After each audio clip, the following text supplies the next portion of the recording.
It all started when a man found himself bored. The online game he had been playing for 3 years had suddenly shut down, leaving a void in his routine. He thought everything felt too easy and casually wished he could find a game that would last for 10 years or more. While browsing online, he stumbled upon something curious, a so-called never-ending game. The concept intrigued him, a fantasy world filled with swords and magic, promising an experience with no end. He figured it sounded fun and decided to try it out. Before entering, he had to choose the difficulty. He selected Hell Mode, which required 100 times more experience points than normal mode and had no level cap. After that, it was time to pick a job.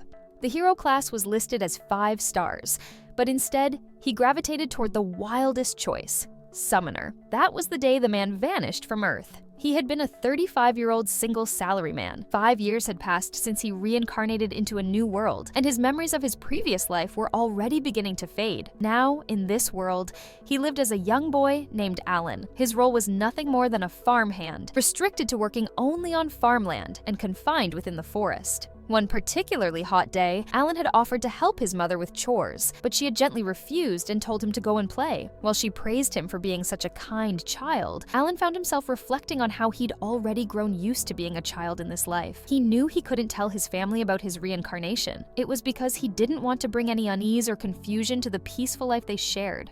Still, Alan hadn't forgotten his goal.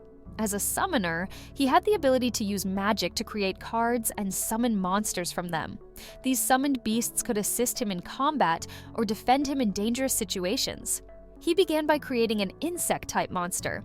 His first was named Denka, an H-rank creature. Alan knew he wasn't strong enough yet to fight demon beasts. What mattered most to him was collecting the divine protections granted by his summoned beasts. By carefully filling his card holder with monsters, with 20 cards already in his possession, he found that his personal stats had started to rise. His physical strength had reached that of an average adult. He believed that increasing one's stats early on meant gaining control over the game. And since grinding was something he had always been good at, he figured he was on the right path.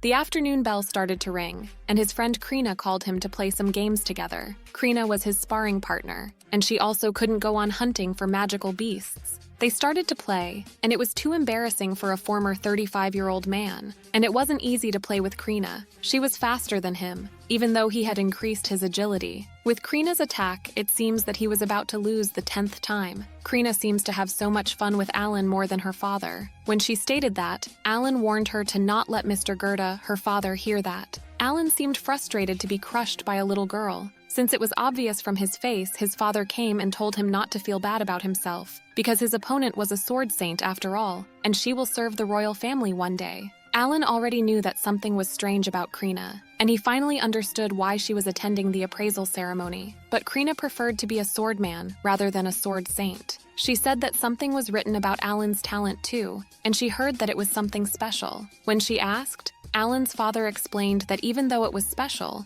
no one was able to read the letters. So the priest said that he had no talent. Alan knew that even if someone could read the letters, there would be no change because it was showing errors of garbled characters. He was praying to God to fix the talent system, and because of that, he missed the time to talk about being a summoner. His little brother wondered what was wrong with him as he didn't look happy. His father and mother comforted him by saying that even though he had no talent, he was still their proud son, and they believed that he would grow to be a strong man. The family he was in was so poor that they didn't even have a bath, but he was too glad to be reincarnated to that family. His father was 25 years old, and his mother was 23 years old, which means they were still younger than him. While they were talking, Krina's father came, and it was time to go. Today was the day that knights were coming to meet Krina the Sword Saint, and Alan was her companion. While they were walking, the people who saw Krina started to talk about her respectfully. The caste gap between commoners and serfs was big as always. Suddenly, Alan saw the freckled boy who had been bullying him. The boy didn't think he had anything to do with that, as Alan had no talent. Krina defended Alan, and her father stopped her. When Alan was asked if he was fine, he said that he didn't care what the other kids said. A man announced that the knight had arrived and told people to make way. The kids' eyes sparkled when they saw the leader of the swordsman knights. The leader asked if she was the sword saint,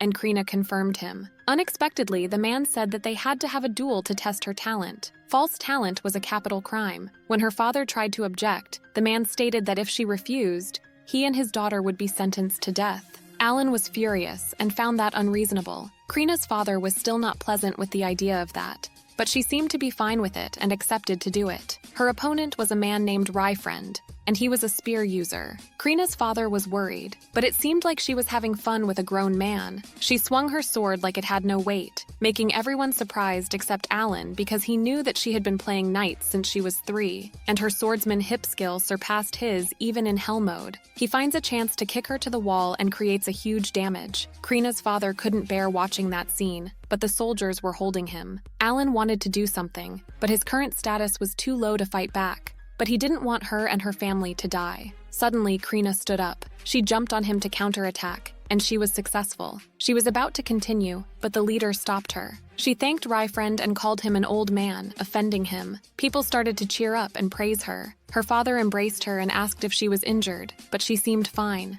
Alan was amazed by her one more time. He admitted that the king would be happy to see that. When she asked if she could be a knight now, he said that she needed to wait until she was 12 and then enter the academic city for talented kids. The freckled boy asked if he could go to the academy, and the leader said that he was going to send an instructor for the entrance exam. Alan looked at everyone's stars, and Krina had more stars than the captain. He figured that the stars play a crucial role in status. It seemed that he was the only one living with hell mode in that world, and his 100 times effort in hell mode equals an effort in normal mode. Even though there were no growth limits, it was still null. If 3 stars hold such strength, he wondered how strong he could become. He opened his status and was bummed to see his level being stuck on 1 for the past 5 years. However, he knew that his life as a summoner was just getting started. After the Swordmaster was discovered, his nameless village was renamed Krina Village. Fall had come, and he was 6 now, but still at level 1. Starting at 3 years old,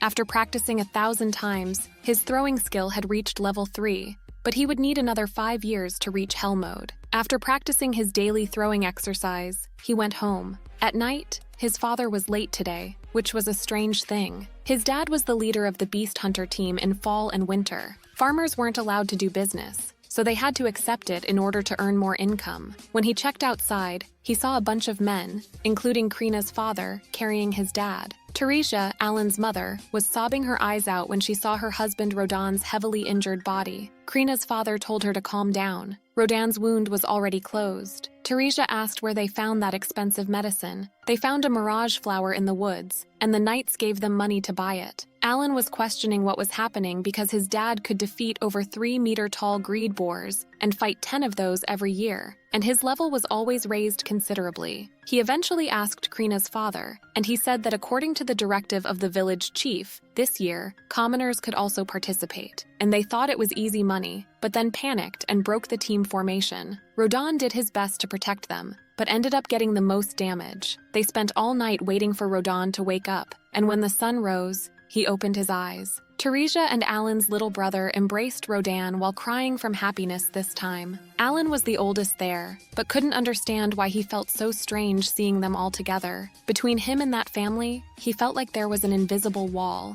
Gelda told Rodin to rest and reassured him that he would take care of everything until Rodin completely healed. Alan interrupted him, saying that it was fine and he was going to take care of his dad's business. He was not going to allow anyone to harm his family. His parents were shocked. It was time for him to quit pretending like a kid, and he made his decision. The next day arrived, and he had already started to work. Farmers had to give the landlord 60% of the harvested crops. To ensure that his family would get through that winter, he needed to store up enough food, so he worked hard. 2 days later, he seemed to have a lot more than he needed. It was time for the meat. And after a while, he was done with that either. The experience he had accumulated for so long was finally enough to open the new skill called Card Enhancement, and it was used to increase the summoned stats. He even got some new members. He summoned Bianta and ordered it to use its skill. With his Provoke, he could catch about 50 birds. Then they would be fine for the winter. But there weren't any birds around, even though Biantas were using their skill. Suddenly, an alba heron came. Alan's dad got inspired by that monster bird when he named Alan. He was huge,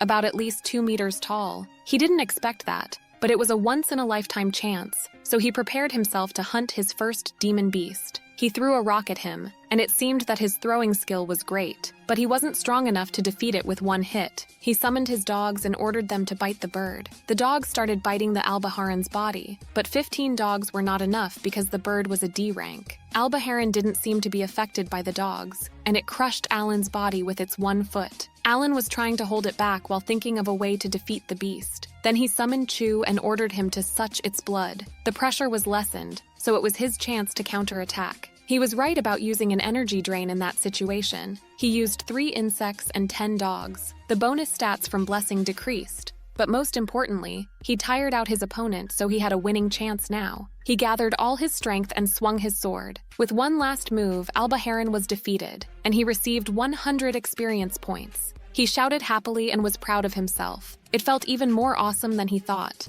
Karina and the others were all shocked, especially his father. While they were waiting for the blood to dry, Gelda informed Alan that he had passed his words to the village chief, and if he defeated more Alba Herons in the future, then aside from the wings and the gall to refine magic stones, he could have the rest of them. Alan thanked Gelda. Now that he knew Biota's provoke works on demon beasts, he was going to fight an Alba Heron every 3 days. He remembered that he got 100 experience points, and when he checked his status, he saw that his stats increased by a lot, and he had finally leveled 2 after 6 years. That was a really long time, as expected of the Hell mode. His strength and magic were also significantly higher than they were at level 1. He knew that it would increase, but didn't expect that much. Since it had been a month now, his father's injuries were fine now, and he decided to talk with them about something. They sat face to face, and Alan started to explain what he had been hiding from them. When he was 1 year old, Alina once said that he needed to overcome many challenges that hundreds of people couldn't overcome,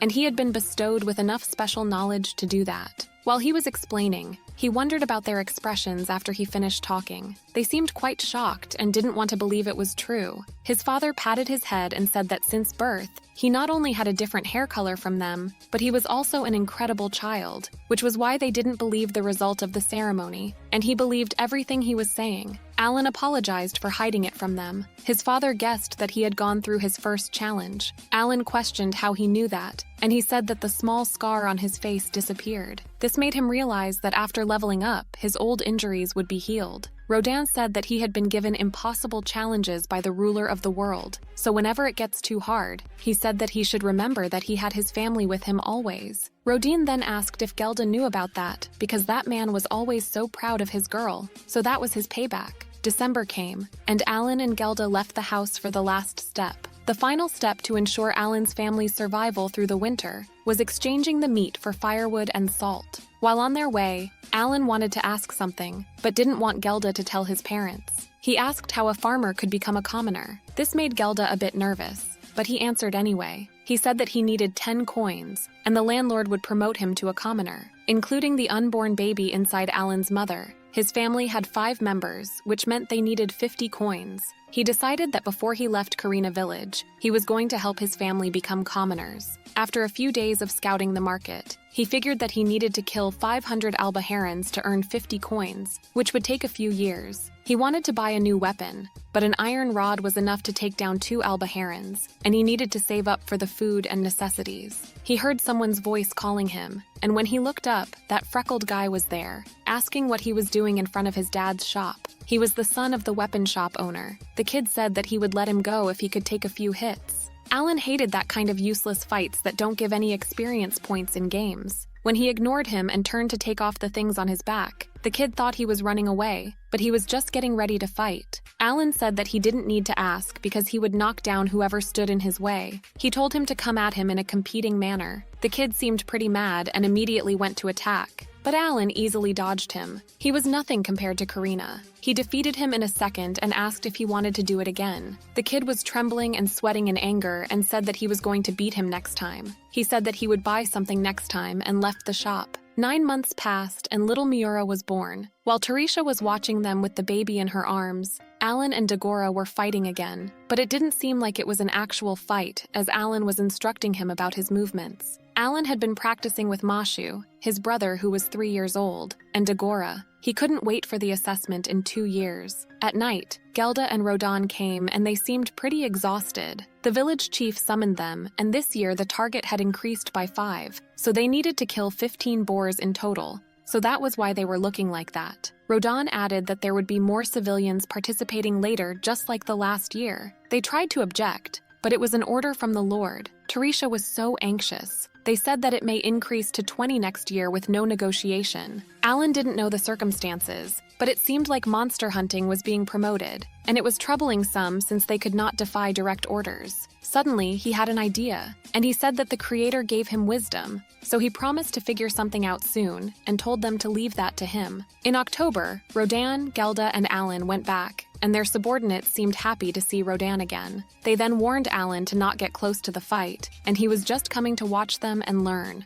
A rookie came and tried to say something, but Rodan didn't let him finish and told him to just stay focused. It was time to go now. Their target number increased, so they needed 20 people at that time. He spotted the two new guys, and his aim was to assist them with their hunting. He had lived as a farmhand for 7 years, and it was his first time going outside the village. They went outside, and after a while they arrived at the Great Boar hunting ground. The Hakurtu mountain was ahead of them, and great boars usually leave the mountains in autumn. Just as the name indicated, there was a white dragon living on top of the mountain, and he dreamed that one day it would become his quarry. One of the workers informed the others that it was coming. The boar appeared, and it was terrifyingly powerful, but Gelda and the others seemed pretty confident. The boar came at them, but they collectively worked and stopped it. Their tactic was to lure the prey to them, then hold it down and attack its key points. Alan informed the new guy that it was his turn now. Last year, as per the chief's order, civilians were tasked with holding the boars down because it seemed simple enough, but they weren't strong enough, so it caused trouble. As a result, Alan's dad was heavily injured. Right from the start, it was a mistake to let the newcomers charge ahead. They just needed to hide and wait for the opportunity. After the new guys went to help, it was Denka's turn. Denka used his skill, and Rodan defeated the boar with one move. The new ones were shocked and happy that their power was increasing, just as Alan thought their experience greatly increased, and if they kept that up, they were going to be at the front line in no time. They got a bit more combat experience now, so they should be able to kill 15 boars quickly. When he hopelessly checked his status, he saw that he also leveled up and gained 400 experience points. From now on, until he earned 50 coins, he decides to hunt more boars and albiharans for more experience. He believed that his life was going to change once his level was high enough. 5 months later in June, his level was at 4, and his summoning skill leveled up. He had been training his magic every day, and after 1 year and 10 months, he could finally become an E-rank animal. There were 2 notable changes. Infinite tools could be stored in a black hole of about 30 square centimeters, which was called storage. Moreover, to create or enhance E-rank animals, he needs magic stones found in the body of the beasts he kills. He wondered if the horned rabbit he hunted for food once had any stone. E-rank tones were useless, so he could pick up plenty in the forest. Gathering stones was going to be tiring, but there was that storage skill. 3 months later, he could summon E-ranking animals. He also learned the intention of the game maker. He had always wondered how a summoner was going to fight, and how they could make the most of their ability. The game maker was also the creator of that world, and he could finally see his path now. He examined the animals he summoned. Insects weaken the opponents, animals attack, birds transmit and collect information, and the grass heals. Thus, the classes of summons take on every role in a battle, so that was the true power of a summoner. The future suddenly flashed before his eyes, an army of summoned beasts that could defeat every enemy, flatten every battlefield, and the leader of that army was Alan. One day, the Lord Granbull came to their village for the first time. Since he was the one who ordered them to beat 20 boars, Alan didn't like him at all. He was only there to watch them hunt boars, yet he brought so many people with him. He thanked them to coming to greet him. He also said that the order of hunting 20 boar came directly from the king, so he couldn't refuse. Alan was surprised that the story was getting bigger and bigger. Granbull noticed Alan and asked if he was the man's son. When Alan was introduced as the hunter Rodan's child and their deputy guide, Granbull's daughter Cecil called Rodan a serf. Granbull got angry at her and said that the serfs were still his good people and warned her. She apologized, but still glared at Alan unfriendly, even though he didn't give a single care about her. Granbull requested Alan to lead the way. To fulfill the royal order this time, his strongest knights were going to be the hunters. Alan firmly stated that the quota of 20 boars that Baron gave them could be an achievable goal if Karina villagers worked together according to his father. Before he could answer him, the boar hunting group had returned, and they defeated 3 boars in just one trip, making him shocked. Their armors were noticed, and Alan explained that they were made from the boar skin that the Baron gave them last year. Moreover, they also recruited 20 more hunters this year. Granville seemed pleasant with their performance. It was admirable that they could kill 3 boars in one day, which means there were 17 boars left. Alan corrected them that only 10 were left, but that was impossible as they just started half a month ago. He said that they had more people so they could kill more boars in one trip. To conclude, he said that they could handle it by themselves for the quota of this year. Granville understood that he didn't need to worry anymore. When he was about to go, Alan respectfully stated that for future hunts, his father requested to keep the boar skin. Granville didn't think there would be any problem with that and allowed them. His assistant suggested confirming it before accepting as he was just a child, but he didn't think it was necessary because he had no reason to lie. At the village chief's house, Gelda, Alan, and Rodan were sitting in front of the leader. He said that the territory reclamation order had been spread throughout their country for 15 years.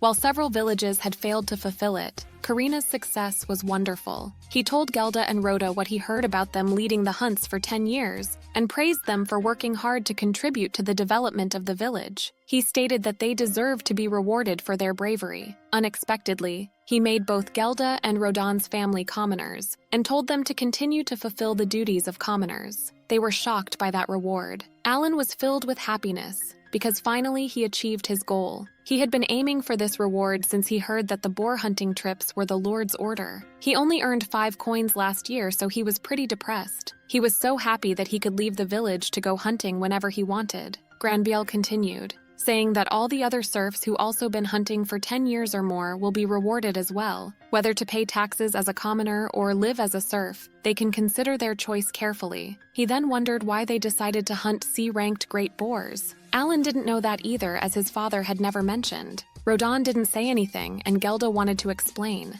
Apparently 13 years ago, they started exploring that land with other serfs.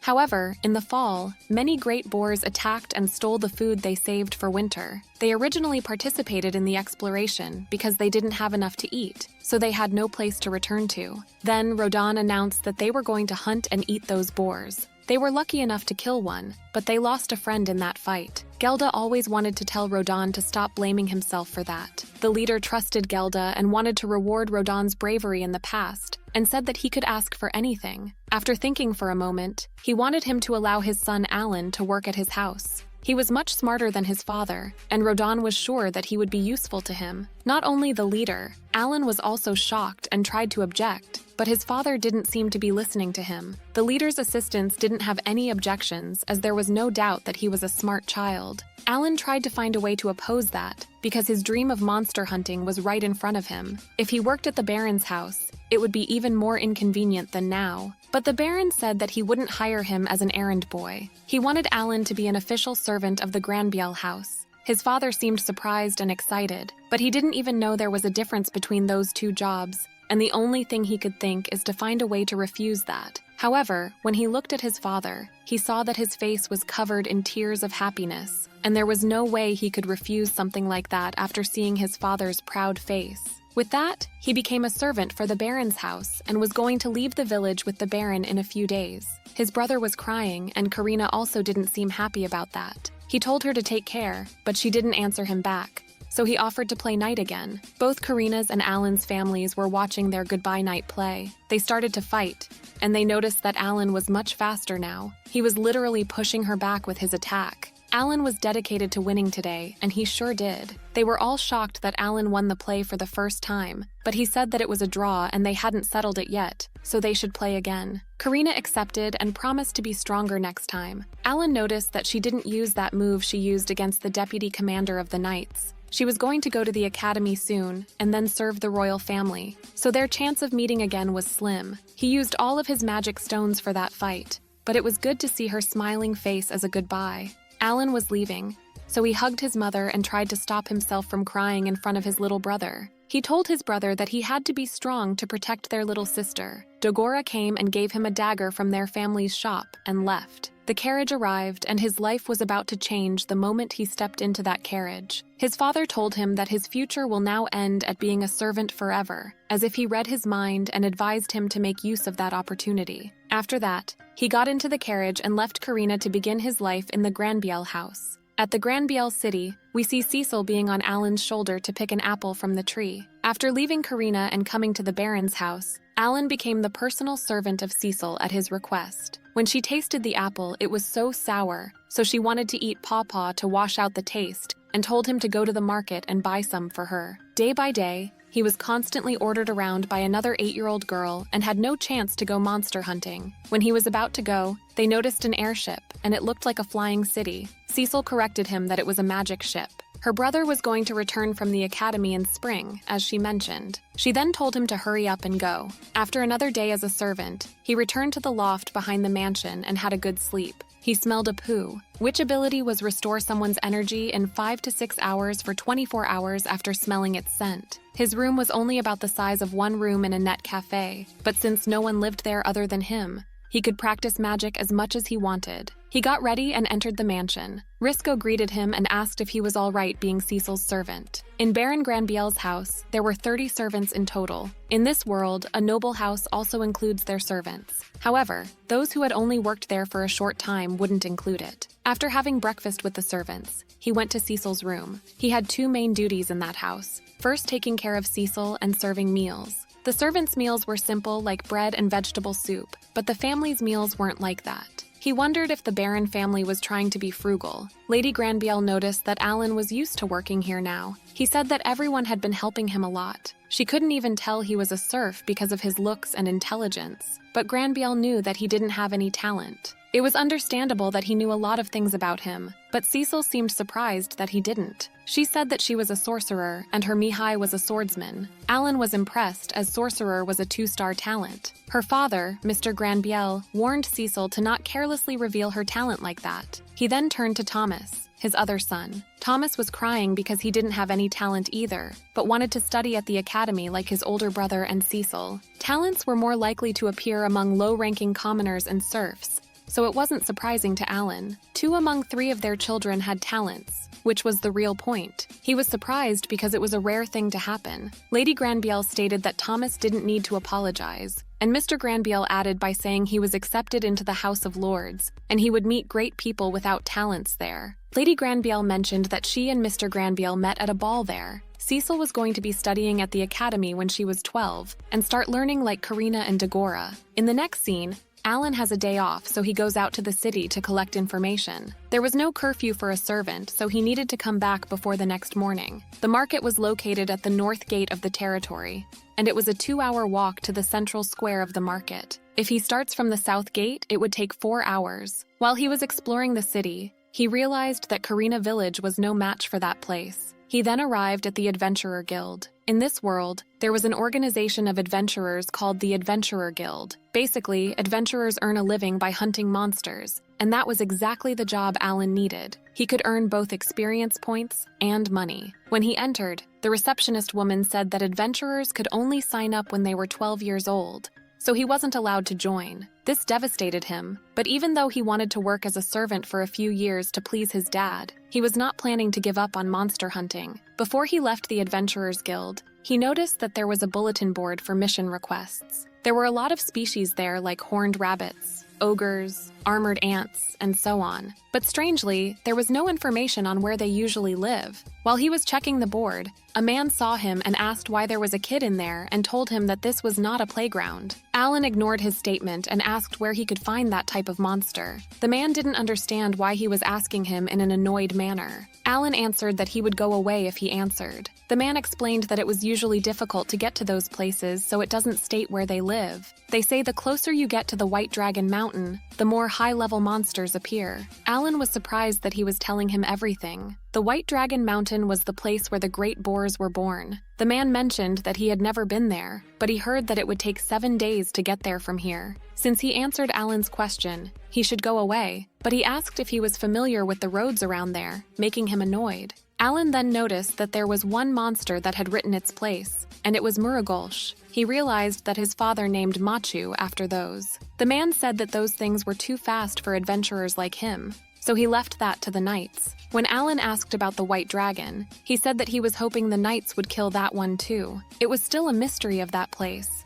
Because of it, they were still unable to exploit anything from the mountain. Even if the reward was 1,000 copper pieces, the mission was still considered too dangerous. So no one wants to fight the White Dragon, even with such a huge reward. 2 women came and told Levin, apparently that was the man's name, to go to celebrate as their job was done there. They then noticed Alan and said that his hair was pretty rare. Alan thanked Revan for the information and left the Adventurer Guild. He had heard what he needed to know, and it was pretty clear what he was going to do next. In the middle of November, the weather was cold and it was going to snow soon. Alan arrived at the Granville's North Gate and the Guardian asked if he had a pass. When he showed the Baron's crest, the Guardian man apologized for asking as he didn't know he belonged to the Baron's house. Alan finds that crest pretty useful. The gate opened and the day he had been waiting finally arrived. He was outside. He had a whole day off, so he excitedly started to run to go hunting. The Guardian suggested having a guard with him since it was dangerous out there, but he was already gone. Alan knew that it would be troublesome to get too close to the mountain and encounter high-ranked monsters, so he aimed for the D-rank monsters. If they were like the Albaharan, he wouldn't lose. He had run 10 kilometers and stopped in the middle of the forest. He summoned a bird named Hook and told him to move to the right by 1 meter to test its intelligence, and it moved right away. He patted its head. It was much more intelligent now after enhancement, and it was the only one among his summons that could understand all his orders. He ordered them to use their Hawkeye to look for the monsters. They were pretty far from the city by now, but they didn't see any monsters. He had to wait about an hour for the Albaharan, so it looked like the random monster encounter rate was pretty low. He took off the dagger he got from Dagora. Hook came, and it looked like it was quicker to look from the sky. He continued to walk towards the area carefully. He needed to make it clearer to his summon, but he couldn't find anything. Then he encountered a bunch of goblins who were 1.5 meters tall. When he counted them, there were only 5 of them. He summoned Tama and counted on them. Within a diameter of 50 meters, he could summon his animal and block their retreat just to be safe. Now, Alan's first real battle started. There was a harsh fight between the Thomas and the goblins, but Alan believed that Tama could handle this. However, the goblins were using their swords, and with 1 hit, one of the Thomas disappeared. This wasn't going to be an easy win, so he decided to try Ageha, a poisonous butterfly. Ageha released something and the goblins fell asleep. This gave him the chance to throw them rocks. But just like Albaharan, he couldn't kill a D-rank monster with stones. He ordered Tama to go, and Tama finished. He received 200 experience points from 1 goblin. It had been less than 2 hours, but he already gained 1,000 experience points with 1 5 goblin. This hunt was much more efficient than he had expected, and those monsters gave the most experience points so far. He then looked at one of the goblin's bodies and used his dagger to take off the stone from its body. He didn't like doing that, but magic stones were a summoner's lifeline and he had to collect them. Some time passed and Hook found 5 goblins within 3 kilometers from there, and so far he had defeated 80 goblins and 5 horned rabbits. His level had also gone up by 2,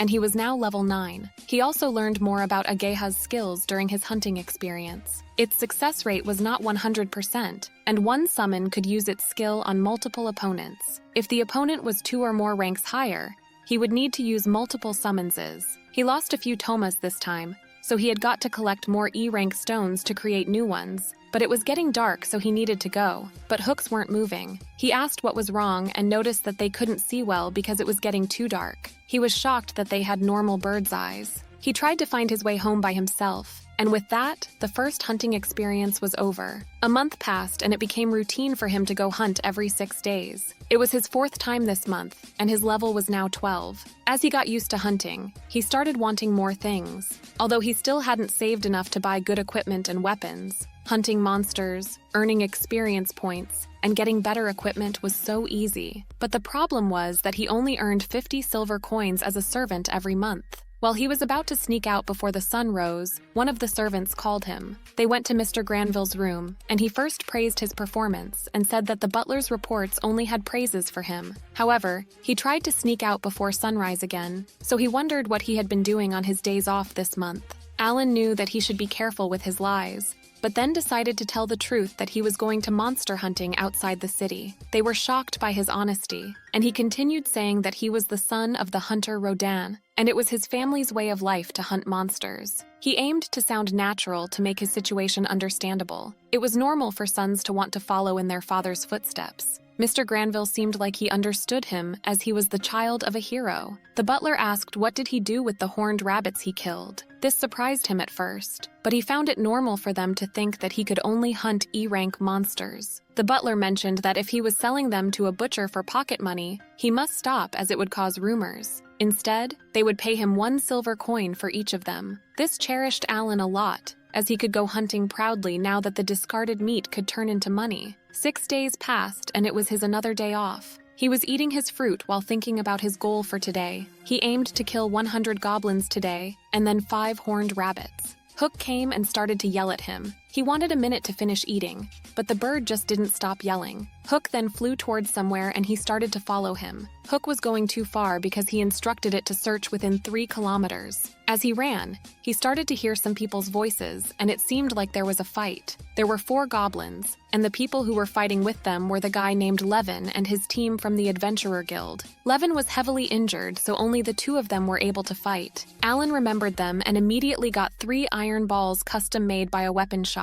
He aimed one of the goblins and shot it with the ball. The girl was shocked, but they didn't have time to chat, so Alan only said that he was there to help. With the number 2, he shot another goblin and there were only 2 goblins left, but they weren't dying or anything. He didn't want to use his summons in front of other people, so he was on his own this time. Before he ran towards the goblins, he informed the other girl that he would take of those on the right. Until now, he had been avoiding fighting the goblins directly just to keep his borrowed clothes clean. He already defeated one of them in a minute and then moved to the next. Meanwhile, the other girl named Marishi killed one of the goblins. But Levin didn't seem like he was going to make it, so she had to heal him because the other girl was almost out of mana. Marishi couldn't hold her tears back. While they were praying that Levin would be all right, Alan already killed 3 goblins and came for their help. The girls were shocked, but he didn't care, and said that he had some herbs on him and asked if they wanted to use them. The girls were desperate and were willing to pay as much as he wanted. He took off the recovery herb, thinking it was probably a health recovery herb. He didn't want to use Levin as a test subject, but there was no other choice. Fortunately, the herb worked, and his wound immediately healed.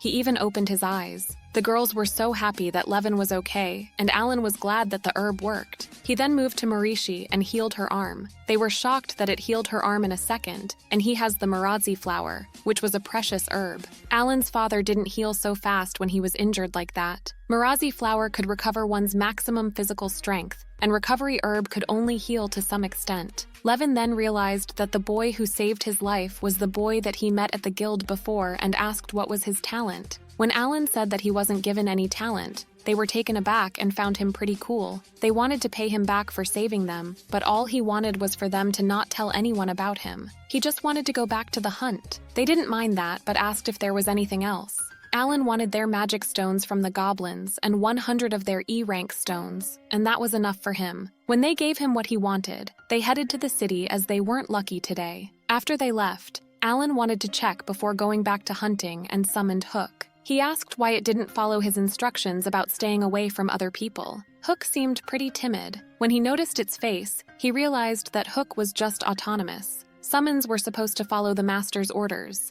Alan thought their stats and skills were for the summon to determine how to use them, but Hook ignored his instructions and prioritized its own will. So those were the type of summons created by the god of this world. He comforted Hook that he wasn't blaming him and said that next time, he would think about his instructions in case he found someone who needed help again. This time, Hook warbled because of its happiness. A few days after parting with Levin's team, he now knew that the summons had minds of their own, and he had also managed to gather 100 E-rank magic stones. From now on, he didn't know how he was going to progress on his path to becoming a summoner, because hunting was really useful for him. In late December, while he was sweeping the floor, the Knight's commander came and Alan greeted him. The commander stated that he seemed much better after 2 months. He sometimes came to trade information with the Baron, so he was seeing him often. The Knight's job was to protect the Lord, catch criminals, and subjugate monsters. This was not an army created to fight with other people, and it seemed like this country didn't need to worry about being involved in the war, which was a relief. They sat at the dinner table,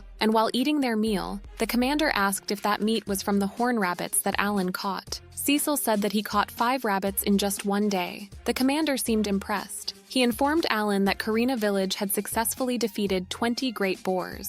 Cecil's big sister and others were amazed by Alan's father. Their brother then wondered why they didn't get to taste it. As he remembered, last winter they got to eat boar meat. That was also strange for Alan because the amount of boars they caught in October should have provided tons of meat. He wondered if it was taken straight to the royal capital because of the king's order. Mr. Granville warned his son to not say selfish things. It seemed like the Baron's kids got to eat even less meat than the serf in Karina. He then asked Alan to catch a white deer this time, but Cecil interrupted him by saying that if he wanted to order Alan around, he had to run it through her first. Her brother whispered something in her ear, and it seemed like she was convinced. Lady Granville told Tomes to not bother Alan like that. White deer was a C rank, just like the great boar. His father's team had hunted those before, so it was time for him to try it himself. When his day off arrived, he went straight into the forest and found a C-rank white deer. He cannot tell himself a summoner if he can't utilize his summons ability. With his brilliant plan, he successfully killed his first white deer and received 2,500 experience points. He had hunted 100 goblins, which gave him 20,000 experience points. He guessed that he would get praised for that and went back to the Baron's mansion. When he arrived,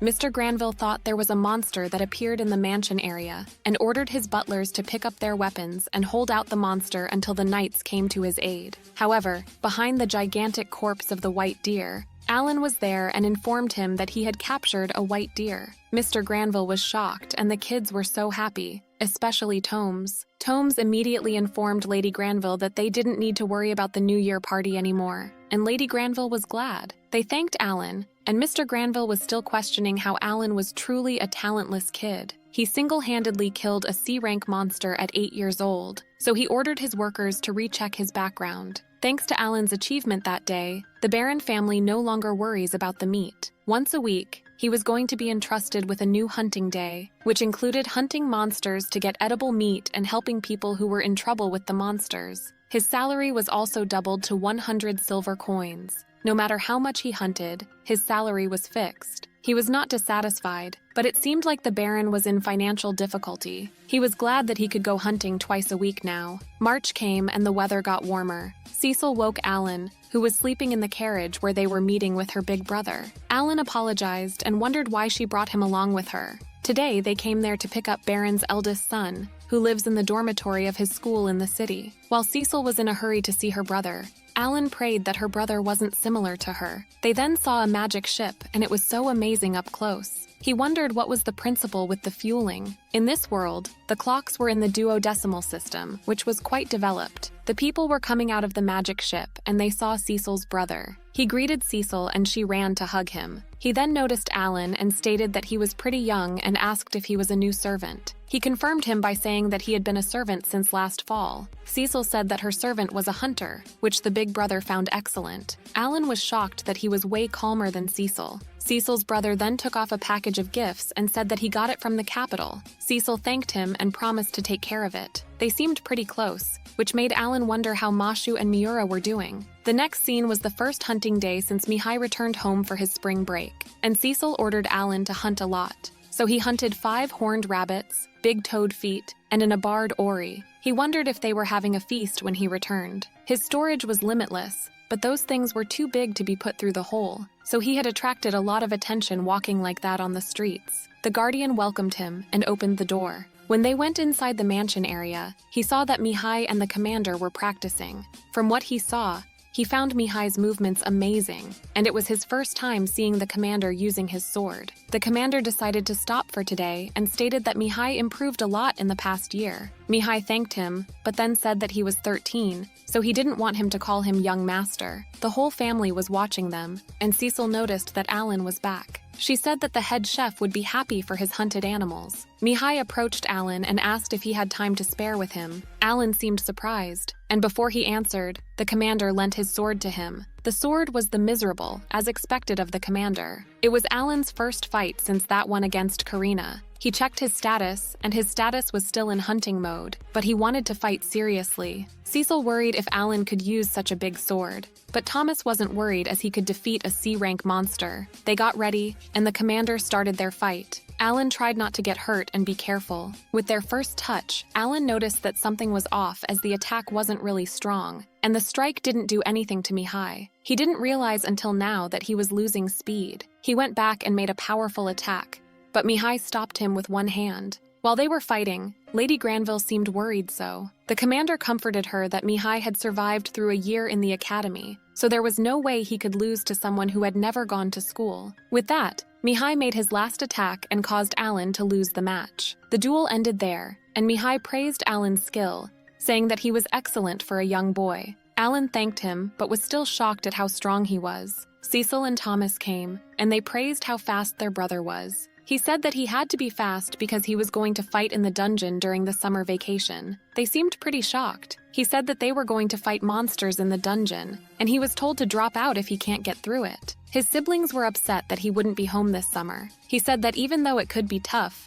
the holy sword Dobrig gave him his sword, so it was fun too. Alan was listening to him carefully and found it amazing. Exploring the dungeon and learning from the holy sword was indeed amazing. When Cecil asked when he was going to be at home again, Mihai said that the next spring break. Alan confidently wanted to fight with him again at that time. This surprised him for a moment, but accepted. He then told him to take care of his sister, and he said yes, like he was steadily establishing his position as a servant. He wanted to go hunting every day. At this rate, he was going to be Cecil's servant for the rest of his life, and he knew he needed to find a way to quit without bringing shame to his dad. A few days passed, and Mihai returned to the academy with the magic ship he came there with. Cecil's eyes teared up while all Alan could think about was the dungeon where Karina, Cecil, and Dagora were going to go. In the next scene, Baron Granbiel was hosting Viscount Clanel, who were one rank higher than Baron. Alan entered while they were talking, and Viscount found his hair pretty rare. Alan served them the boar meat, and Viscount Clanel seemed to like it. Alan was glaring at him with hostility because he was the one who ordered the unreasonable boar hunting. The Granbiel and Clanel territories lie beside each other across the White Dragon Mountain. Inside the mountain, there was a vein of mithril, but the White Dragon was in the Granbiel territory. Thus, only the Kalnal territory flourishes by mining mithril.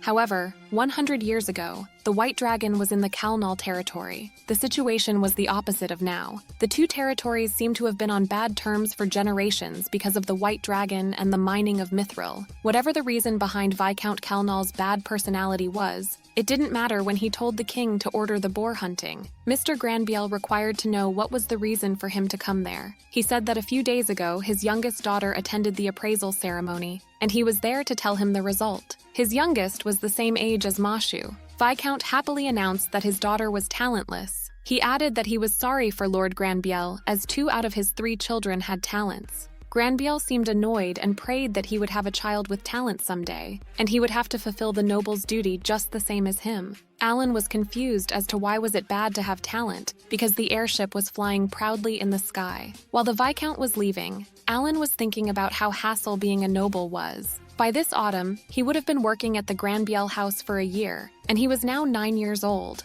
Back in Karina, everyone must have started a new boar hunting season by now. He looked at his status, and it seemed like he was slowly getting all the necessary equipment. No matter how many times he looked at his status already, it still felt good to see that he was improving. He may even be able to hunt 3 times the usual today, and maybe even 5 times if he is lucky. After killing 10,000 goblins, he finally leveled up. So today, he planned to fight some higher-ranked monsters. He sent Hook as always to find some monsters, and after running for a while, he encountered the monster Levin mentioned, an armored Annie. The ant was about 3 meters tall. He summoned Tamis, and they surrounded the ant. They started to attack the ant, but it seemed like the method he was using wasn't very effective. He had to change the strategy and summoned Ejahas to make it sleep. Their poison seemed to work on a C-rank monster like the ant, which made Alan pretty happy. It wasn't fully effective, but was good enough. He could still use this strategy on White Deer. He needed to kill it before it woke and started to look for the wound caused by Thomas. When he found it, he used his dagger to kill it,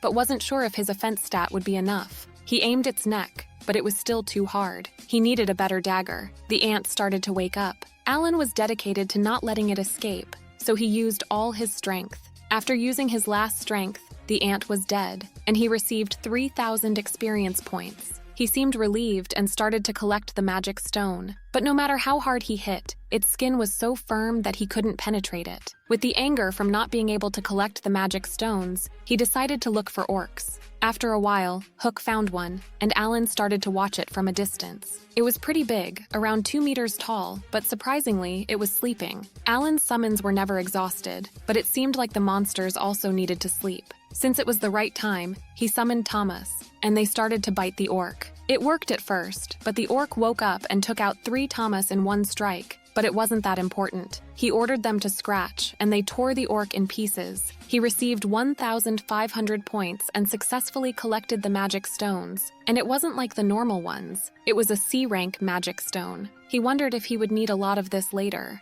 Alan was proud of himself because he killed a C-rank monster without needing to use traps, but then remembered that he was defeated by a 15-year-old kid from the academy, so he couldn't consider himself as strong. Furthermore, academy alumni like the Knight Commander or the Vice Commander must be much stronger than Mihai, although the Vice Commander lost against a 5-year-old Karina. In this world, academy graduates are overwhelmingly powerful people, and they account for less than 1% of the population. This made Alan more willing to become stronger in this hell mode. His next goal was to kill 2 orcs at once. At the end of the day, he killed 15 orcs and 1 ant, with 25,500 experience points. He happily returned to the mansion. He planned about killing 40 orcs a day, which was 60,000 experience points. Early November came, and Cecil's teacher came to the Baron's mansion. Cecil warned Alan to not say anything rude in front of his teacher. Today, he was allowed to attend classes with Cecil as a present for the first anniversary of servitude. The bearded old teacher asked if Alan had any questions for him.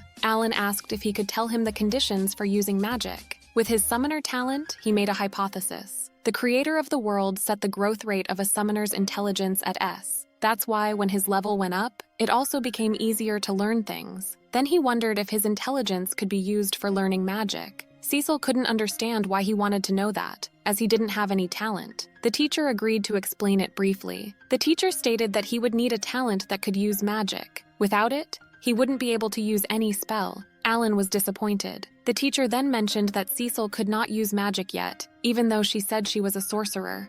She wanted the teacher to bring out his crystal ball to prove that she could use magic. She did prove it because the crystal lit up. Alan wanted to try it too, and the teacher allowed him. It was his chance to see if he could use magic. But no matter how hard he tried, the crystal ball didn't shine. He couldn't believe magic was impossible for him, because if that was the case, then what the heck was his high intelligence for? With his current status, he couldn't use magic, and he couldn't win with a sword either. Thus, the hypothesis was quietly denounced. December arrived, and it had been a year since he was officially allowed to hunt, and somehow he had gained many more acquaintances in the city. While he was in the town, he noticed some hustle between the villagers and Levin's team running towards somewhere. Alan approached them and asked what was happening. Levin said that Madagalshu appeared near the south gate. Alan asked if they were going to fight, but they were definitely not. Only the strongest person in the territory, the Knight Commander, would have a chance against that thing. But the Commander and the Vice Commander were absent right now. That's why they need to evacuate people before the monster kills everyone. Alan acknowledged that the situation was bad because most of the adventurers in the city were talentless, so they wouldn't be able to fight it. Helping those who were in trouble with monsters was the duty of the Granbiel family's hunter, so Alan thought Baron would forgive him for acting on his own this time, and decided to hunt Madagalshu down. People were hurrying to get out of the place while he was going ahead of them. The soldiers were trying to close the gate before it got close to the city. Alan arrived at the gate and saw the enormous presence of the B-rank monster, Madagalshu. He was taken aback by how big the monster was. It was about to eat the people in the carriage he was holding. The man was begging the soldiers to save his wife and daughter in the carriage, but they couldn't even move an inch. Alan took out a ball and threw it to catch its attention. The monster growled at him, and it seemed like his plan worked. He was yelling at him to make him drop the carriage so that the woman and her daughter could run away. The soldiers and Levin were shocked and tried to stop him from throwing himself into danger. Alan looked at his stats, and he needed to speed up because his mana still hasn't recovered yet. He started to run away from the monster, but the monster was too fast. Luckily, he got away from its fits. Alan realized that the monster was not rushing to kill him. It was literally having fun. He cursed at his father's naming skills. The Madagalshu was grinning gleefully while Alan was full of anger. He was about to make it regret not attacking him. He summoned bugs and birds that had the agility and endurance to dodge its attack and started to run away. Everyone was shocked that he used himself as bait. They were running towards the forest. Now that they were quite far from the city, he ordered a Gehas to put it to sleep.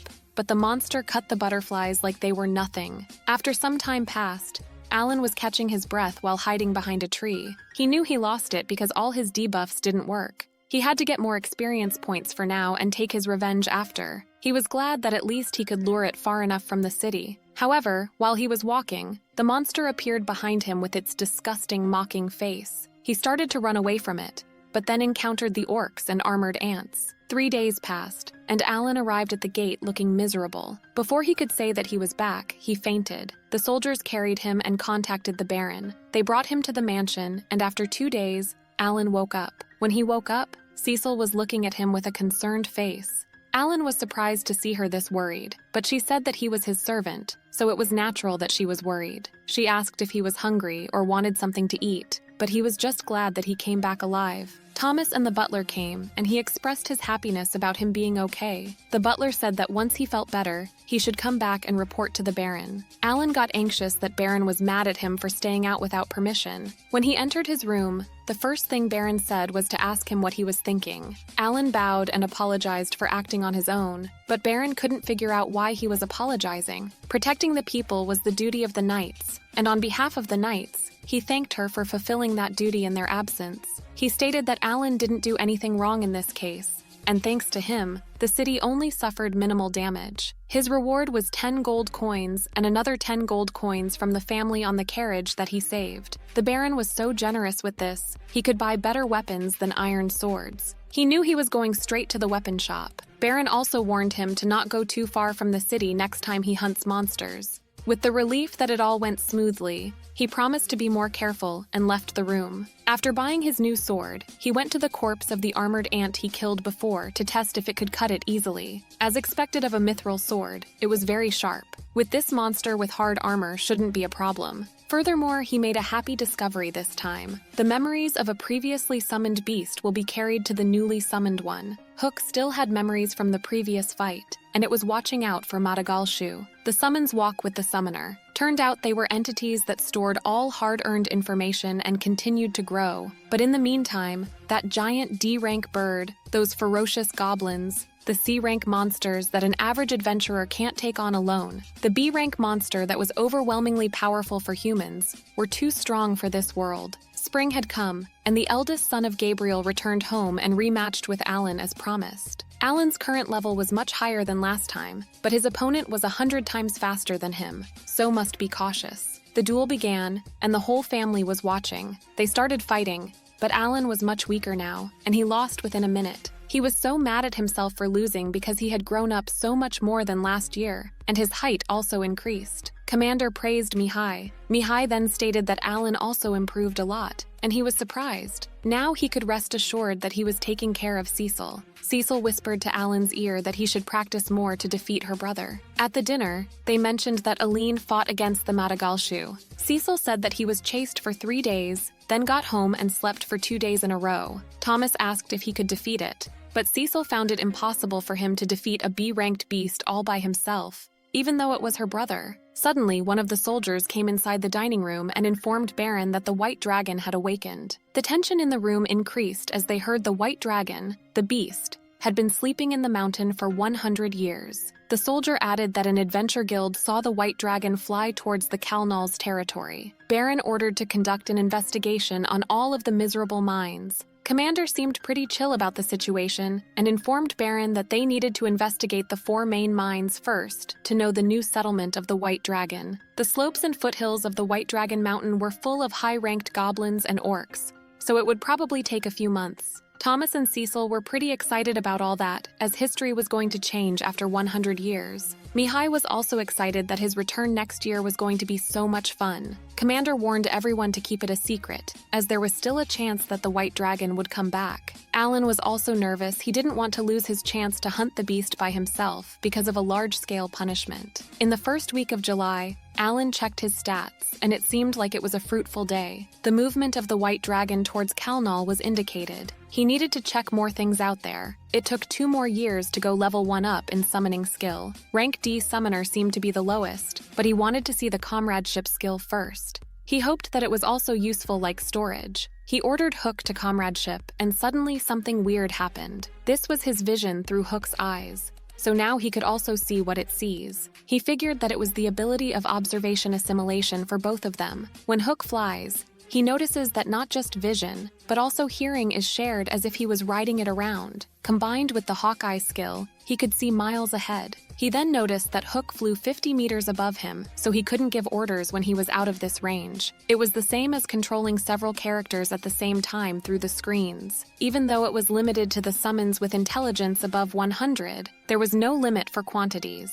For each summons, he needed 200 intelligence points for comradeship. So with 1,200 points, he can control 6 summons. He now understood that this was the reason why they had to keep increasing intelligence. After thinking a moment, he decided to see the new D-rank animals. He had 1,000 D-rank magic stones, so he could use them however he wanted. When he summoned them, there were even fish included in them. Apart from Jagabata, their intelligence was all above 100. That means he could control them from a distance using comradeship. But he was quite sad because he couldn't give orders from a distance to Tama. But now they had a team like Hook already. He then noticed something else. He just needed to use summons to hunt beasts. There was an armored ant over there, and he ordered Spider to shoot and Silk. The spider followed his orders, and then it was the bear's turn to come and beat it. It wasn't overwhelming, but only a few summons could defeat an armored ant already. He was proud of his summon team. Hiro and Hook were in charge of reconnaissance, and with Harami's ability, the team's ability to dodge attacks greatly increased. It was not possible to add more troops to the battle. He thought assistance would help. With those bears taking care of both attack and defense, they wouldn't have to worry about C-rank beasts anymore. The ability of comradeship was not interrupted while he was asleep, and the team only needed to be summoned once to be able to gain their experience continuously for 30 days. He ordered his team to not get too close to the strangers, and even when they were suddenly attacked, he told them to not fight back. While he was leaving the area, he thought about how useful this talent was. He didn't even feel uncomfortable controlling 8 summons at the same time remotely, and he felt like his strength increased greatly all of a sudden. Being able to observe such a large area must have many other applications, as he thought. He was still curious to see what was on the other side of the mountain range, where the white dragon was located. Then an interesting idea came up to his mind. In the Karena village, Dagora and Karena were practicing, and they called Mashu to join them. While they were joking around, Hook was watching them. Meanwhile, Rodin, Alan's father, was working in the field and noticed the strange-looking bird, Hook. Hook then checked the house to see what his mom and Miura were doing. His mother was doing Miura's hair, and they seemed to be in a good mood. When Hook left the house, he dropped 1 gold coin for them. Alan decided to visit them every day, and was actually glad that he had the comradeship skills. October was also the month he turned 10 years old. He had been working for the Baron's house for 2 years. While they were having their tea times, Baron asked what was the situation at the mines now that the investigation had been going on for half a year. Commander stated that just as they feared, after more than 100 years of absence, that place was now full of magic beasts. Not only around the 4 mines, but magic beasts even gathered near the Mithril refinery. Overall, they needed to clean up the magic beasts, recruit people to form a mining team, and build a transport route. Commander believed that it would take 3 years to restore the nearest coal mine to this city. 3 years was a lot for them. Baron knew it was overwhelming, but asked the commander to try to escalate it as fast as possible. He then asked about the situation in Kalnal. Commander informed him that they were too hasty to exploit the mines and angered the White Dragon, as Baron expected. Alan was glad that he didn't use the comradeship to observe the White Dragon after what he heard. It would be a big deal if all the summons ran back there in fear. Baron added that they wouldn't continue mining because that idiot Viscount didn't know what to do next. He ordered them to pay attention to him and, at the same time, promote the plan to mine Mithril. With that, the Night Order's punishment had officially begun. Alan checked the situation, and apparently his team defeated 2 orcs, gaining 3,000 experience points. Once Alan was 12 years old, he would leave this place and begin his adventure guild. There were only 2 years left, and meanwhile he decided to help with the reopening of the mines to repay them. At the foot of White Dragon Mountain was the territory of goblins and orcs, and the back of the mountain was the lair of the armored ants. The Goblin King rules over the goblins, the Orc King rules over the orcs, and the Ant Queen rules over the ants. There were also baby goblins, so seeing them made Alan hesitate. While looking with Hook's eyes, Alan noticed something. There were human skeletons in the area. The goblins ate humans and stole weapons. Before seeing that, he usually hesitated when he had to remove an exp supply, but this time he decided to kill all of them without leaving one. He summoned Harami and told it to swing away. The bears were the first ones to attack. Bears were fighting with the goblins, but the monsters were literally using the weapons they got from the humans they ate. They could attack from a distance, so it was troublesome to hide in the shadows and shoot stealthily. He ordered Hook to be careful of the arrows and told Spiders to take down the archer first. They cracked the gate, and there it was, a bunch of goblins. Alan ordered his Barris to go and destroy them all. The goblins were so scared that they attempted to run away, but it was useless as he already developed his troops that way. He already put 20 bears into the battle, so it was an easy win for him, as he thought. Suddenly, the Goblin King appeared. Alan wasn't intimidated at all, and looked like he was waiting for him. Those were the warriors who had defeated thousands of C-rank beasts already, so the King of the Goblins was no match for him. Not a long time later, they defeated Goblin King and received 4,200 experience points. He ordered one of his bears to bring all those goblins in one place as he needed to try to collect all the magic stones from inside their body. After collecting them all, it was time to dispose of their bodies. He took off the torch and his storage and put out the fire by itself. After firing up the bodies, the quest at the Goblin Village was complete. He prayed for the spirits and left the village with 48,800 experience points from defeating 223 goblins. In the next few months, he will continue to conquer goblin villages like that, and would probably level up enough to catch up to Madagalshu and at the same time challenge the Orc King. March arrived and Mihai was back from his duty. Cecil and Alan went there to greet him as always, and Cecil was so excited to see her brother. However, Mihai seemed pretty upset. Alan also sensed that there was something strange about him. Mihai patted Cecil's head and said that she was already 10. He seemed like he missed his sister and felt bad that he couldn't see her growing. He then told Alan to fight seriously again. Alan didn't need him to say it first, as he was already going to challenge him. But he was different this year. Back at Baron's mansion, the vibe was different from usual. Everyone seemed tense because of Mihai's strange mood. Alan checked the holder compete, and it was his best single status for the battle. Before they started the battle, Mihai thanked Alan. The fight began, and Alan was unexpectedly faster than ever. His agility reached 1483, and it was almost double compared to last year, which is why he was sure that he would defeat him. However, even though he was faster now, Mihai blocked his attack. From the attacks of both of them, it looked like Alan was faster than Mihai. Cecil and Thomas were shocked that their brother was losing against Alan, but Commander didn't think so. Alan was obviously faster than him, but Mihai still could block all of his attacks, but he was still dedicated to win this time. However, with Mihai's sudden attack, Alan lost the battle. Alan was feeling frustrated. Even speeding up couldn't give him an advantage, and he wondered if it was because he was not precise enough when swinging his sword or wasn't fast enough. While he was brainstorming the possible reasons why he lost, Commander praised Mihai. Something was definitely wrong with Mihai because he didn't shake Alan's hand this time and ignored him. Baron stated that it had been 3 years of training at the academy, and Mihai was so much stronger now. Mihai thanked his father with gratitude. Cecil approached Alan and praised him for how strong he'd become compared to before. She asked if he would like to be Mihai's disciple tomorrow, so that he could teach him the way of the sword, and Thomas would like to join them too. Alan would be honored if he approved. Mihai called for Cecil and Thomas and said that he had something to tell them. He said that he will have to do nobility's obligation for the next 3 years, so he can't go home during that time. Thomas and Cecil were shocked by this sudden news. Thomas asked what was the obligation, but Mihai wasn't allowed to reveal it yet. When Cecil asked when he was going to start, he stated that it would start tomorrow. Cecil turned to her father with expectations, but they couldn't say anything. Cecil said that she wanted to stay with her brother for a long time. Mihai promised to send her letters, and after 3 years he would be back. 3 years was too much for Cecil, and she started to cry. Alan remembered the conversation between the Viscount and Baron, so he understood why he was so mentally prepared, but still, he smelled something fishy. At the mansion, Alan asked Rickle what was the nobility's obligation, but he hadn't heard of that before. He was surprised that even someone working at the Baron's house for 12 years didn't know about it. Mihai appeared on top of the stairs wearing armor. Thomas told Cecil to come out and say bye to her brother. She hugged him while sobbing, and it was such a sad moment for them. Baron stated that Mihai was the pride of the Grabiel family, and Mr. Grabiel wished for him to do a good job and come back safely. The other butlers wished him a safe journey, but Mihai walked towards Alan and hugged him.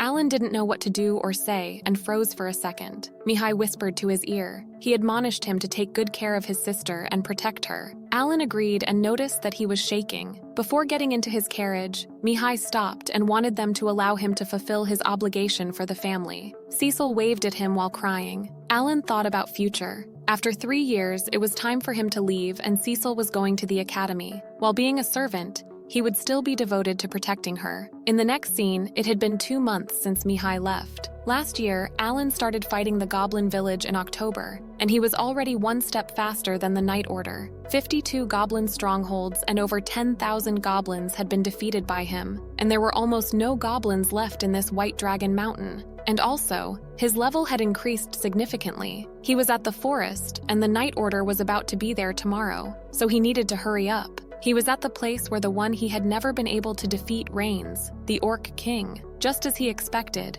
he didn't know how many enemies there were only by examining from above. Similar to the strategy in the Goblin's village, he had an ambush summoning team at the back and pincer tactics to destroy the enemy. But this time, there will be brawn to support ranged attacks. He ordered his brothers, the bears, to get started, and the hunt began. They arrived at the gate of the Orc village. The orcs immediately started to attack the bears and Thomas, but they were used to fighting, so when it's 1-to-1, his bears were too strong. For the archer orcs, he ordered bronze to protect, but there were so many of them, so one of the bears got injured. However, even though he had an arch on his body, the bear still fought. Alan was shocked and couldn't read the instant HP of the summons, so they would all fail if they keep going tirelessly and forget about their wounds. He ordered spiders to kill the archers. They successfully defeated the orcs and kept marching forward. When they entered the village, there were more than 200 orcs coming for them, which was the chance to gain more experience points. He ordered bears to attack them,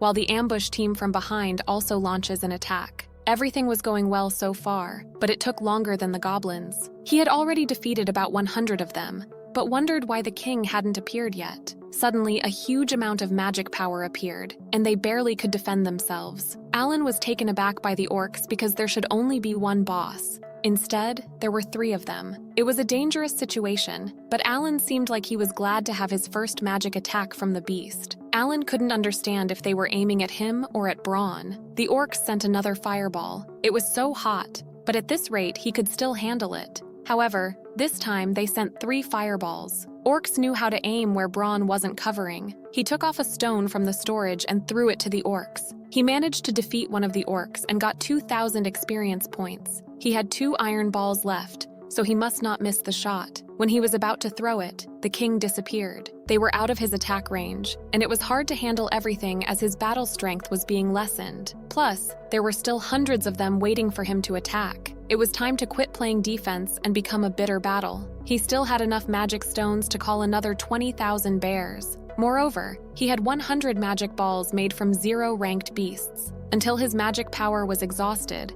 those 30 warriors would be the defensive wall. While the battle was continuing, he heard the sound of the king orc, and when he looked at the top of the hill, there it was the B-rank orc king, who was the same level as Madagalshu. His bears were so small compared to it. He growled at the bears, and with his one swing, all the bears surrounding him were dead. He immediately summoned more, but the monster was not being affected. He lost his army faster than the speed of summoning animals for reinforcement. It was so big that the bears couldn't do anything. Another fireball came, and bronze weren't strong enough to protect themselves from that one. Since the bronze were dead, he couldn't protect himself from the other fireball, so he had to use the bears. His injuries were hurting him, so he ate Mamotoru's special fruit of life. Even though he was exhausted, he was dedicated to fighting till the end. He wondered if he could still dodge magic attacks in this position, and if there was any possibility of regaining the initiative against the enemy. Retreat was his other option, which he hated. Suddenly, the commander appeared in front of him, stating what a bitter battle is. Alan was taken aback because he thought they would come tomorrow. Apparently, the knight commander saw the smoke, so he came to check it out. He asked what he did, and Alan said that he was just trying to raid the orc village.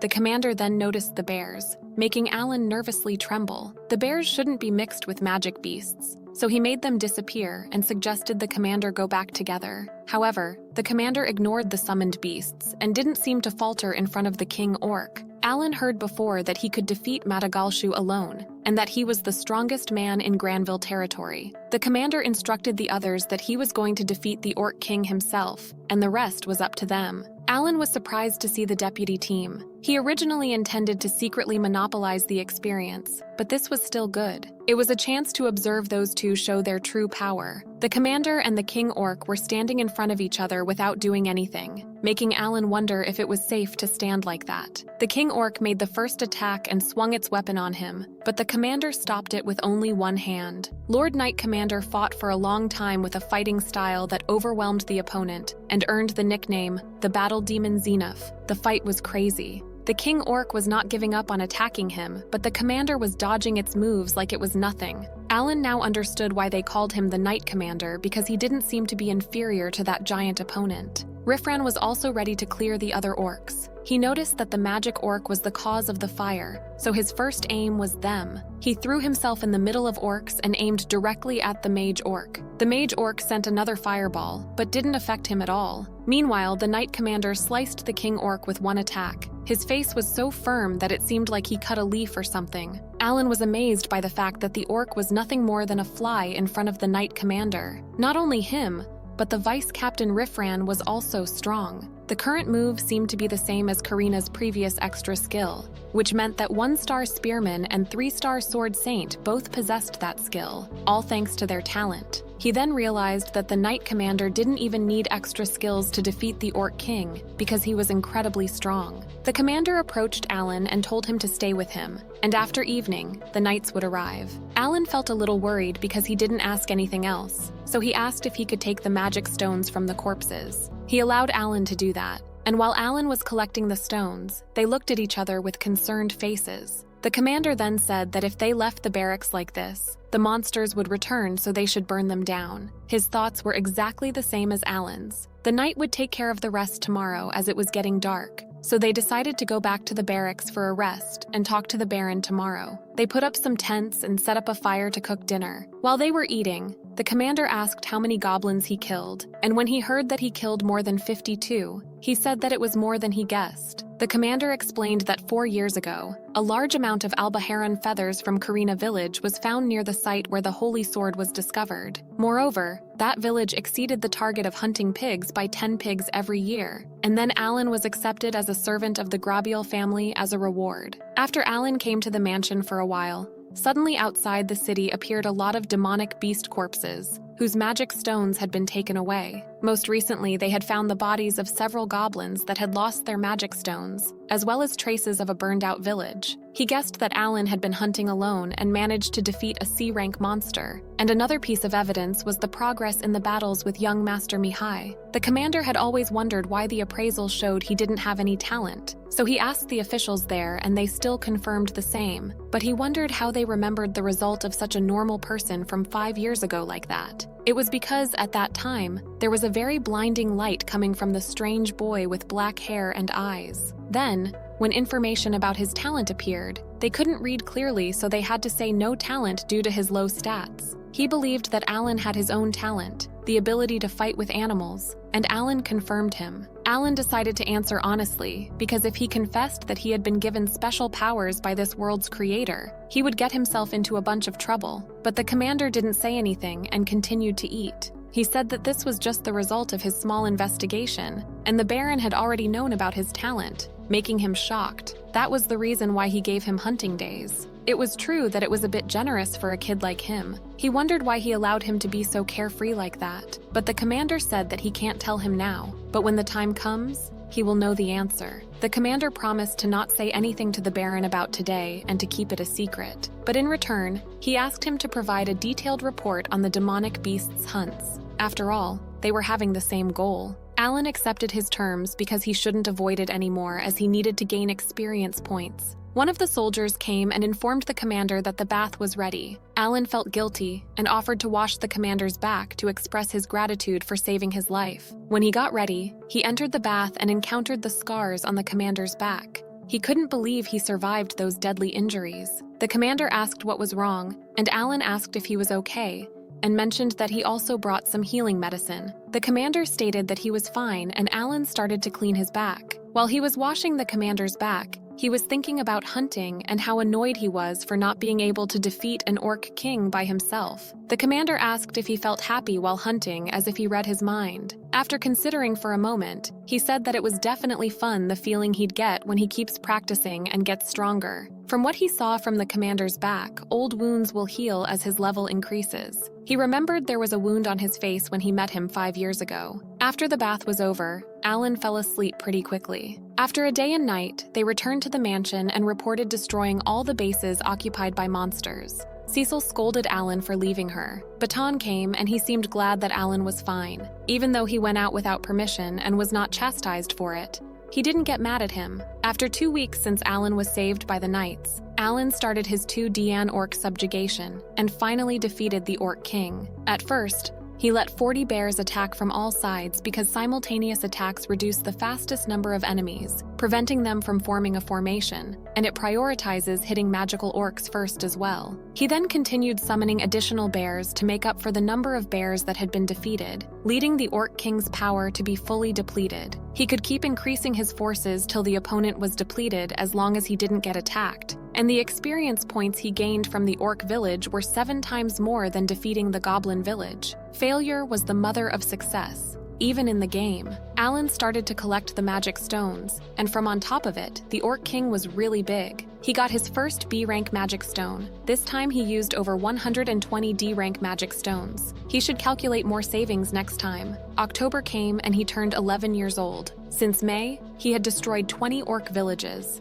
He thoroughly reported to the Knight Commander as he promised. The time frame for reminding Mithril had been reduced from 3 to 2 years. Next spring was the time to remine Mithril as well as other necessary minerals. Everything was so advantageous, and at this rate he would eliminate all the orcs and would hunt for armor ants by next year. After turning 12, he would begin his life as an adventurer. The messenger of the king arrived at the Baron's mansion. Alan didn't like that man as he was simply there to scare them and then raise the tax. Baron greeted him and asked what was the reason for his visit this time. The man praised his loyalty toward the king. Alan found it strange that he was being sweet all of a sudden. The man took out a box and said that he had something he would want Baron to receive personally. It was a letter from Mihai. This made parents nervous while Thomas and Cecil seemed happy. When Baron opened and started to read the letter, he started to sweat and tremble. He couldn't believe what Mihai wrote in the letter. It had been 3 months since the man received his letter. Mrs. Granbiel took the letter and started crying the moment she started reading it. The man then informed them that Mihai Granbiel, their dearest son, passed away after doing his best for the nobility's obligation. Baron was mad as hell. He couldn't believe something like that could happen, as it had only been a half year since Mihai went, and there was no way a nobility family like his could be put in such a dangerous place. Mrs. Granbiel couldn't stand up and fell on her knees crying her eyes out. The man then left after saying that they would talk about the funeral money later. A huge silence filled the room. Alan was still shocked. He recalled the memory of Mihai telling him to protect his sister, and couldn't believe he had foreseen this coming. Cecil was still in shock, and asked her father what was going on, and what Mihai wrote in the letter. Baron told everyone to leave the room, including Thomas. Alan found this pretty weird. The door closed, and Alan was in the hall swiping the floor while all the maids were crying about Mihai's unexpected death.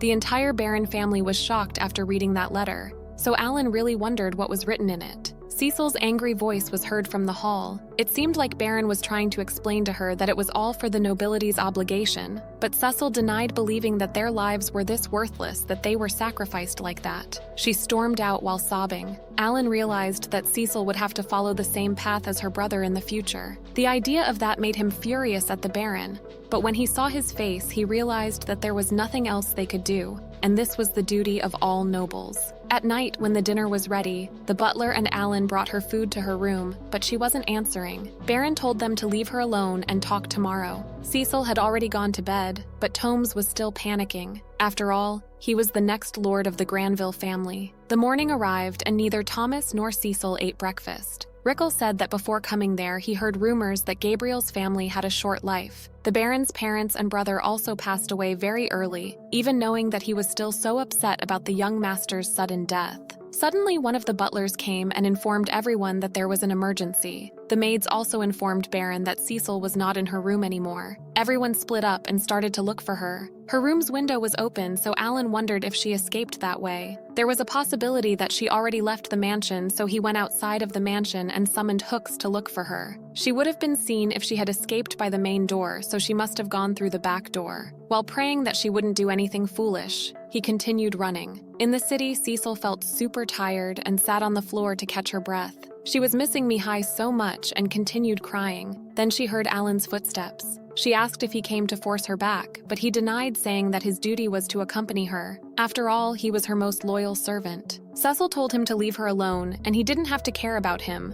But her sentence was interrupted by her growling belly. She got embarrassed and said that it was because she hadn't eaten anything since last night. Alan took out some things and told her to eat them for now. She didn't object to anything and started eating in silence. She was still crying for her brother. Her brother was so strong, so she was sure that she would have to die too. Alan noticed that she knew something already. He previously learned that this kingdom had never been at odds with its neighbors, so it was probably not a military draft. At first, Alan needed to find a way to coax her, so he asked if she would like to get out of this town with him. She was taken aback for a moment, so Alan explained that it would be a trip to forget about all the negative things. She didn't believe they could do something like that. He said that for now, they should go home, and when he reached 12, he would sign up as an adventurer and go out to travel. That was the first time he mentioned this to her, and she was obviously surprised. She found it impossible because she would have to go to the academy. He asked if she was ready. He was talking about the right to choose how she lives, so he asked what kind of life she wanted to live. Cecil seemed scared at first, but after thinking a while, she seemed like she made up her mind and was ready to go home.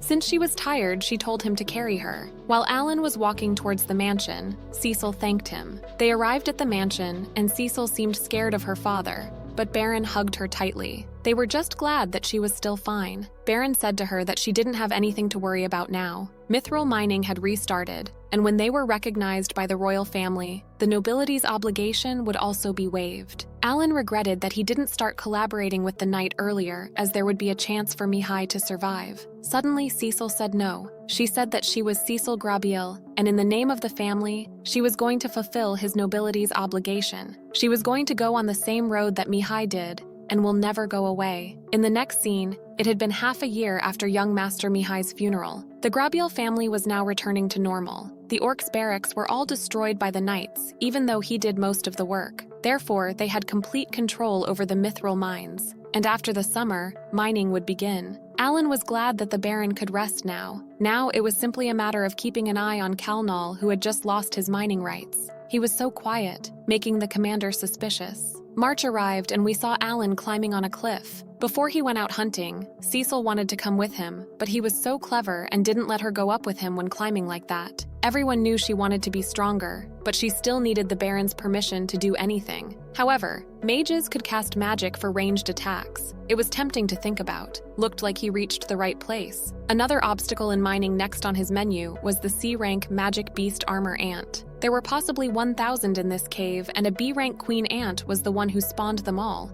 according to Levin's information. This time, he had less information than usual. He also can't use scouting from above in this battle. The size of the entrance was just big enough for an ant monster. He wondered if they designed it on purpose because it was too narrow for them to just go in one by one. He wondered if it would be a clever move to reduce the number of enemies before the raid and summoned his monsters. He was going to arrange the backline similar to the one he used against the orcs and let 6 out first. In a world in which he had to master himself without any manuals, he dared to fight every opponent, and he ordered the bears to go ahead. As he estimated, there were about 1,000 of them, and he was going to use all his forces to beat them one by one. He had figured out all of the ants' weak areas from previous battles, so it was easier this time. In retrospect, it was still a waste of military resources somewhere because a full blow from a gigantic ant would force a bear to collapse. He must unite numerous bears against one ant, but the bear's intelligence was not high, so he could only do simple commands. They make a lot of mistakes when teaming up. He called Hook and made him inform every bear. The tactical effectiveness was going to considerably improve, but unfortunately, even though it had been a month, he still could not be able to wipe out the first ant cave. Twice a week, he kills more than 200 each time, so it should be 2,000 in a month. So he thought the lack of information was not a problem. Now that he thought about it, something weird happened. A few days more than 200 ants were killed.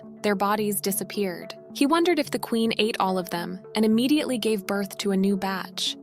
Even though he got a lot of experience this time, they kept crawling out, making it difficult to gather all of the magical stones. He had to change his strategy before making another attack on the cave. In May, the Baron had agreed to change the service and hunting schedule. Now he could hunt 2 days in a row. He had been there watching all the time, and so far he killed more than 300. Suddenly, he and the bears heard something. Alan's plan worked because it stopped. It looked like they had stopped coming out of the cave.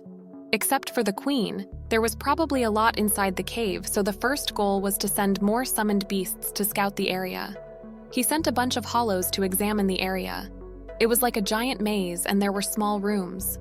After a while, the ants found them, so now he had to summon it again. He ordered bears to clean up the remaining ants. It was true that bears were bad at seeing in the dark, so he was going to direct them through Hero's night eye. He then found the room of the newborn ants. Alan was focused on controlling 8 summons at the same time. He was deciding which direction the bears were going to attack, and how heroes continued to scout the other way. He knew that he must give exact instructions because not a single one was allowed to live at this time, but unfortunately they got blocked again. He ordered Hero to go back to the cards. It felt like he was solving a mini-game in an RPG. It was also getting dark, so they had to get back to the mansion. But if they put this opportunity aside for now, he didn't know how he would get another chance like that.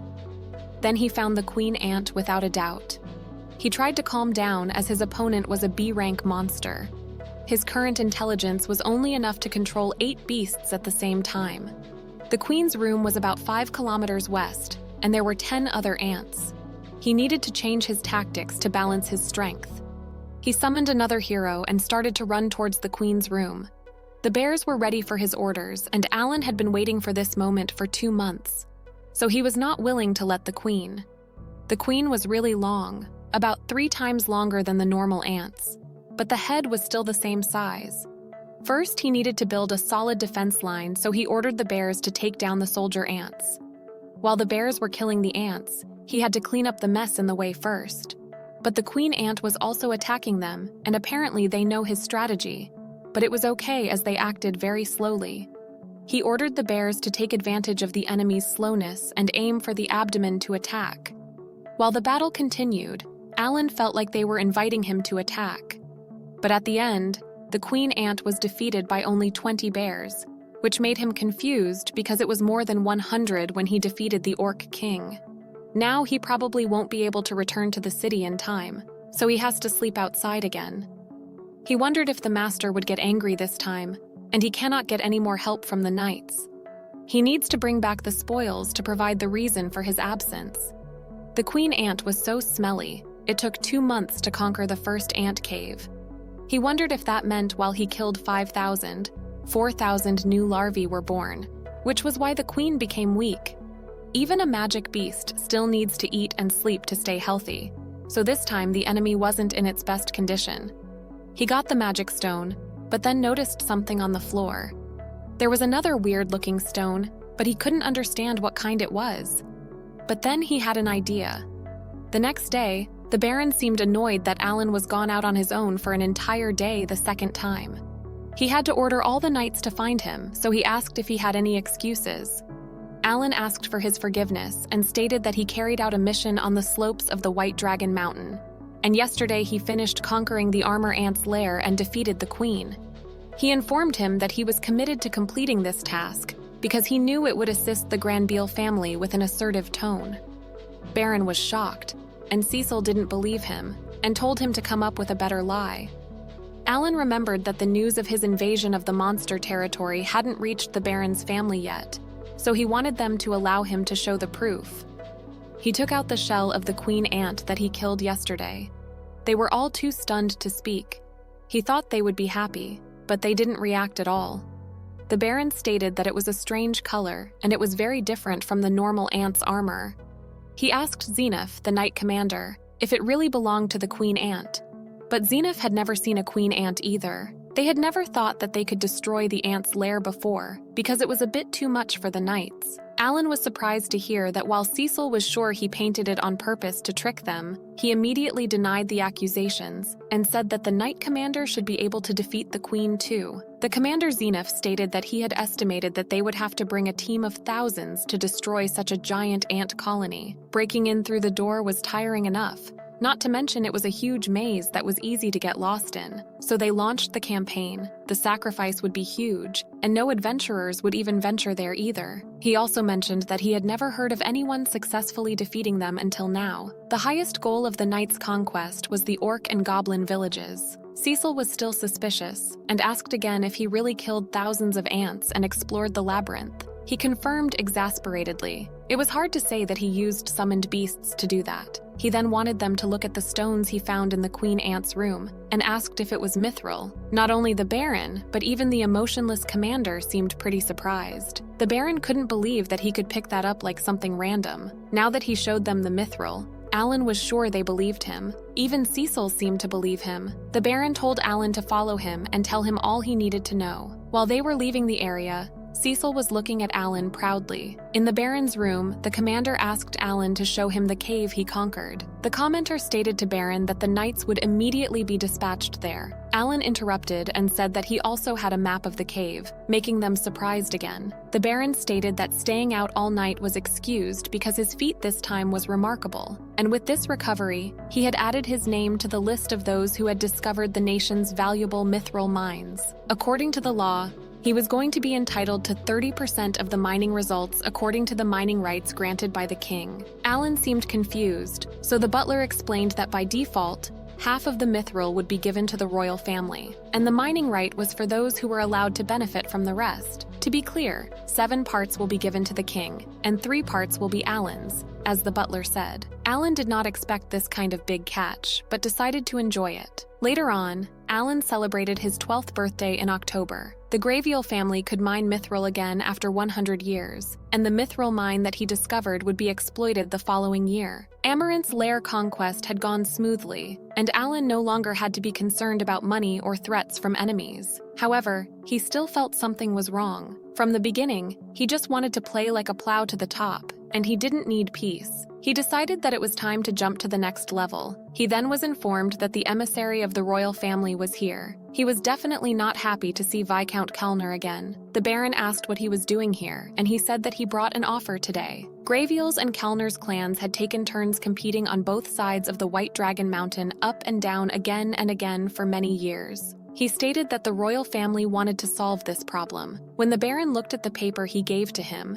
he saw that it was in order to manage the territory back in Long Mountain together. Viscount Kellner explained that the two families would manage this area, and the benefits were divided equally between them, so the conflicts and struggles over the years would gradually be removed. That contract was personally drawn up by the deputy judicial officer. The other guy informed him the only one who hadn't signed was him. The Baron politely refused the offer, but this caused him to have a tantrum in front of him. When he stormed out, the Baron asked if the Knight Commander was on White Dragon Mountain. If he got back in time, he ordered to tell him to come with him to the capital immediately. Cecil was concerned, but her father reassured her, promising that he wouldn't let anyone touch Graviel's territory. Alan thought about putting aside his resignation as a servant here for now. He overheard from the maids that if power were divided with that clan, the migration back to Long Mountain would be abolished. The idea of living in peace and managing together sounded good, but if the partner was that Kellner, there must be something weird. But if the Baron refused this time, he would be called greedy by everyone. Suddenly, they heard someone calling for Cecil,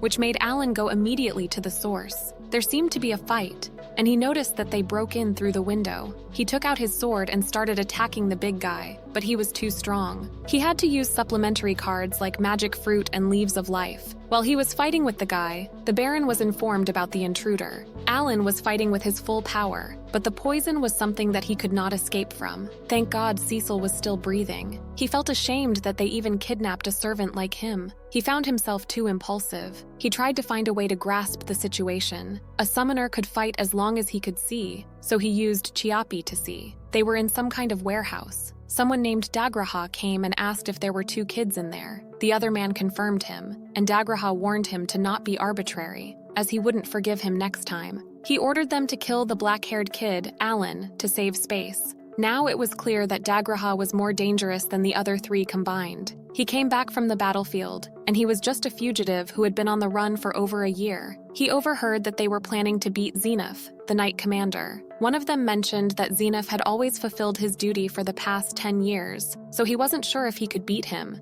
Also, Zenith's soldiers were actually almost all dead, which made them giggle. Alan didn't understand what they were saying, but was sure there was a war somewhere. The situation was that there were at least 4 enemies. He was tied, and these guys seemed to have been hired by someone who targeted Cecil. It was always better to save yourself than wait for someone to save you, so he started to think about a way to escape. But he remembered that he lost his mithril sword and only had 2 iron balls and 1 short sword. One of them went to the bathroom, so it was a chance for Chiapi to explore the escape route. The man was confused that there was a bird on the ship, which meant they were on a ship, but there was no sea near the Grabiel territory. He was in a great ship. It was getting darker. The boat suddenly started wobbling. Someone started to thank for trusting Bahona's service and informed the people on the ship that the airflow was unstable right now. And even if the movement wasn't affected, it would be good to pay attention if the magic airship was shaken. Alan was shocked. He was in a magic airship, and there was no escape in the sky. He decided to stay calm and explore more. He went somewhere too crowded, and it was a luxury restaurant.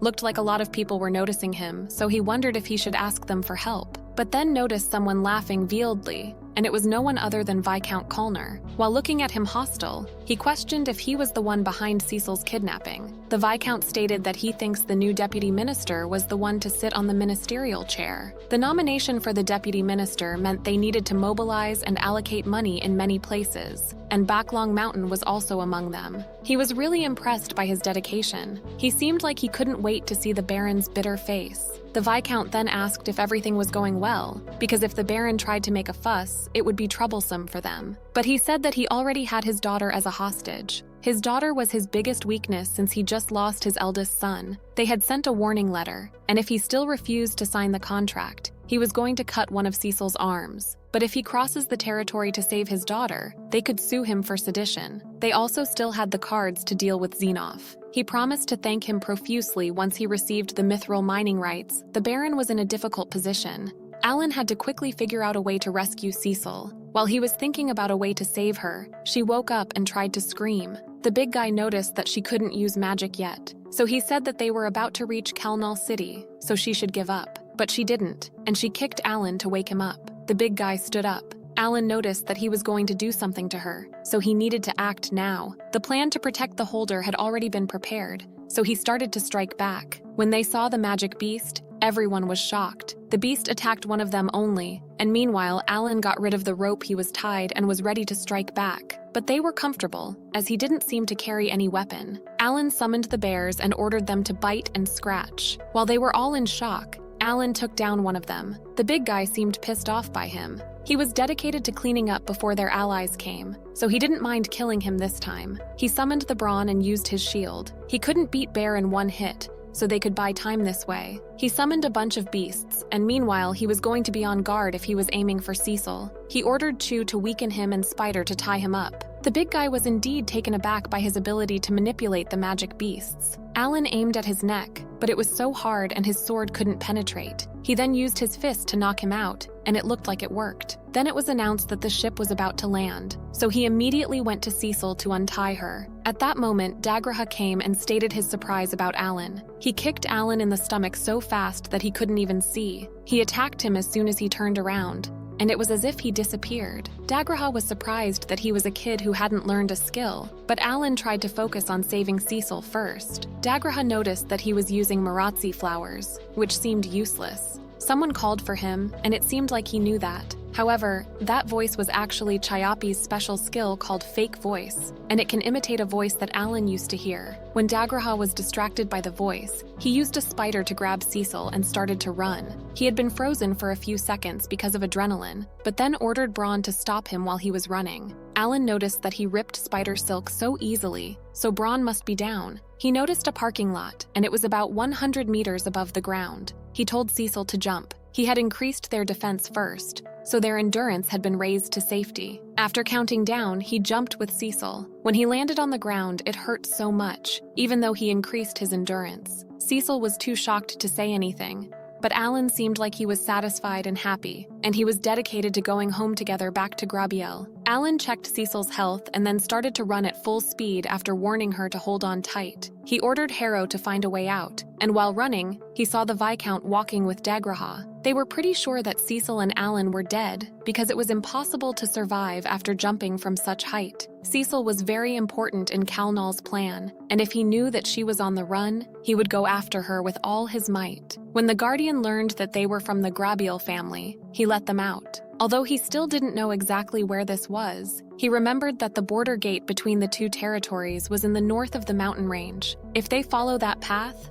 they will avoid a sudden encounter with the White Dragon. He didn't even know how many days it would take. It was so dark that Cecil couldn't see anything, but luckily Alan activated his night vision, so there was nothing to worry about. After some time, they took a break. He took out some food and drinks, and while they were eating, Cecil wanted to confirm that he could talk to magic beasts. He said that all his summoned beasts were very docile. He asked if she was afraid of him, but they had known each other for 4 years, so it was no surprise. Meanwhile, Alan was checking them. Dagraha knew that they were still alive, and shockingly, he was heading straight to the cave where they were resting. He suspected that he had a tracing skill, so he told Cecil that they needed to get out of there. He had to raise the speed stat to lose them quickly. He started to run in a different style to see what his tracing style was. Dagraha probably follows in the exact footsteps he left behind. Thus, his talent may be reconnaissance, the type that was good at tracing the enemy. So he decided to go beyond the trees to not leave obvious footprints. It seemed like his plan worked. Cecil wondered if he was going to fight with him,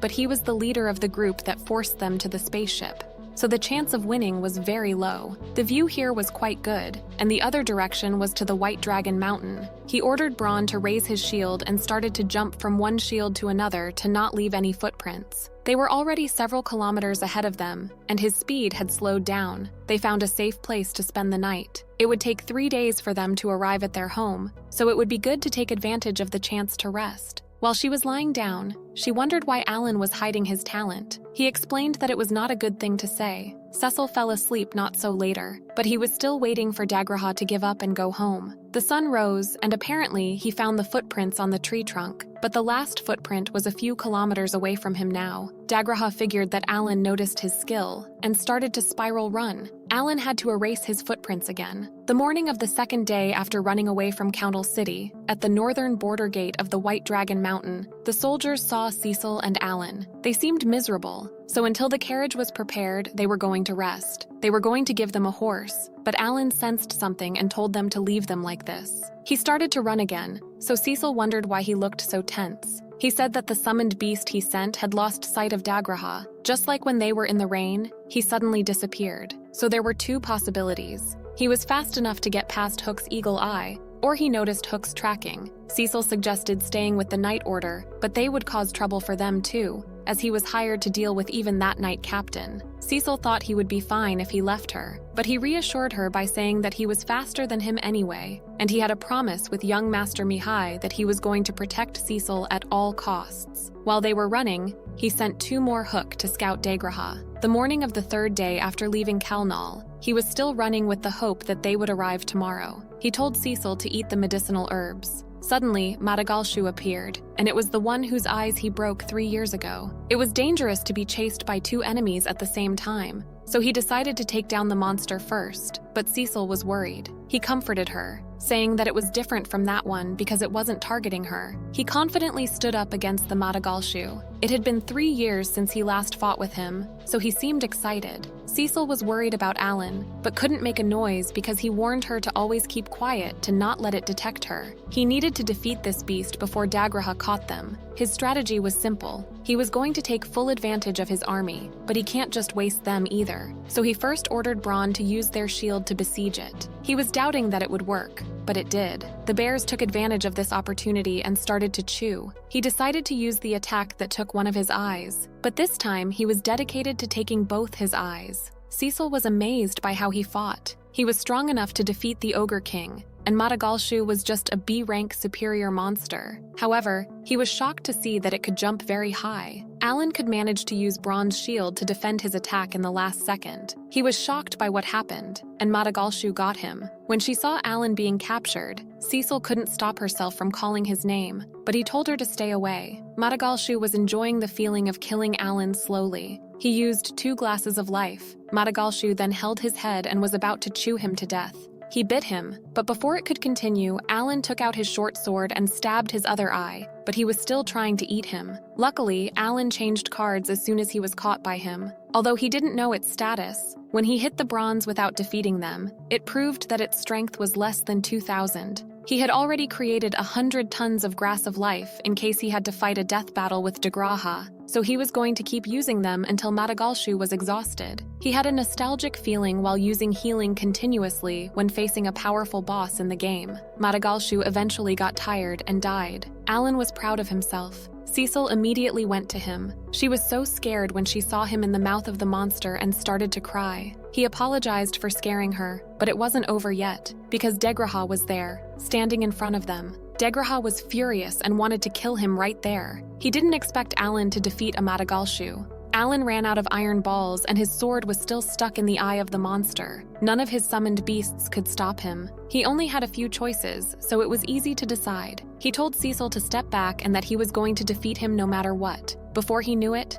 Degraha kicked him in the stomach. He didn't even have time to see his movements and he was already kicked away. Also, Degraha seemed to figure out Alan's skills, and the fact that he ran out of magic power now. It seemed like everything was about to end when a small explosion happened right next to Degraha. Cecil somehow managed to use magic skills. Alan didn't have a weapon and his magic power was exhausted, so she felt obligated to save him, even though her father warned her to not use it until she entered the academy. She tried to use Fireball, but missed it. Degraha hit Cecil and teased Alan. Alan reminded him that he escaped from the battlefield after only 1 year, and now he was making a living by kidnapping children. This triggered him, and he kicked Alan once again. Even though he was being kicked, Alan wanted him to get more angry. This idiot. Degraha says everything, and he consumes mana when using skills. Now he understood more about the skill structure of the others. Skills were divided into 3 types. The first type was the type that requires the subject's magic power. Next was the type formed by training from a young age, and the kind of extra skills that he didn't have.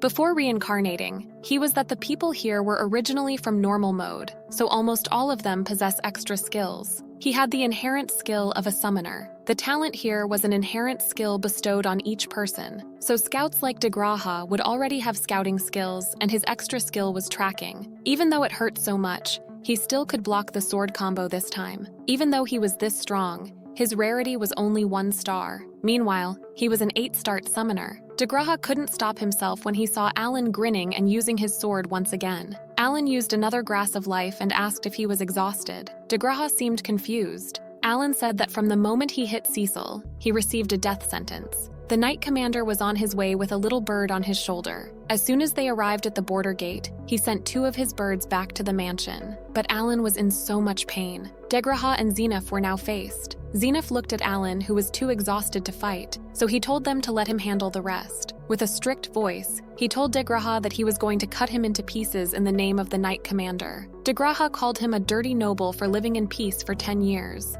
He said that he always enjoyed trampling on bugs that parasitized nobles like him and made his first attack. But using Scout didn't seem to impress Zenith. He appeared in front of him and attacked with his sword, but Zenith was dodging him without moving a finger. Eventually, he managed to stab him, but he was unharmed even though the guy pierced the armor. Zenith, with the scariest voice and the glare, asked if he thought he was the only one who lost all his comrades sacrificed for him to live. Degraha thought he was running away from his destiny. With Aura Blade, Zenith sliced him in 2. He was a man of his word. Alan and Cecil were amazed by him. After that, they safely returned to their home and the Baron welcomed them. With that, the chase between them and Degraha ended after 4 days. In the next scene, Alan is taking his first bath in this world. The last quest was hard for him, but he also learned a lot. Now he needs to have a plan to resist poison and prepare clothes to change during the mission. And when the Knight Commander killed Degraha, if it was like a demonic beast, the increased experience would have already shown through the grimoire. but he didn't see any notifications. The bath was over, and it was time to report everything to the Baron. He wore his clothes and went to the Baron's office and told him about everything that happened. He explained that to win the position of Justice Minister, a lot of money needed to be raised, so the Royal Messenger and Kalnal colluded. The proposed case of jointly managed mithril mining was also part of their plan. The Baron was furious after hearing those information,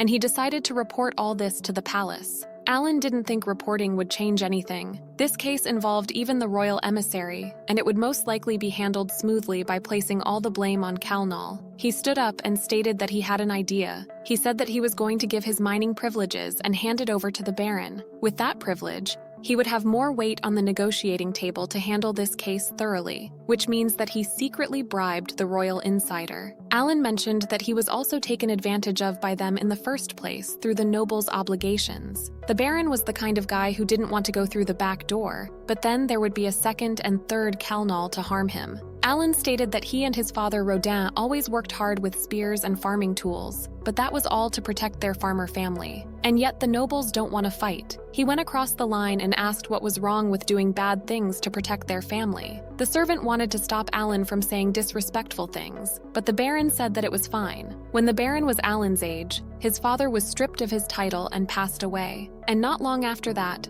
her mother died. Then the successor of the family at that time, his brother, also died after a few years. When he was 16 years old, he had to take over the family with the principles of purity and transparency taught to him since childhood. But as a child who was taught to do so. He apologized to Alan and agreed to take advantage of his mining privilege. Alan was more than glad, but there was one thing he wanted the Baron to explain. He wanted to know about the nobility's obligation. Cecil also wanted to know that too. The Baron promised to have her teacher explain it. He had to prepare to head to the royal capital, and while he was away, they were going to take good care of the mansion. A few days after the Baron went to the capital, the teacher came and stated that it was good to know that Cecil was safe. Cecil didn't want to be an ignorant child and wanted to know about the nobility's obligation. The teacher said that he received a request from the Baron and wanted Alan and Cecil to keep what he was going to say as a secret. It was a long story, so he wanted them to take a look at a map of the world first. The largest land in the middle was the territory of the Zhongying Empire. Their Radashu kingdom was located there at the Yato. The north lies the Jiamut empires. In the past, the kingdom was invaded by the empire. It was peacetime now, the war was over. It was the history of the kingdom, and more of the people had been educated, but a nobility's obligation had been erased from the history. The truth of this world was still in another historical system. He pointed out the history of the Demon King, the history that comes from the forgotten continent where the Demon King was born. They got goosebumps even hearing his name. Alan had seen it before reincarnating, but he didn't know this world also had a Demon King. 112 years ago, there was a man who called himself the Demon Kind of the End, who wanted to make all kings surrender to him. But of course, the kings were not easily subdued. And 62 years ago, an event called the Great Disaster happened. All of a sudden, the demonic beast became ferocious and inexplicably violent. Because of the mysterious leveling up of the magical beasts, countless people died. Alan asked if the Demon King did it, but it was rumored to be the last move of the Demon King. Not long after that, the Demon King's claws also reached southward. A large army of demonic beasts of all B rank and above invited the Zhongying continent. Who was the Demon King, and how could he manipulate magic beasts? No one knew. The demon army didn't stop until there were no more people left standing. Additionally, the demon army also invaded 2 other continents. In the Vukis continent, they fought back with giant golems, a result of their superior technology. Next was the elves' residence, Roseheim. They also fought bravely thanks to the elemental magic given to them by the Elemental King. Both Cecil and Alan were shocked by every new information they heard. To stop the expansion of the Demon King, the Alliance of 5 Continents was formed. Under the agreement, the countries would share their forces and resources. However, the situation did not improve. The lack of talent, the too many warriors on the front lines were sacrificed, and the Baron's father was also caught up in the war. At that time, the system of 1 academy per country was born. The system gathered all the talented people in the country to train warriors to support the front lines. Even so, it still couldn't slow down the Demon King's invasion, and a quarter of the Gamut Empire completely fell into his hands. At that time, the teacher also fought to protect the world. Most of his comrades were dead, and the situation had gotten worse and worse. However, the world creator Alemia did not abandon humans, and the hope of humans was born. And Helios, the world's first person with heroic talent, appeared. He graduated from the academy and entered the battlefield at the age of 15. He defeated the invasions of the demon army one by one. He took back the territories that were occupied for more than 5 years, and now he was 22 years old and was still fighting. Alan suddenly felt like an RPG game. Their rarity was all 5 stars, so he wondered if those were talents big influencers on the whole world. Their kingdom had never been invaded, so to protect themselves, they must obey the covenants of tribute. Thus, the territory exploration decree was issued, and all resources were prioritized to be sent to the battlefield. Alan realized that all farming areas, like the one where he was born, were to serve the war. It was clear why the Baron accepted the order to increase the tribute, and his family didn't eat wild boar. That was the whole story. The teacher mentioned that it was also a rule in the treaty between the 5 continents. A 3-year battle obligation was imposed on any noble or young royal talent. No matter how noble his position is, he cannot escape. All must go to the battlefield. There was also a place as good as the place where the hero commands, but more than 50% of the people who went to the front lines did not return. And if Cecil was ordered to leave the army, she would probably be sent there too. The teacher didn't want to scare them, but there were still benefits to performing obligations. After 3 years, if you return, you will enjoy leisurely positions with a good salary like him. Just like Cecil, he was a magician, and that was the reason why he was chosen to be her teacher. He promised to teach her everything he could before she joined the academy. Alan had a question. The Demon King had appeared. The world in normal mode had been destroyed. 10 years after the hero appeared, Alan decided to choose Hell mode when coming to this world. There was a possibility that this place was waiting for someone to choose to enter Hell mode. Now the combat power was in balance as the Demon Lord and hero coexist, and he was the one who tipped the scales. The Baron returned to the mansion in November. Having spent a month in the royal capital, he assured everyone that everything was fine now that the matter with Calnal had been resolved, and he would no longer be able to harm them. The Baron summoned Alan and thanked him for rescuing Cecil from Calnal's grasp. He gave him 200 coins for defeating Madagalshu, and another 200 for rescuing his daughter. Alan politely thanked and wondered about the 3rd bag. The Baron explained that there was one more thing. He discussed Cecil's obligations with the king, but given her talent as a mage, she couldn't hide, and the king was completely powerless. Alan realized Cecil's talent was greatly appreciated, and the battlefield was now lacking combat power. The Baron then stated that he wanted to ask him one more favor. He already knew that Alan's lack of talent was just a cover, and for the past 4 years he had considered him as someone he could completely rely on. He handed Alan the last bag and asked him to protect Cecil both at the academy and on the battlefield. Alan didn't expect to have 600 silver coins as a poor noble who even abstained from eating meat. He wondered if he allowed his hunts because of this request. Alan stated that his talent was a summoner, and he indeed hid this thanks to the church's mistaken judgment, and he was going to devote himself to protecting Cecil. The Baron was glad that he accepted it. However, instead of 400 coins, he wanted him to exempt his family and the family of the Holy Sword Karina from tax. The Baron promised to do his request, and he was now ready to go to the academy with peace of mind. He also got the courage to want him to let him stop his service duties so that he could focus on protecting duties. The Baron accepted all his requests. Alan then wondered about the beautiful sword he was holding. The Baron explained that it was a gift from Viscount Granbiel to the family's main guest. Alan was puzzled when he heard that. The Baron stated that thanks to him, the Granbiel family had been promoted to Viscount. It was more like he bought the position. But the servant stopped him and stated that thanks to the full power to mine minerals, he could manually regulate many things, but it was better to not talk about it too much. Alan congratulated him and accepted the sword. In January, at the Karina village Pippi, the main bird came, but it looked like there was no mail today. Suddenly, Alan showed up and corrected them that that bird's name was actually Chiapi. They were all shocked, and his mother couldn't stop tearing up. However, his little sister couldn't remember him,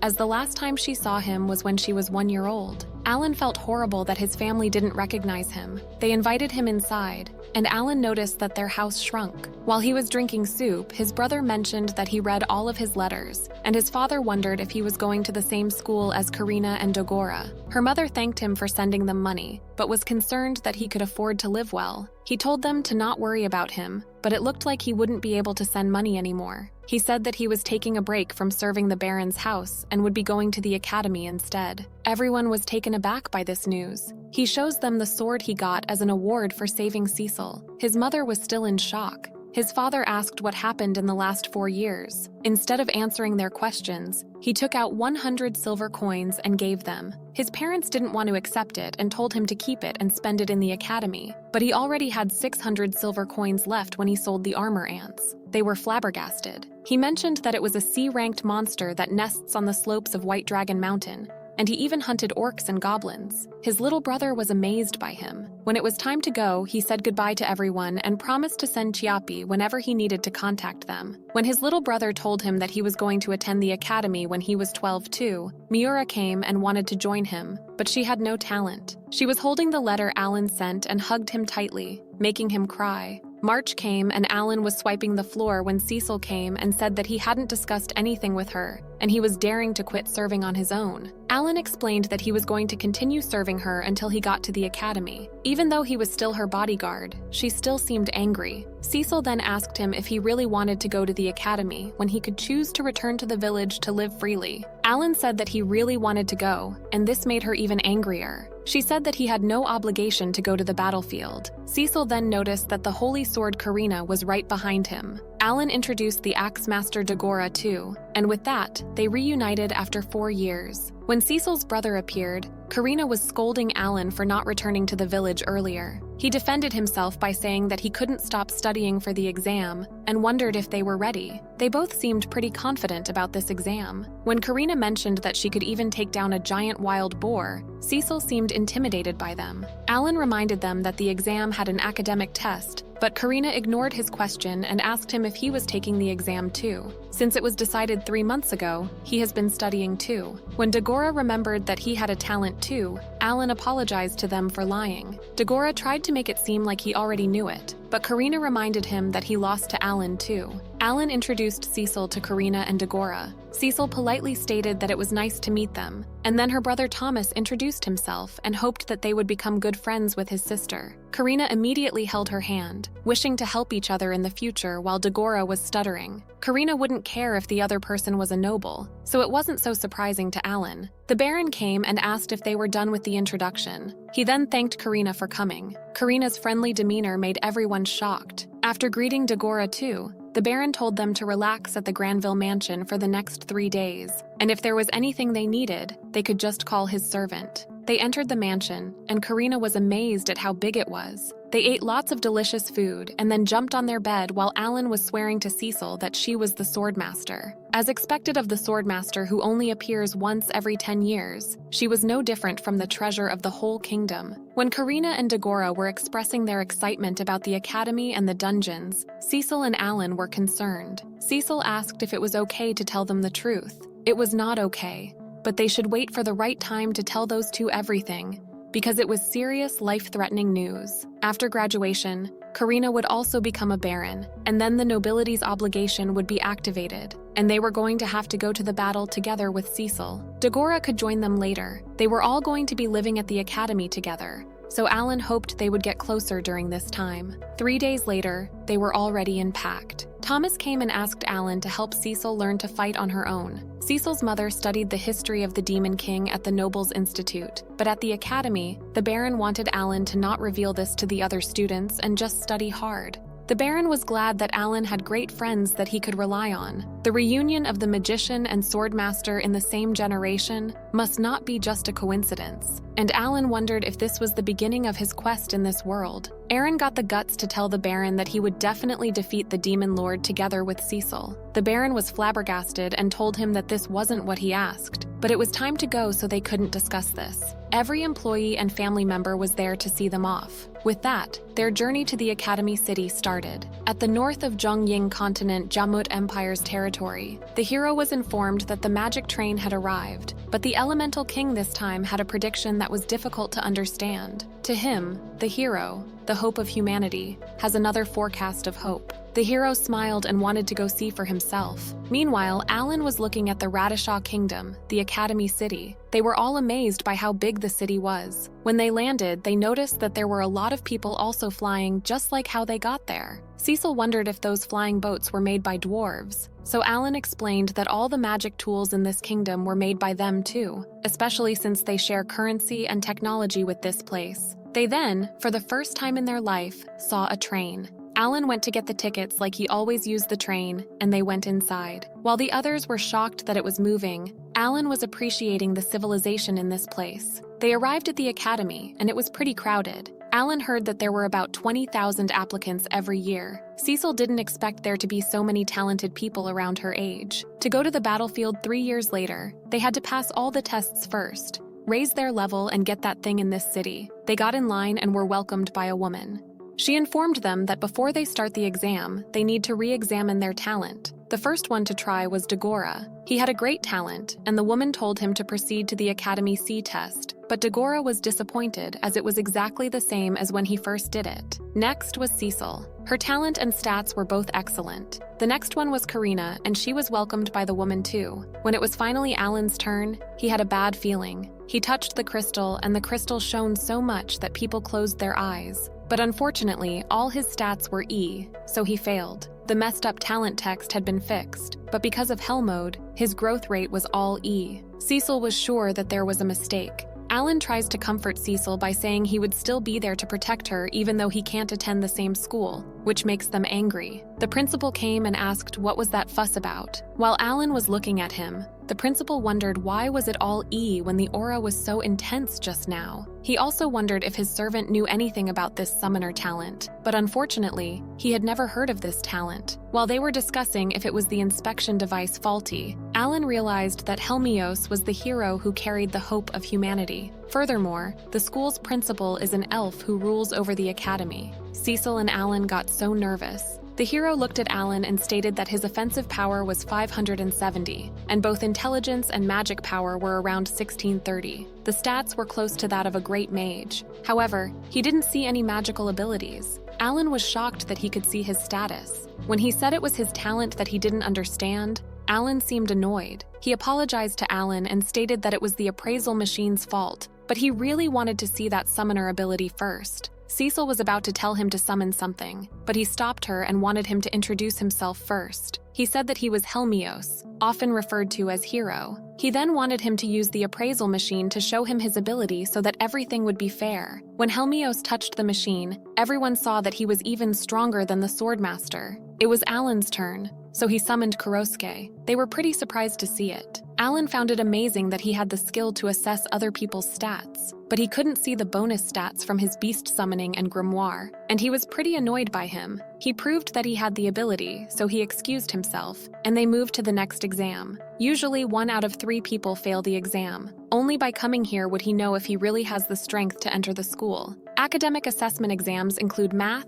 national language, and history. There were also tests of magic beast knowledge and judgment. The results were out not so long later, and Dagora grade B, Cecil A, Karina C, and Alan was S. They were informed that the uniforms would be distributed soon, so they had to line up in an orderly fashion. Cecil wondered where they were going to stay. Alan said that instead of staying in a dorm, he suggested renting a house and living together. They all agreed with that idea. Before entering the school, they needed to register for the Adventurer certification. After that, they would be considered accommodations. They went to the Adventurers Guild, and the receptionist told them to wait a moment while they did the certification. Alan wanted to buy more D-rank magic stones. Cecil explained to Dagora that every time Alan has a chance, he orders 10,000 stones. Alan wanted to buy 100 gold coins worth, but the receptionist stated that she could only accept 10 gold coins with the amount available. There was a dungeon in the city, so she suggested he earn more. After 3 years, he had a total of 2 million stones.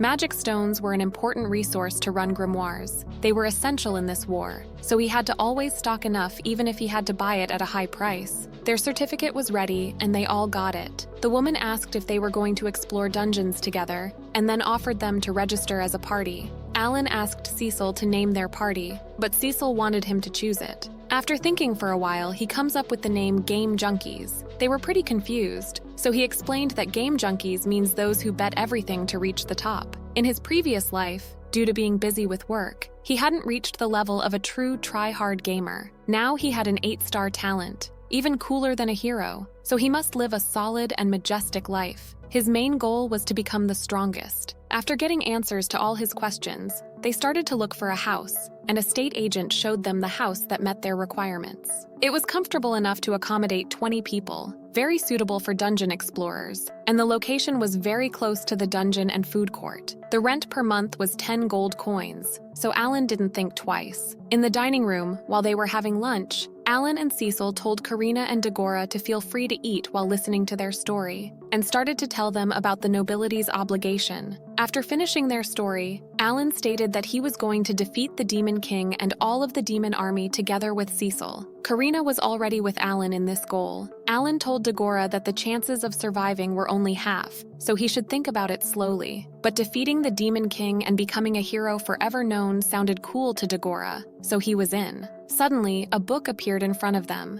and on the cover, it was written that Karina, Cecil, and Dagora had become a teammate. Alan was more surprised that the others could see it. He wondered if that was because they were a team now. Karina asked what they needed to prepare to fight the Demon King. He explained that there were 3 crucial things: practice through dungeons and become fully equipped. There also must be a teammate with the recovery talent. The next one was a personal matter, but since he was born, his growth rate had been equivalent to that of 100 people put together. That's why he always needs a huge amount of magic power and magic stones to surpass normal training. And a solution might be in this city, Magic Recovery Ring. That's why he always collects magic stones. Everyone would be very busy from now on, so it was time to rest for them. The first day of school arrived, and they were heading to their first class. There were 100 classes with 30 students per class, so 300 passed this year's exam. It felt like he was in high school again. Their homeroom teacher, Karlova, came and introduced himself to the class. Normally, he was the guild master of the Adventurers Guild in the royal capital, and his talent was swordmaster. He was transferred here because a sword saint was enrolled this year. Not Karina got the class's attention. Meanwhile, Alan was thinking about the Adventurers Guild cooperating with the 5-Continent Alliance. The teacher explained that this class included serfs, commoners, and a few nobles, but that didn't matter. He strictly told them to drop the formal speech when talking with each other, because they were now students of the academy. Alan teased Cecil and called her by her name for the first time, and she was so pissed off that she immediately choked him. The school had classes 4 out of 6 days a week. General education in the morning and afternoon classes was based on each student's talent. Naturally, there was no summoner class, so Alan had been given the liberty to join any class. On their first holiday since attending the academy, they were going to a rank C dungeon. Cecil was not happy with Alan and Karina's excitement. Someone told them to go to room 205, so they started to look for that room. Thanks to Alan, they were all ready to go, and all their gear cost 150 gold. They arrived at room 205. When they went inside, they saw a huge cube,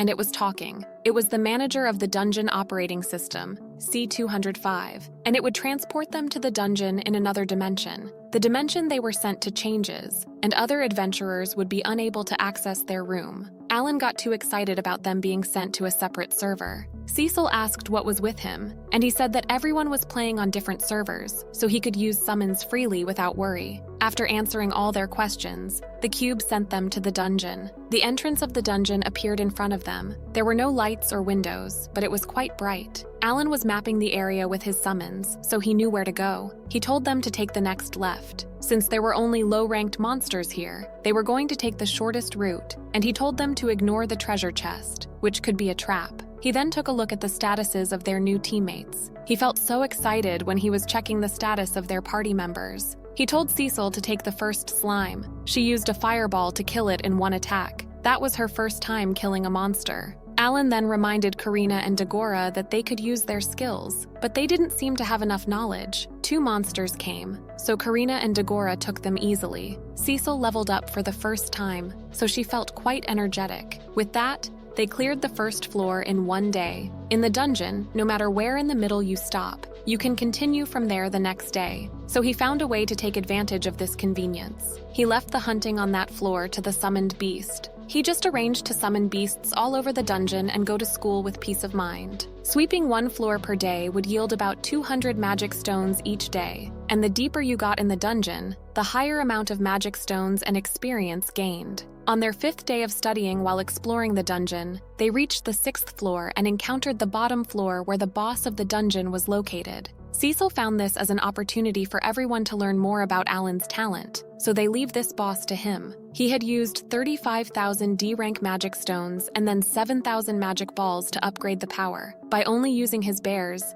he easily took down the boss and they won in one attack. They also got a steel sword as a reward. Alan offered to take it to the weapon shop and see how much they could get. The sword cost 1 gold coin, which helped with the cost of living. Dungeon bosses only appear once a day, so they were going to go at the end of the school day. Come to think of it, the dungeons were pretty convenient, but its most convenient part was the space teleport feature. Cecil felt tired, but it was fun to practice non-stop, and she felt happy to see her level keep increasing. In May, teacher Karlova came and informed the class that in 3 months after the summer break, there would be a dungeon exploration test, and those who failed was going to be expelled from the school. They will each explore one dungeon in groups no bigger than 8, and they can't ask anyone outside the school or any of the upperclassmen to join. Last year, 20 people died. The students were shocked when they heard this, but not Alan's team because they already knew about the Demon King. The students started to surround Karina asking for partnership, and since she couldn't say no to anyone, she looked at Alan helplessly. He told his team to stand up and turn to class. He stated that their team needed a member with expertise in support and recovery, and added that they already cleared 2 sea-level dungeons. The students were surprised. Alan continued by stating that they currently run 2 expeditions per week, and the condition was that they must be able to attend at least one of the 2 sessions. He warned them that dungeons were dangerous, so they needed to have faith in their teammates' abilities. He added that rewards would be shared equally, and by limiting the number of members, each person would get more. One of the classmates seemed concerned, so he said that they could feel free to bring them their concern. Alan was awesome, but no one had applied yet as no one in this class was good at healing.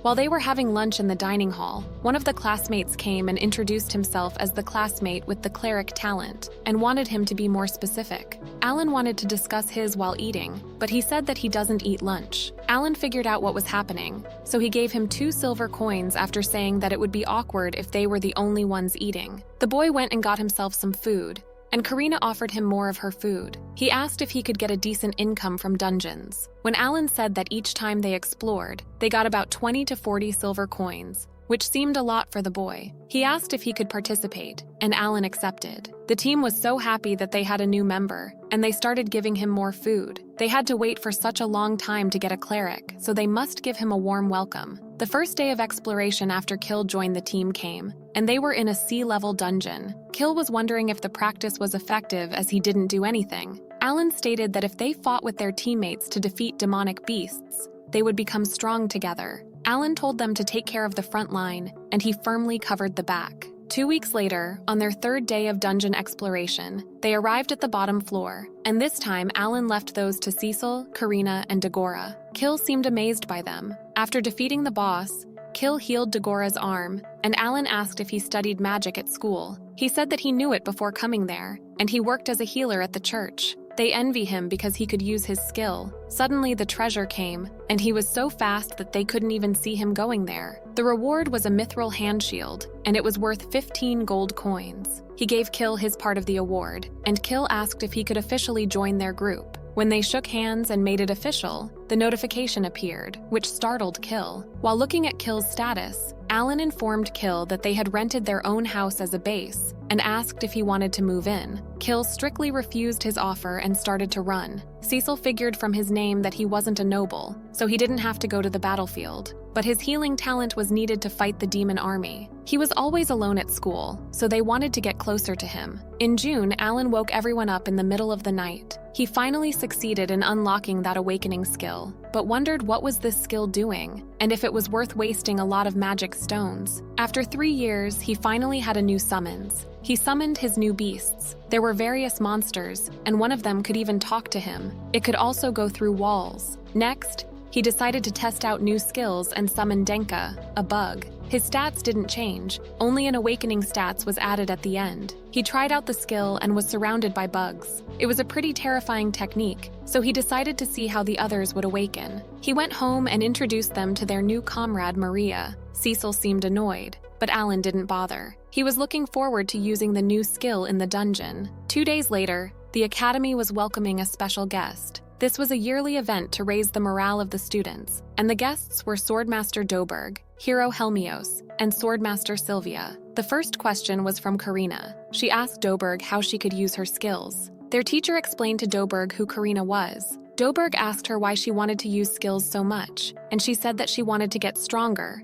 and Alan could use his skills, so she wanted to use it too. Hero Helmios mentioned Alan before. Doberg told Karina to come over there, and she followed him without any worry. Doberg told her to come at him and be conscious of her skills. Alan and Cecil seemed concerned. Karina attacked Doberg, but of course she didn't damage him. He reminded her to try using her skills. Karina attacked Doberg over and over until she got so tired. Doberg triggered her by saying that she would be able to use her skill maybe in 1 more year. She continues attacking her. They continued to fight until it got dark outside. Hero Helmios offered to have a friendly match, but was rejected immediately by Alan. It had been 8 hours, and Karina would probably reach her limit very soon. Doberg asked once again if she had given up, but she refused. Since long ago, she always noticed that Alan was always thinking about something. Since Alan had a big dream, she was dedicated to being stronger. Doberg told her to focus on how to use the skill and charge for the last time. One last slash, and Karina succeeded in using her skill.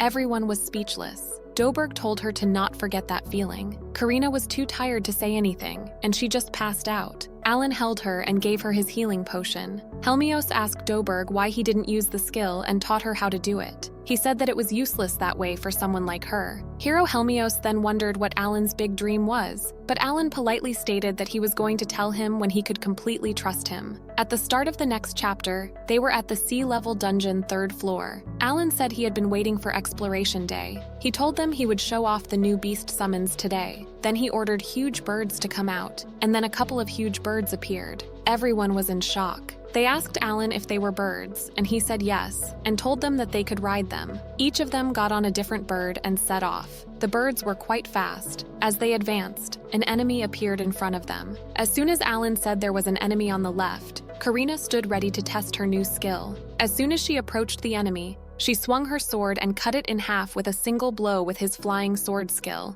After that, she said she could do anything with her skills. Dagora told her in a jealous tone that she was the best. Maria appeared on the shoulder of Alan and told him that the magic stone had fallen out. He thanked Maria and said rather than the horse cavalry, they were the beast cavalry now, which seemed cool. On the last floor, Cecil said it was not even noon yet, but they had already passed the last 2 floors and defeated the boss. Meanwhile, Karina had formed such an emotional bond with her bird that she even gave it a name, which was Fran. She said Fran was fast. Alan was looking at Kill and thinking that despite steadily increasing his income, he skipped lunch. He thought he had only seen him cheered up when he saw the treasure chest. And with that, they had finished conquering 3 C-rank dungeons. Karina wanted to celebrate Kill becoming an official member of the group and wanted to give a feast. However, Kill said he would feel bad for the rest of his household. Alan asked him if his family was from that city. He said no. The 8 of them moved there together when he got into the school. Kill said his family also couldn't find a job, so they couldn't earn anything. So if it was just him enjoying things, it didn't feel right. Cecil told Alan that it looked like the right time. Then Alan told Kill that they were actually looking for someone to take care of the housework at their place, and asked him if he and his family would be willing to move into their house together. He said there was plenty of room left, and of course, he would still pay them. He told him that they were a team so he wouldn't let anyone suffer. Cecil also wanted to convince him, so she told Kill that they would divide the treasures found into 6 parts. She said 1/6 of the salary for the Kill family to take care of the house, and instead the magic stones would all go to Alan. Karina said Alan needed a lot of magic stones to level up. They all gave theirs up to him. She asked Kill if that was fair. He apologized and also thanked all of them. Then Alan wanted to hurry up and prepare a welcome party for everyone, so he pointed somewhere on the map and ordered them to gather at that station. The party started, and when Kill and his family arrived, it was a bit late, so Kill apologized for being late. Alan said that wouldn't be a problem. Alan asked Kill where his family was because they all looked so young. Kill's sister was the one who introduced herself. She said her name was Nina and she was his younger sister. She said it was an honor to meet everyone. Kill told Alan that he knew he was wondering about his family, and he said he would tell him later. Alan said okay, then they all went home. Cecil said there was a lot of food, so she wanted everyone to eat to their heart's content. Kill again wanted to thank them and told them that helped him a lot. Besides, Kill told Alan that he didn't need to be so formal with him. He just wanted to talk casually like with the other three. Alan was okay with that request. Cecil asked Kill if he must have been a noble. Kill said it was all in the past because his title had been removed. So now he was living with the servants who also didn't have a place anymore. Cecil said it was a pity. He said it was okay because he was used to civilian life. But when he was thinking about Nina, things were changing. Nina told her brother that she would try her best to help. Cecil told Nina that she and Alan both had a sister about the same age as Nina. Alan said speaking of their backgrounds, they were both peasants who were recently promoted to commoners. Kill said Alan didn't look like he was from that kind of background at all. Dagora said people used to say that in the past. Kill said at first he thought Alan and Cecil were both nobles.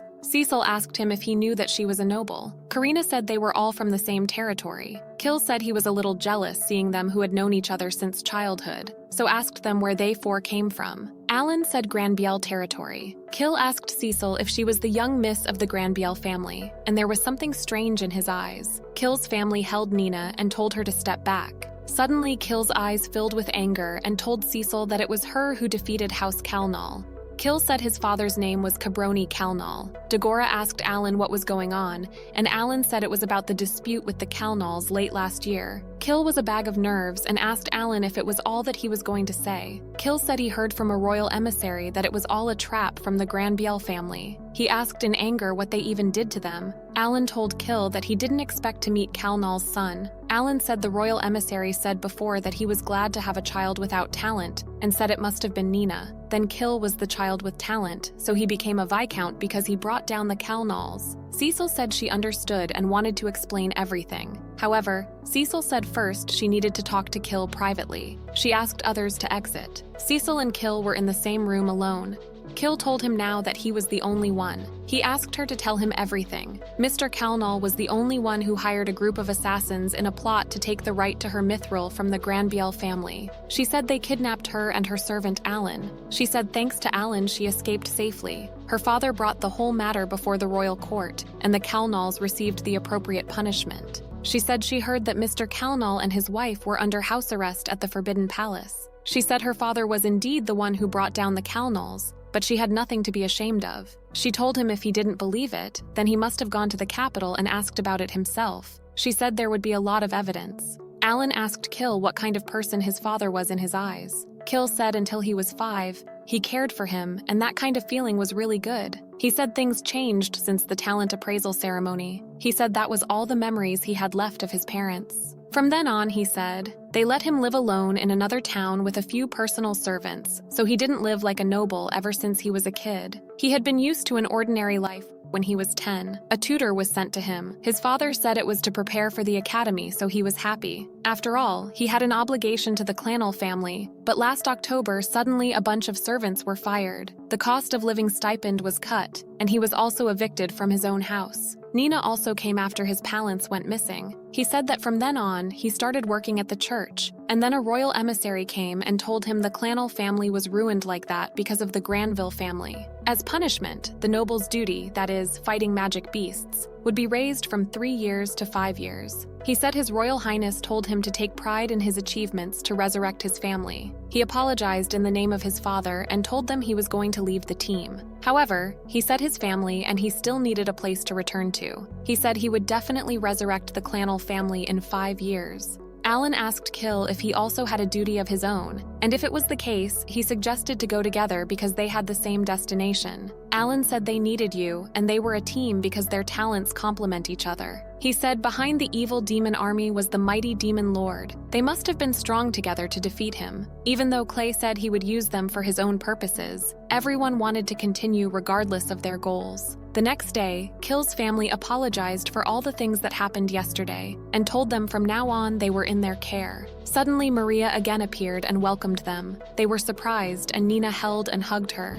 Karina said it was from Alan's talent. Alan told them that living together had become more exciting. Alan did not doubt Kill's wish to return to being a noble, but he wasn't sure about the words from that royal emissary. He thought he had to do some research to find out what Kalnal would do about Kill's future actions. Nina came to her brother Kill and asked him if he was going on an adventure that day. Kill told Nina not to worry because her teammates were strong. Alan said today they would enter the B-level dungeon. In the next scene, they were at the B-level dungeon. Dagora said it felt like a C-level dungeon, but Alan said the time it took to clear was twice that. That dungeon had 12 floors, and Alan hoped they could finish it within a month. Alan warned them there would be many traps along the way from now on, so he wanted them to move carefully. He wanted them to take the antidote first, which was valid for 1 day and priced at 3 silver coins. The scouting team was back and started to explore the B-level dungeon. When they arrived at the 4th floor, they found the treasure. Cecil warned Kill while he was trying to open the treasure box because there would be a disguised monster. Then Alan wanted Maria to check out for himself. When Maria opened the box, a mimic appeared. Then Maria destroyed it with the help of psycho skill and acquired 20,000 experience points. The treasure was a mithril spear, which sold for about 50 gold coins. Alan warned Dagora because the beast was approaching again. Then Dagora tried to use his full body armor skill and took down the monster. He was happy that he could use his skill. It was July and they were at the B-level dungeon bottom floor. Kill told them that was the boss of that dungeon. Karina said it made the great boars look small. It was a huge B-rank boar. It was about 5 meters tall. Alan wanted not to be complacent at this time. Looking at the stats, it was true that they could not lose. They all worked together and did their best. Alan was in command and they defeated one huge boar and acquired 24,000 experience. They were all happy that they defeated a B-rank monster. Meanwhile, Kill dramatically restored health to allies within a 10-meter radius, including summoned beasts. Then they found a silver box, and there was a scarletite knuckles, which was made of flaming metal ore, more precious than mithril. Kill said no one used it as equipment, so wanted to sell it and make a lot of money. He thought it would probably be worth about 100 gold coins. Alan said he thought Kill was trying to make money for his family, but maybe he just really liked money. He thought Kill would be a money maniac or Elkia money addict. Alan thought it was the first B-level dungeon with this growth rate. They would fail on the battlefield again and again, so the demon army must be extremely strong. He thought he had to raise everyone's levels even more and his own too. Each floor in a B-level dungeon yielded about 200 magic stones, so Alan thought if he divided the summoning team into 3 groups, he would get 600 magic stones per day. A month had passed, and the amount of magic stones accumulated was quite significant. Using C-rank magic stones as capital, he wanted to add 310,000 D-rank magic stones to the guild. With the bonus, he built more stables, 50 gold coins, and bought a magic watch to use in the dungeon. August had arrived, and they had a 2-month summer vacation. Alan used his Papo's skill, which could transmit Alan's voice to targets and others, except the target would not be able to hear it, to contact his father. He sent Papo to Karena village, and Mr. Gelda was also there. Alan told his father that he was going to talk with him through Papo. There were letters from Alan, Karena, and Dagora. Miura, Alan's sister, had no talent like their palants. Alan's father said his village was assigned mining, so he was chosen to be the new village head, and mining would start in April next year. Alan congratulated his father and said that he had also been the leader of the team for nearly 10 years, of course. He would be elected. Dagora's father and Gelda were also going to help. Alan thought his palants were both over 30 years old. They had been working very hard to raise them. Alan asked his father if once he had become village head, he would learn how to read. His father smiled and Papo came to Granbiel. Alan also talked with Cecil's father and said regardless of Cecil and Kill, he would be counting on him. He asked if the Kalnal family would revive the subject after completing the 5-year service. The Baron said if the king said so, there would be a possibility. However, he said, that could be a conspiracy since Kill had the cleric talent. When Kill successfully returned from the battlefield, he would be used by the king. More than half of the nobles thought this was a way to advance their children, and the Baron was also glad to have a healer next to his daughter. The Baron said most of the people who could heal were farmers or commoners, mostly working within the country. So on the battlefield, the elves became the healers, but elves wouldn't move for personal reasons. He said that was why he wanted to take advantage of having that healing noble as a protection amulet for his child. it was possible that even if they completed their duties after 3 years, they wouldn't be allowed to return. He said Clanel kicked Kill out of the house because he considered his son only as a pawn who didn't need education or love. Alan told the Baron, so the royal emissary tricked Kill into doing his duty even though he was a commoner. The Baron approved that and said Kill loved his family very much and always tried to save and earn money to take care of them. If he wanted to give up his job and return to being a noble, he said, he had a way to help. Alan told him there was still a way to go until the battlefield and requested him to wait patiently for news. Alan told everyone that everything he talked about was with Cecil's father. Dagora thought that the royal messenger must have been the enemy. Alan told him that was not, and the story of the family revival was still possible. Cecil wanted to wait and see how her father's report went in the royal capital. Kill thanked everyone and said no matter what the outcome, he still needed money to rebuild his family, so he wanted to try to explore more dungeons. In the next scene, they were at the A-level dungeon, and it saw September. They were finally challenging an A-level dungeon. Karina was wondering why the dungeon looked so deserted. The man at the entrance of the dungeon told them that it was because fewer than 10 teams could reach that level, and was shocked that only 5 people were there for that level. He said it was said that they were monstrously strong compared to other young adventurers, but it was still better to be careful. Alan was thinking that the bottom floor was an A-rank boss that he had never seen before, so he would have to prepare a new strategy. Besides, he realized that ever since Kill learned the truth about the Imperial emissary, he had been sad, but he continued to join their party. He was a good big brother. This dungeon had a lot of branching and complicated paths. Even though Alan sent a scout team to scope things out, he still couldn't find the end point. Moreover, there were a lot of traps. Fortunately, they allowed sleeping in the dungeon while exploring, so Alan had already summoned beasts to guard them, so he could sleep in peace. The deeper they went, the more B-rank monsters they met. There were 2 Orc Kings and 1 Cyclops ahead. Karina took down hers and went to Dagora's help. 2 Orc Kings were defeated and 20,000 experience received. Now only the Cyclops remained. Kill realized a trap and immediately warned Dagora and Cecil. It was a teleport trap that forcibly teleported them to any location in the dungeon. Alan left the Cyclops to Karina and left to carefully prepare healing potions and magic fruit in case of any accidents. But there was a limit to how much he could prepare, so they had to find them quickly. The first was to recall all the summoned beasts planted in B-level dungeons. Alan wanted Maria to take those 2 awakening skilled mana seeds and a leaf of life. 30 minutes later, Alan saw Dagora and Cecil while they were under attack by 2 dragon-like monsters. Alan ordered Maria to head over to them and then wanted Kill and Karina to hold on tight to their fans. When Alan arrived just in time, they were safe. Cecil told everyone to be more careful now, and Alan wanted to focus on how to avoid traps. When the end of September came, they said that day would be the day they conquered the last floor. When they arrived at the bottom floor, they faced the Great Warrior who was about 10 meters away. Alan told them if they thought about it the other way around, it was lucky their first encounter was an armor type with strong physical resistance. He told them if they could defeat it,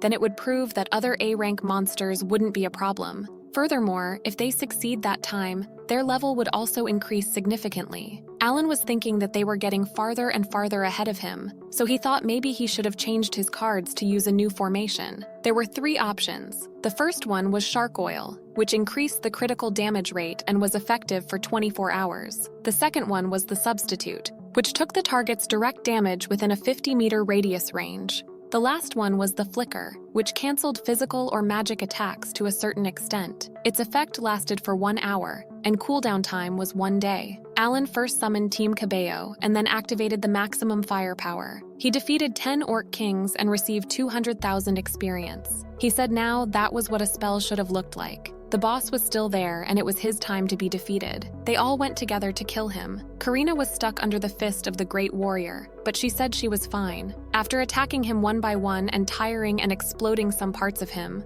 Alan told them that they should take advantage of the situation and fully attack. They defeated 1 Great Warrior and received 480,000 experience. Everyone was so happy. The A-rank magic stone was really big. Then they saw the wooden treasure chest. They opened it and found a scarletite axe, which suited Dagora better than Mithril axe. Dagora thanked everyone for getting him that far. Alan thought it wasn't even a real battlefield, but it was already tense, so he had to level up and upgrade his equipment even more. When they proceeded, they came across a huge flying magic cube. The The magic cube said hello to members of Game Junkies. It gave them an A-level dungeon clearing certificate. There was a mark on it. It said after obtaining 5 marks from clearing an A-level dungeon, that card would convert to a certificate of eligibility to explore S-level dungeons. They all seemed so overwhelmed to hear about the S-level dungeon. They wondered how big that level's monster would be. Kill was thinking about the treasure because he thought the treasure also would be worth a lot. Thus, the summer of exciting adventures had come to an end. In October,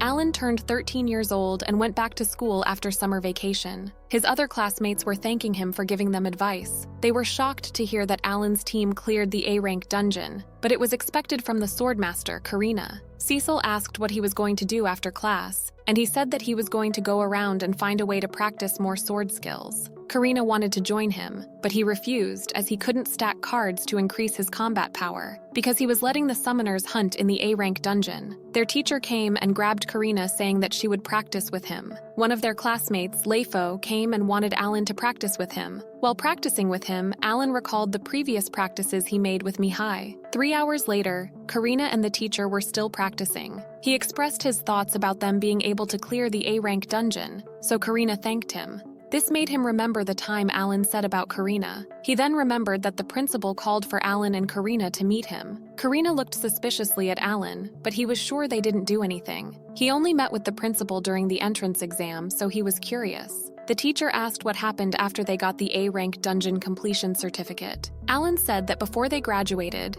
they were going to finish S-rank. There were 4 ranks in the Academy City, and there was another one in the Kingdom. Alan wondered if the teacher explored anything yet. He said that he had only cleared 3 A ranks, but his abilities stopped there. In the last few decades since Mr. Doberg completed an S rank, no one else had ever done it, so the teacher believed that he would be in the history books. They then arrived at the principal's office. He thanked them for coming and told them to sit. Karina asked if he was an elf. He confirmed her and stated that even though he looked like this, he was 1,000 years old, and he had been running the academy since 43 years ago. Alan figured that was the reason why he couldn't read his mind even a little. He said that he had something to tell them since they created an A-rank dungeon. He wanted them to join the School Martial Arts Festival convention next week. Karina seemed pretty excited, but Alan seemed nonchalant. He had never heard of it. So the teacher explained that it was only announced from their second year onwards, and 16 people excluding magicians would participate in one tournament. The principal added that many distinguished guests, including the King Radishu, would be there. Alan thought Dogora would be more suitable than him, but the axe user wasn't a candidate. The principal recommended him for his skills. Alan figured he wanted to see the summoner's full potential, but refused. He said that his summoning skills cannot be shown to the world, and even if he forced him to participate, he would intentionally lose the first match. The principal didn't insist on Alan and mentioned that the champion would be able to challenge Swordsmaster Doberg, so Karina was excited. He decided to finish the registration for Karina only. One day before the festival, 3 guests came to their house. Kill and Nina seemed pretty nervous. The Baron noticed that there was some resemblance to the Viscount Kalnal. He stated that he had already asked His Majesty about the revival of the Kalnal family, and apparently he said that he had never promised it. He then showed something. It was a contract that allowed them to revive their family. The condition was to dedicate 5 years to the battlefield,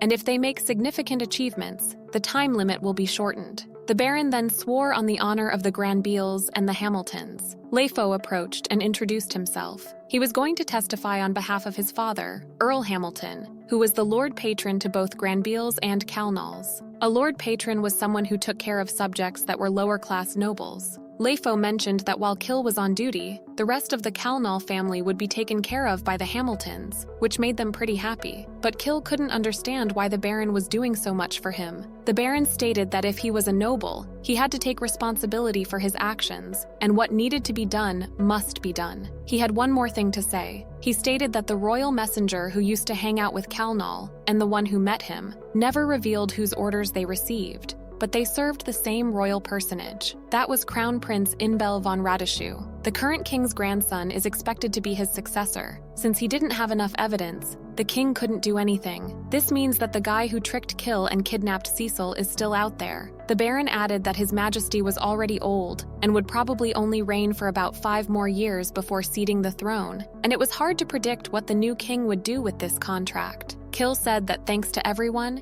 his hope was no longer at zero, so he was determined to finish what he needed to do. The martial arts festival was tomorrow, and the Baron mentioned that he was looking forward to Karina's performance. The next day, many people came to the martial arts festival to see and judge the warriors who would fight the demon army. The Baron showed Alan the crown prince. Alan glared at the prince for a while. Meanwhile, Karina was beating everyone up. It was unbelievable that a first-year swordman defeated a third-year participant. Her next match was against Doberg. Doberg always took down the champions of the tournament, so everyone was excited for the results. They took their places, and the match started with Karina's flying sword and King of Thunder. However, Doberg was a man hard to defeat. He was dodging all the attacks Karina was making and also kicked her in the stomach. Doberg was triggering Karina by asking her if she wanted to give up. Karina got even more ambitious, and their battle was so fast that it was hard to follow their attacks. Eventually, Karina's power was gone, and she fell to the ground. The match ended with Doberg's win, and they got Karina to be treated as she was badly injured.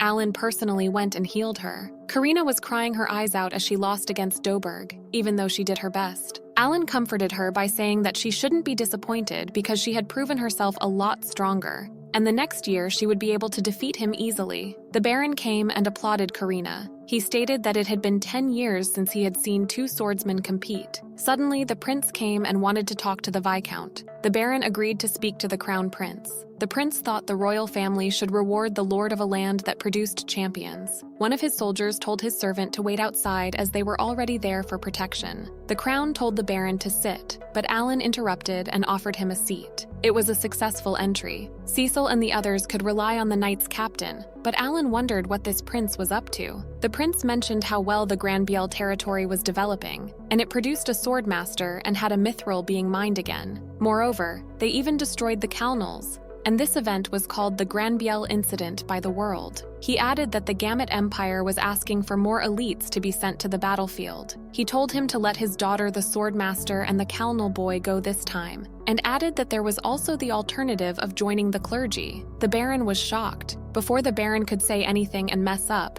Alan stated that he was the captain of the members he just mentioned, and he had to protect Cecil no matter how dangerous the situation was. The prince seemed to be pleasant. The Baron understood the situation and decided to not object. He should be grateful to Alan for stopping him from messing up just because he loves his daughter. It had been 3 months, and since then, Alan's enhancement skill had reached level 7. They cleared their second A-level dungeon and obtained many treasures, including weapons and armor made of scarletite and adamantite, and a newly introduced stat boots ring. Today was the day they challenged the boss of the dungeon. It was Heavy Dragon, the strongest boss they had ever encountered. Luckily, it didn't have any other monsters next to it. Cecil asked Alan what was his plan when the people at the guild warned them to not fight it, but they didn't even consider something like that. That was what he looked forward to the most when exploring dungeons. He placed his cards to optimize attack power. He decided to take the first shot and told them to be careful with the dragon's breath attack. As expected, Cecil's preemptive attack was the most suitable. He used Cabio Bomb Rain as his first attack. Something unexpected happened and the dragon spoke. While they were shocked, it called them ignorant. Alan sent another Cabio Bomb Rain. With that,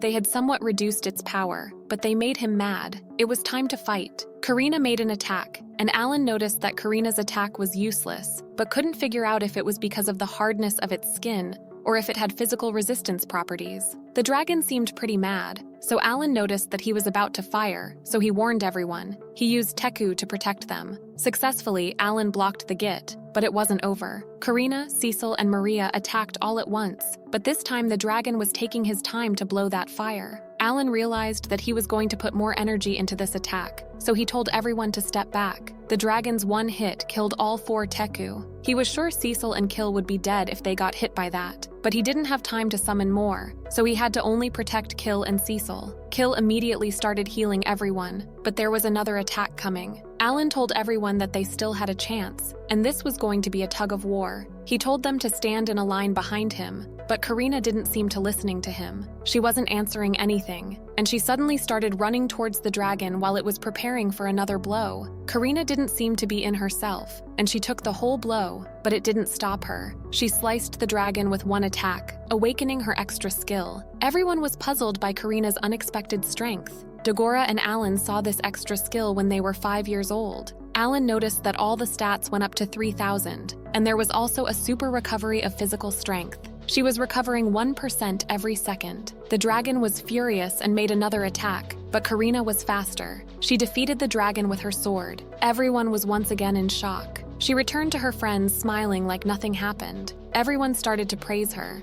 Cecil wondered how she could use it all of a sudden, but she couldn't give a proper answer. Kill noticed the golden chest and told them. There was a ring inside of the chest. They hoped that it was the magic healing ring he had been looking for, but unfortunately, it was just a stamina cover ring. It was a bit sad, but they still had hope.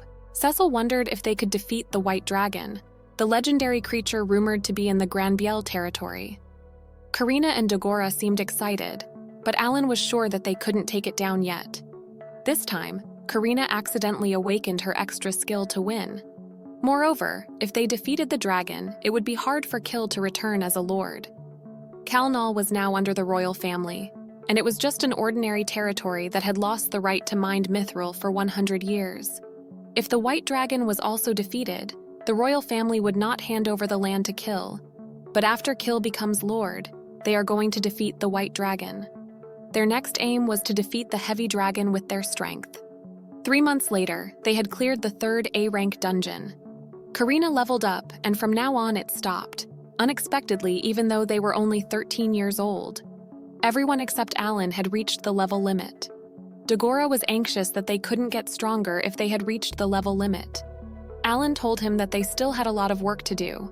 Firstly, they needed to master the extra skills themselves, and then collect as many support rings and powerful weapons as possible. They got 1 gold chest since then, but they felt empty now that they couldn't level up anymore. Alan remembered that some games set a threshold to break the level limit. If so, it could be expected that this world would also have the conditions to continue to level up even more. But the hero and Doberg were both level 60, so Alan needed to find another way to make the whole team stronger, because they had 2 years left until they went to the war.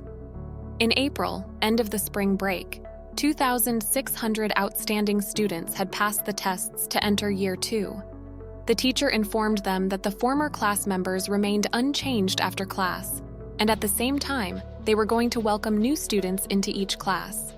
There were 3 new students. Those 3 were from the kingdoms in the northwest and northeast of the Zhongying Empire. They started to introduce themselves. The first girl was Sophia Roni from the Kingdom of Elves Rosenheim. The other one was Fomal, the guardian of Princess Sophia Roni, next line to be queen. The class was so excited to have Sophie as their new classmate. Meanwhile, Sophie and Alan made eye contact, and she seemed a little surprised and blushed, so Alan thought she found his black hair weird. He found her a troublemaker and was sure the guy next to her wasn't 13 years old. The next girl was Maruru, and she was from Vukis Kingdom. She was a dwarf, and she was 13 old too. Since Alan's team was the only team that didn't have 8 members, the teacher sent those 3 to his group. He told them that they would talk more during a lunch break, but was pretty nervous in his head because adding 3 people to the group at once wasn't great for sharing experiences. He wondered how much the 3 of them knew about the Demon King. At the canteen, Alan decided to introduce his group. He introduced himself as the captain of the Game Junkies team and stated that they camp within the dungeon every day. Sophia still wanted to join their team and stated that she had cleared all the C-ranked dungeons in Roseheim and that she was an elemental spirit mage. Formal was an archer. Maruru's talent was magic statue. Elemental spirit mage and magic statue were the talents that Alan had never heard of before. Cecil wondered if elemental spirits were the same as Alan's ability. Sophia got excited that they had the same skills. Malulu said that she wanted to go to the group too, but she had some personal problems so she couldn't help right away. But she still wanted to be stronger. They all seemed to know all about the war with the Demon King. The rest of the group members were enthusiastic about them, and this made Alan relieved. Suddenly, the principal appeared and told Alan that he was a bit worried about Princess Sophia. The principal was a high elf of the royal family, but Princess Sophia's position was much more than that. Not only was Formal tasked to protect her, but now Alan was too. He wanted him to keep an eye on her, and Alan took this job. 4 days later, there seemed to be a fest in the house. They were growing so fast, so Alan was glad that he rented this big house. He told Sophia to forgive him if he was being rude, as they would be living together now. When it was time to eat, our base team started to eat while elves were praying. Elves were a religious race, and they were praying the elemental king. They always privately thanked the one who bestowed elemental spirit magic on the whole race. Sophia explained that elemental spirits would grow according to sincere prayers, so they always pray for the elemental spirit king to become a god. Cecil asked Maruru why she wasn't praying, and she said that Mr. Degrani said it wasn't necessary. He was the god known as the dungeon master that the dwarves worship. Moreover, he also made a ton of magical devices, and they made magic props based on that. Sophia wondered if Alan worshipped anyone, but he wasn't. Kill worships the creator god Elmia. Dagora mentioned that the three of them would try the B-class dungeon soon and wondered if they should go back to the B rank too. The new members were shocked that they reached A-rank dungeons and felt like they would be obstacles to them, but Karina told them to not worry. Alan still thought they should keep the progress of exploring the A-rank dungeon until July, but they would stop by and re-explore the B level. Cecil is concerned about the time, so Alan explains that their team would split up into 2 groups to explore the dungeon. After the sudden increase in members, splitting the group was the best for them. A level exploration group included Karina, Kill, and Cecil, while B level included Alan, Dagora, and the 3 new members. Alan and Dagora will be in Group B for half a day, then for the rest of the day, they will move to Group A. Multiple summoned beasts could work independently, so this distribution was very feasible. With the transfer student team with Alan, all newcomers to the Game Junkies team had become teammates. Dagora was shocked that Sophia was 48 and Formal was 67 years old. Alan informed them that they were going to ride Fran into the dungeon. They found his ability amazing. Now it was time to go. Alan reminded Maruru that she didn't have to work hard and she could just stay behind them. Sophia used her spirit magic and healed Maruru. Though not as good as a magician or a healer, spirit magic was quite good at assisting like that. Formal was also pretty good at archery. Sophia stated to Alan that they would cover their backs to be safe so they could trust them. Maruru felt useless, but Alan told her that there were no golems there, so it was okay. Maruru could use magic to control golems. If there were golems, they could easily duel with dragons. Sophia mentioned that Vaucus was a military powerhouse due to possessing golems, and they could block the attacks of the demon army. Thus, it made it very hard to bring golems abroad. Sophia stated that Dagora and Alan were also very strong. Standing on the battlefield with them would be quite reassuring. Alan wondered why she was calling him Sir. Sophia explained that it was because he was the person mentioned in the forecast of Elemental King Rosen. The Elemental King usually sleeps year after year, and he never talks to anyone. 10 years ago, he suddenly said, "The black-haired boy was born, under the Zhongying Empire, all the bare minimum talents." He also said that the great black-haired boy, dancing in the sky filled with light, would dispel the darkness from this world. And Sophia was now convinced that the forecast was true. Alan seemed confused. It was true that he wanted to defeat the Demon King, but it didn't sound very specific, so he wasn't sure a forecast would be any help. But now he sees why, when they found him at the academy gate, both the principal and the hero know about that prediction. He wondered if that was the reason why they allowed him to act freely. He decided to move on and finish the B-rank dungeon exploration as soon as possible. In mid-April, at the Grand Biel territory, Alan came. Maria also came and introduced herself as Alan's summoned beast, and informed them that from now on they were going to help them as head of the mining village there. Alan's siblings seemed pretty interested in the summoned beasts, while his father wondered what was the baggage. He said that it was weapons and tools that his friends and he bought it.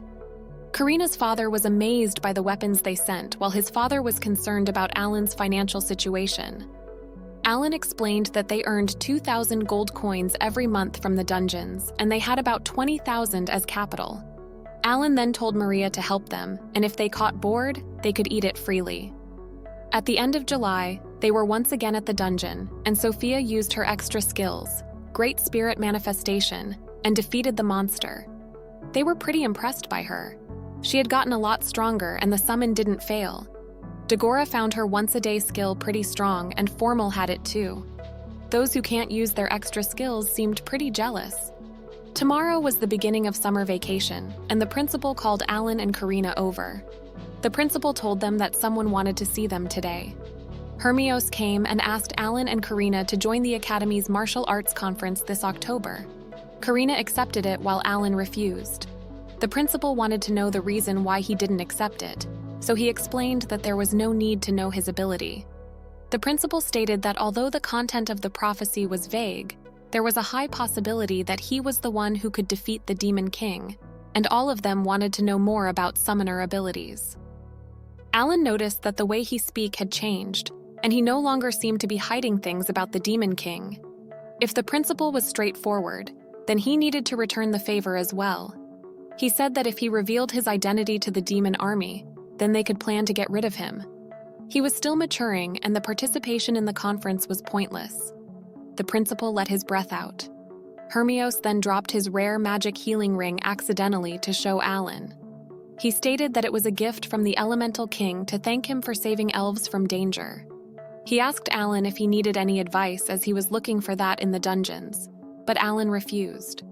Regardless, Hermios mentioned that mana regeneration rings cannot be found in dungeons, not even in S-rank ones. This information was actually a secret and shouldn't be revealed. Alan was staring right at him. He wanted Alan to stop glaring at him as he was only doing this because he was a kind person. He said that the dungeon master can't make magical recovery items because he met him and asked him directly, but he mentioned that it was possible to obtain orichalcum weapons in S-rank dungeons, but he advised him not to go. He knew everything Alan was looking for. Alan asked why he shouldn't go there.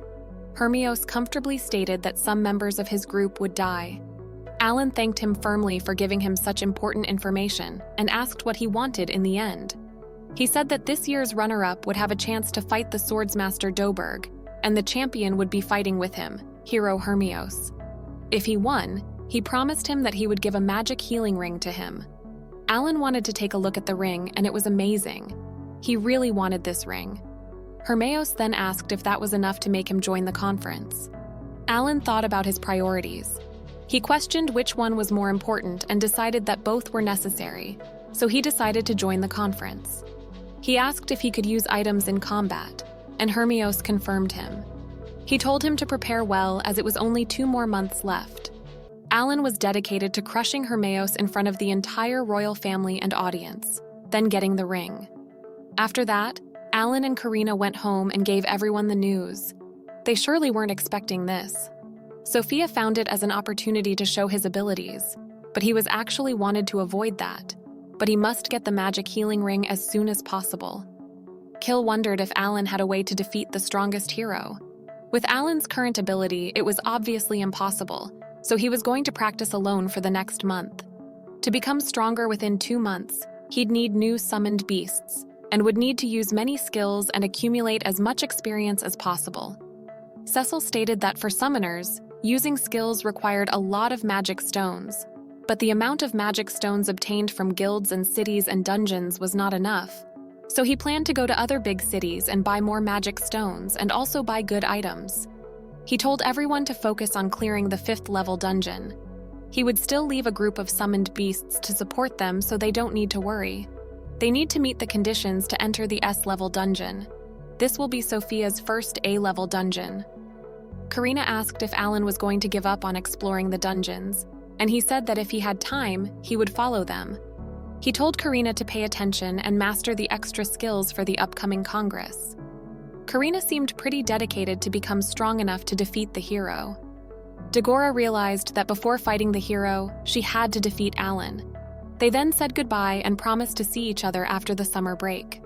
2 months later, Alan kept going to big and small guilds in this country to buy magic stones. In some places, the price of magic stones transactions increased significantly, but he had to accept it.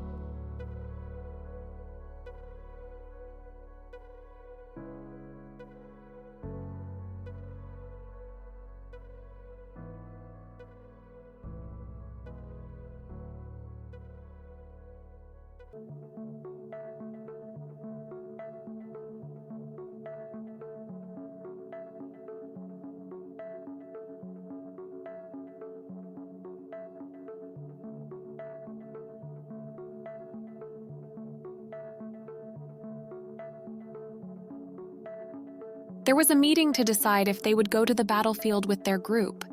Some people wanted to stay in the country as adventurers or soldiers and didn't want to go to the battlefield, and the ones wanted to increase their achievements by fighting for 3 years.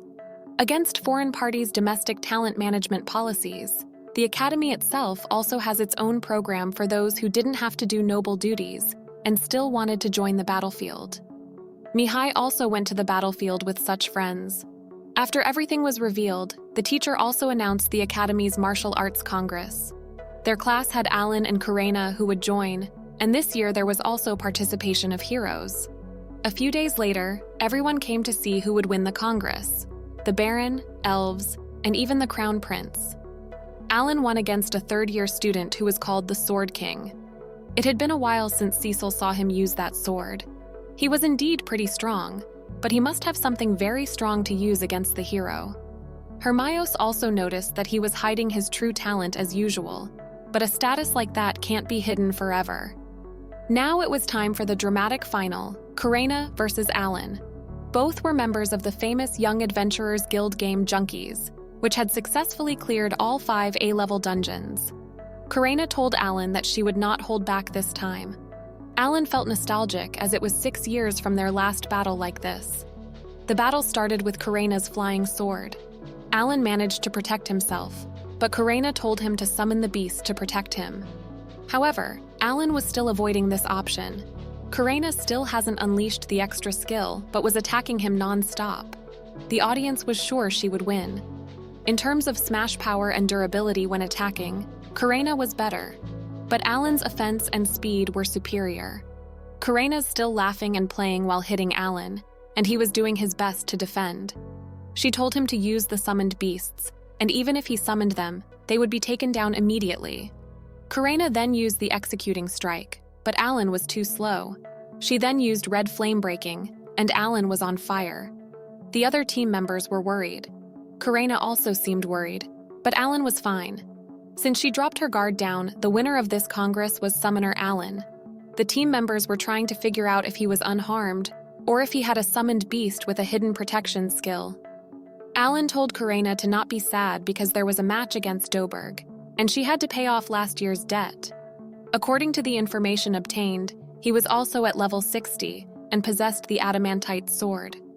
Karena's direct attacks would be read by him, so the extra skill that she didn't use just now would be the whole card this time. Karena seemed upset that she would stop at level 60, just like Doberg. Alan suddenly headbutted Karena and told her that he would find a way to solve the level problem, and told her to focus on the wall in front of her. They looked at Hermione and Doberg with pretty stubborn glances, and the senior's responsibility was to teach those stubborn juniors, as Hermione said. The special battle between the Holy Sword Doberg and the runner-up, Karena. The Baron wondered if it was too challenging for Karena because no student had even won such a special match like this. But Alan had hope because her speed had improved thanks to the auxiliary ring. Karena remembered what Alan said to her about the special skills before starting the battle. The match started with Karena's Thunderbolt. Doberg's speed seemed to overwhelm Karena, so Alan wondered if he had any here that he didn't know about. Doberg also noticed that Karena got a lot stronger, but that wasn't enough. He was starting to read her, which wasn't a good sign. Doberg made another attack that made her fall to the ground and told her to get up. Alan noticed that Karena was breaking her limits and awakened her extra. Doberg was shocked. She was attacking him over and over, and he seemed like he was about to lose. Doberg was on the ground and people thought the winner was Karena, but the battle wasn't over. Doberg was furious. Alan noticed that he was going to go all in and worried if Karena could hold out. With Doberg's last attack, Karena's sword broke and Hermione came and stopped Doberg from killing her. He was shocked. Hermione explained that just now his skill had him under its control while the opponent was just a teenager. Doberg realized what had happened and got on his knees, accepting Karena's win. He then handed his own sword to Karena and apologized for breaking her sword. The people knew that Doberg had an obvious chance to win, but still, a 13-year-old student was able to drive him to the limit. Her performance was a treat for the eye, but Karena still seemed off. Alan thanked him for protecting Karena. Hermios always kept an eye on Doberg because he was very competitive. Alan noticed that Hermios was wearing the golden armor, which was the most powerful gear in the world. In this world, the existence of heroes was incredibly special. While millions of people were being slaughtered by the army and every kingdom fell to its destruction, heroes were the saviors sent by the gods. Hermios went to war at the age of 15, and now he was 24 years old. He was the hope of mankind. But this didn't matter now, because Alan was surely wiping that winning smile off his face and taking back the recovery ring. Hermios was sure that he would be famous after the tournament. That would be annoying for Alan for sure. Alan stated that he hates being dragged into those unnecessary fights, and if he takes a loss now, he wouldn't have to suffer any pain. This made Hermios laugh, and he told Alan that no matter how hard he trained or what kind of tricks he hid, he shouldn't ever think of beating him. The match started, and Hermios came at him with a burst of speed. Unexpectedly, Alan blocked his attack, but Hermios was holding back because killing wasn't allowed there. Alan knew that if he was any slower, he would be dead now. Hermios was incredibly strong, even without using any skills. Hermios was also surprised because he thought Alan wasn't supposed to be able to deflect his attack. Although he had not yet activated the extra skill since they met, he had a wide range of skills. He wondered the reason behind that, which made Alan realize that he couldn't read through the summoner's blessing with his assessing ability. Hermios made another attack. He made fun of Alan for looking miserable. Alan had caught up with his pace, but usual counterattacks wouldn't work for the hero, so it was time to use a new skill. He summoned Doradora, his dragon, to attack Hermios. The hero was so surprised that Alan managed to hit him. The crowd had gone wild, and now it was Alan's turn to be the cool one. Surely Alan surpassed everyone's expectations by summoning a dragon. He wondered if he hurt Hermios, but according to his response, the dragon might not be sufficient enough. While some of his supporters were amazed by him, the other ones were just trying to figure out what he was trying to do. The Crown Prince seemed pretty nervous. Alan wanted him to use his skill, so he tried to force him by using Doradora's Awaken skill. The fire of rage burned Hermios, but unexpectedly he started flying. He then used his healing magic to heal himself. Alan seemed to understand his status now. There would be 6 skills in the normal mode, and the other one must be the attacking skill. Meanwhile, Hermios couldn't read the summoner's status. Meanwhile, he could read the magic beasts. He told Alan that he couldn't hit him anymore because he flew faster than the dragon. But Alan was laughing. He used Team Kebio to surround him and explode. Hermios thought he could get away with it, but Alan once again surrounded him. The audience was freaking out because they thought Alan was about to kill him. Alan noticed that his 7th skill, the high-speed summons, worked. Up until now, it took him 10 seconds to summon an individual. He could now call back a team in less than a second thanks to this new skill. As long as he focused his imagination, he could summon anything regardless of the number and type. All 70 cards of summoned beasts in the holder could now receive his call instantly. It still depended on the number of magic stones and power, but the fact that they can be summoned before the opponent takes notice was an advantage. Hermios realized that the situation wasn't good, so he attacked Alan from above, but he easily dodged him. Alan then summoned Korin, his 3-headed dog. Hermios felt like he was fighting an army of beasts. He cut the dog, but it didn't bleed. Hermios managed to hurt Alan even with the constant attack of the beasts.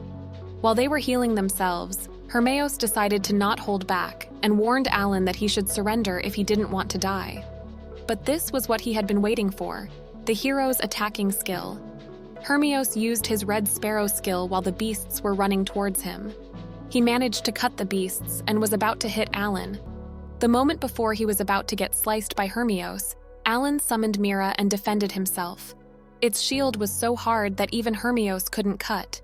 Now it was time to counterattack. Mira attacked Hermios so hard that he was lying there motionless. Alan figured that only an attack from the hero could bring down the hero. In terms of status, that was pretty much a bet. He wondered if he had succeeded in defeating him. Hermios opened his eyes, and it seemed like he realized what Alan was planning all along. Alan asked if he admitted defeat, because even if he kept attacking, he couldn't get through the counterattack skill. Hermios admitted that the prophecy of the Spirit King was true, and that humanity did have hope. In the next scene, we see Hermios being puzzled. He wanted this battle against the Demon King to be over, going up against him without even knowing who he really was, and even with the best equipment he had and overcoming all of the divine trials, he still couldn't defend himself. His comrades died, and despite it all, new soldiers always get sent to the front line without fail. And it was all because he was a hero who mustn't resign himself to desperation. The countless lives they lost continued to fuel that fragile hope he had. And one day, when he was entrusted with the ring, the king wanted him to unveil the hope he had always pondered about.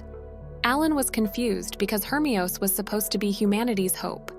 Hermios asked him if he should teach him some more advanced fighting knowledge, but all Alan wanted was just the ring, so he refused by saying that he already knew heroes were really strong.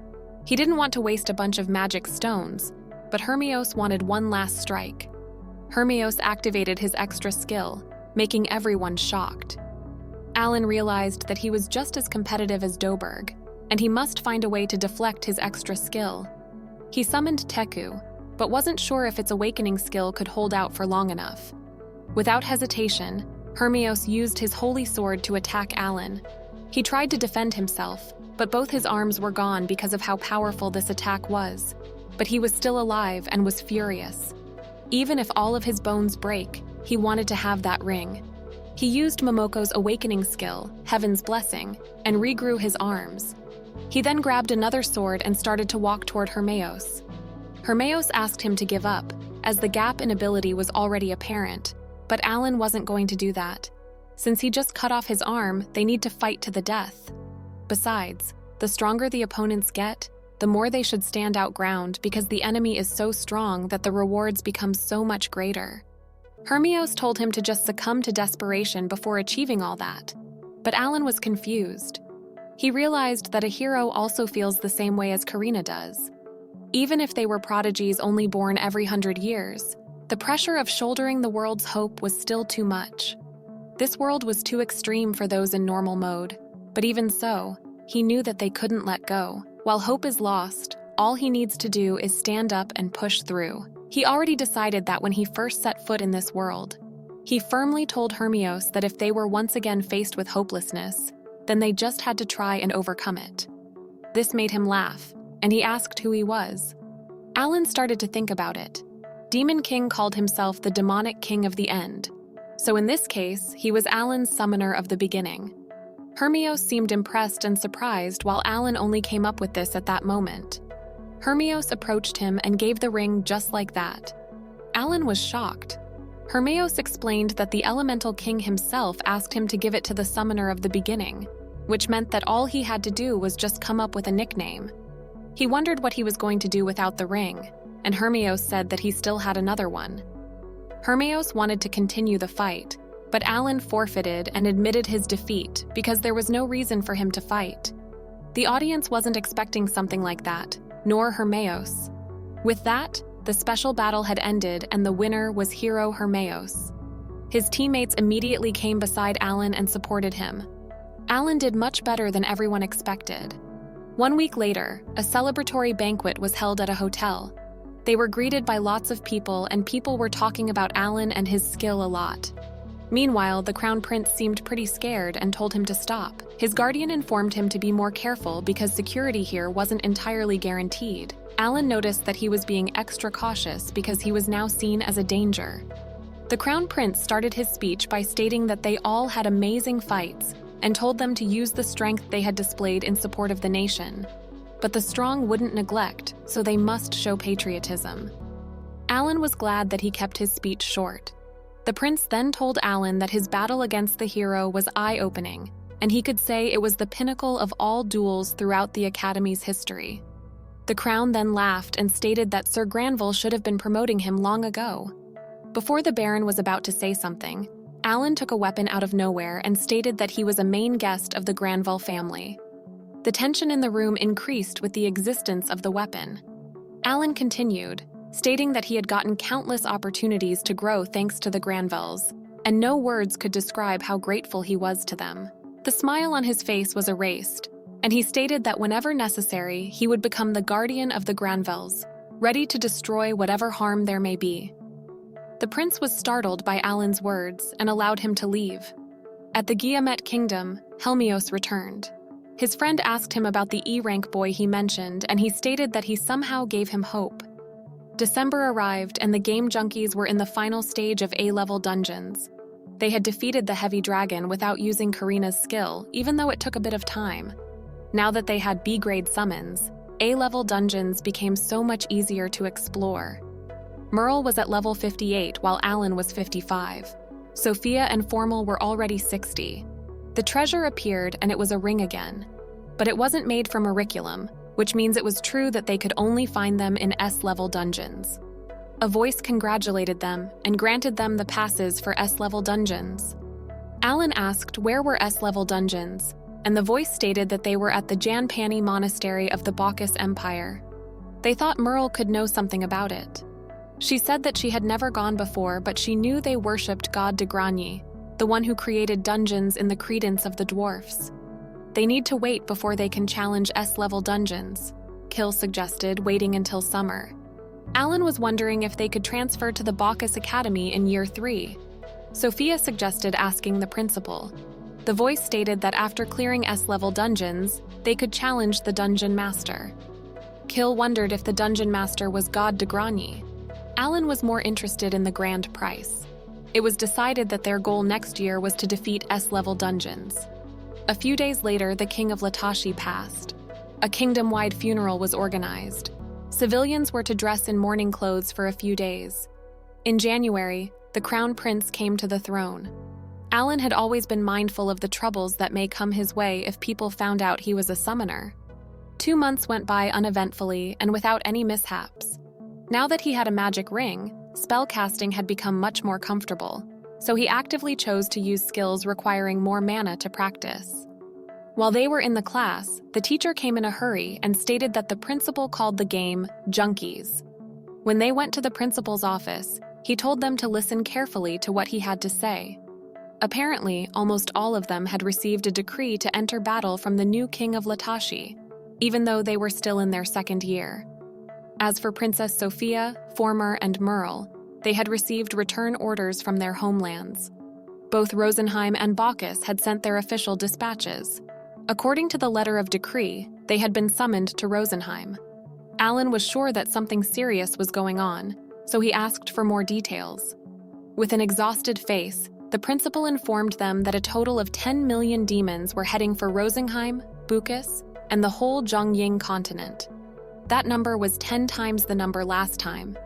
The principal mentioned that in the past, demons would only gather in places with the weakest force, which was the Zhongying continent. Rosenheim received the blessings of the elemental king, and Bacchus had an army of golems under its command, but that had not been the case ever since the hero appeared. Right now, Rosenheim was the weakest link. Just a month ago, 3 million demons attacked Rosenheim and the northern bastion was destroyed. The elven army only came to 6 million. Not to mention they had to support the other 2 empires as well. 3 million demons have already surrounded the capital, and currently, 70% of Rosenheim's territory is under the Demon King's control. Sophia couldn't believe what she was hearing. She asked if the queen was safe, but the principal couldn't establish communication through magic objects, so they had no idea how she was. Sophia was speechless. The principal stated that there was a bloodbath in the south, and Rosenheim's fall was looming. Alan wondered if the war had already gone on for a whole month, and if there was any trouble communicating. The principal stated that elves had never liked tribes stepping foot upon their motherland, but he could never have thought this stubbornness would lead to such tragedies.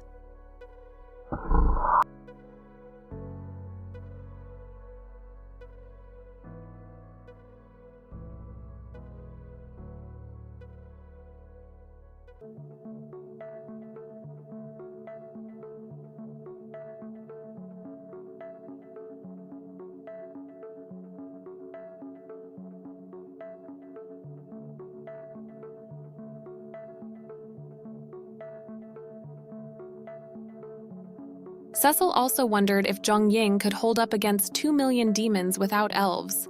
But the answer was obvious. However, they had the hero with them.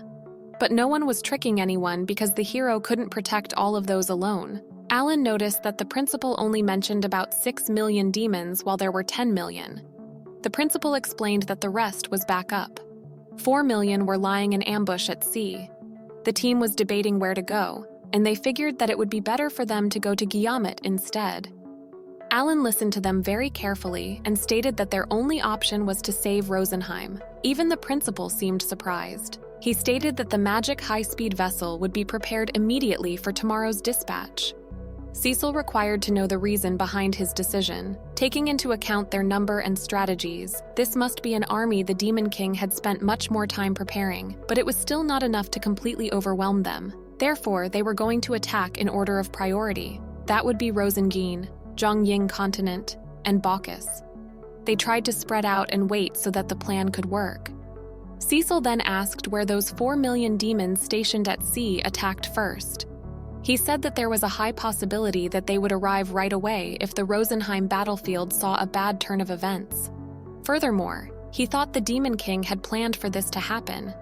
Withdrawing the whole support team from Zhongying would be a violation of the alliance of 5 continents. Alan was aware that this could lead to the failure of the alliance. Their operation also aims to completely sever the tight bonds they had always shared. Because of that, now was not the time to care about whether they were humans, elves, or dwarfs. Alan told them that they had to set their sights on saving Rosenheim, and this would help Latosh too. The members were still hopeless because 7 people versus 3 million demons wasn't something to be excited for. But Sophia told them that they had reasons to stay positive. Alan was the chosen one in the prophecy of the Elemental King, and the hero himself confirmed that he was the hope of humanity. Alan could see the expectation growing and everything was going too fast. Both weapons and gear were still not perfected, but he does inherently have the breakthrough talent. With a big smile and confidence on his face, he reminded them of their biggest goal, which was defeating the Demon King. The group seemed to pull it together and they were dedicated to saving Sophie's mother and Former's homeland. Sophia and the other elves were both shocked and grateful. She felt so lucky to become their friend. Merle felt sorry for being summoned back to Bacchus, but Sophia hugged her to comfort. Megora asked how the Zhongying continent fought off 2 million demons without support from elves. Alan had a plan for that.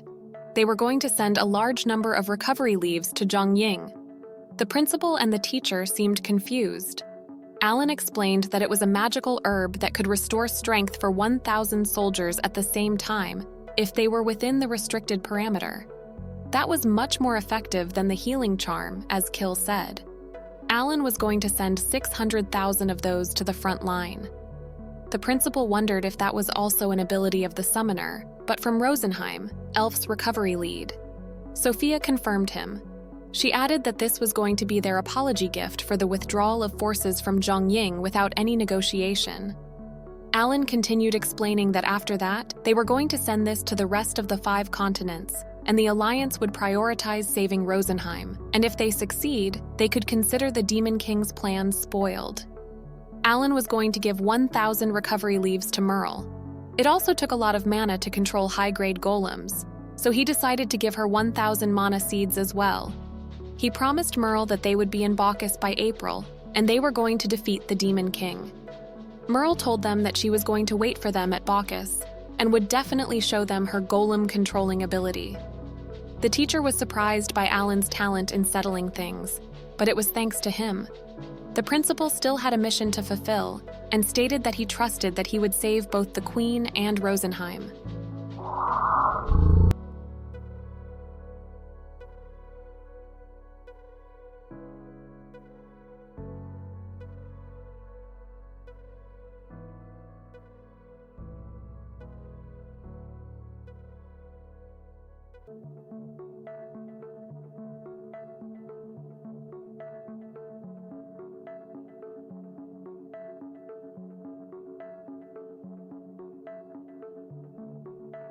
Alan noticed that they didn't know about the attack of the Demon King. Alan wanted to talk to Refuel, however, as expected from the general's son. He already knew what he needed to do and promised to look after Kiel's family. While they were walking outside the academy, Sissel realized that they were leaving for Bacchus in April, so this was their goodbye to the academy where they had spent the last 2 years. They were going to fight hard so that everyone at school wouldn't be dragged into this war.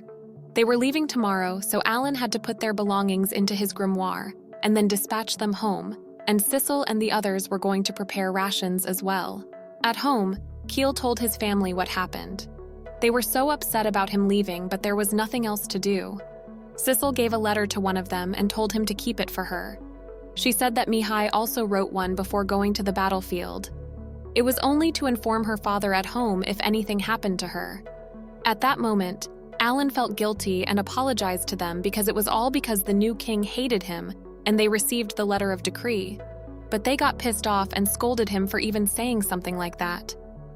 The next day, at the outskirts of the academy city, Maria and a bunch of other beasts were going to Zhongying to collect intel about the demon army and kill them off if they ran into them.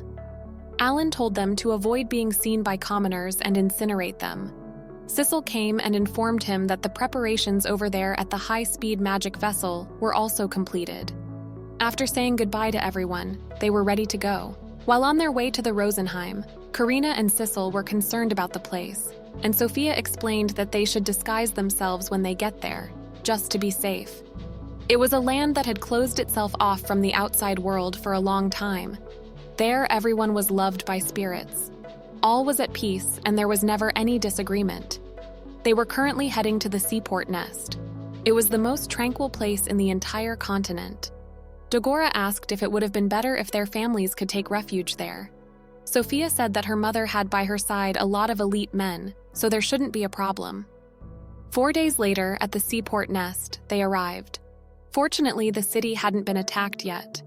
While they were walking around in the city, one of the soldiers recognized Sophia and informed her that she should go to the meeting of the elders. While they were going there, they saw suffering people everywhere. There weren't enough healers, and they didn't look like they could face the final battle. Sophia got permission from Alan to use the healing grasses for them. Alan wanted to know what was happening in this country as soon as possible. They split into 2 groups, and Alan informed the other group that he was going to summon the communication beast after the meeting was over. They arrived, and the first thing Sophia asked was the queen. The old man in front of her explained that she was currently in the city of Tiamo near the front line, and they didn't have enough magic stones to cast the communication spell now. Sophia asked if she was okay, but the man stated that tomorrow, the demon army was going to surround Tiamo and Nest was next. But Alan stated that things might still work out if that was the case. The elves weren't happy to see a human, but then they noticed that he had black hair. Sophia confirmed to them that he was the savior in the prophets of the elemental king, Alan. A man named Lucidral did seem to believe a little boy could save Rosenheim, but first, Alan wanted to heal him. He seemed to have given up on his wound, but still let him do his thing. Alan used Heaven's blessings to treat his wound, and his arm regrew again. But they thought Alan had an elf magic harp. Alan asked how many casualties were in the citadel, and it was about 10,000. He explained that the elf's magic herbs could heal as well as restore both mana and strength. He gave them to Lucidral to give it all to the wounded within a small area. He informed him that they were going to save the queen in Tiamo. Lucidral mentioned that the citadel had run out of magic stones, so they couldn't run the magic vessel. It would take 1 entire month to travel there, but Alan was thinking about that. He summoned Era and Papo and explained that he would have a lot of things he needed to ask them about.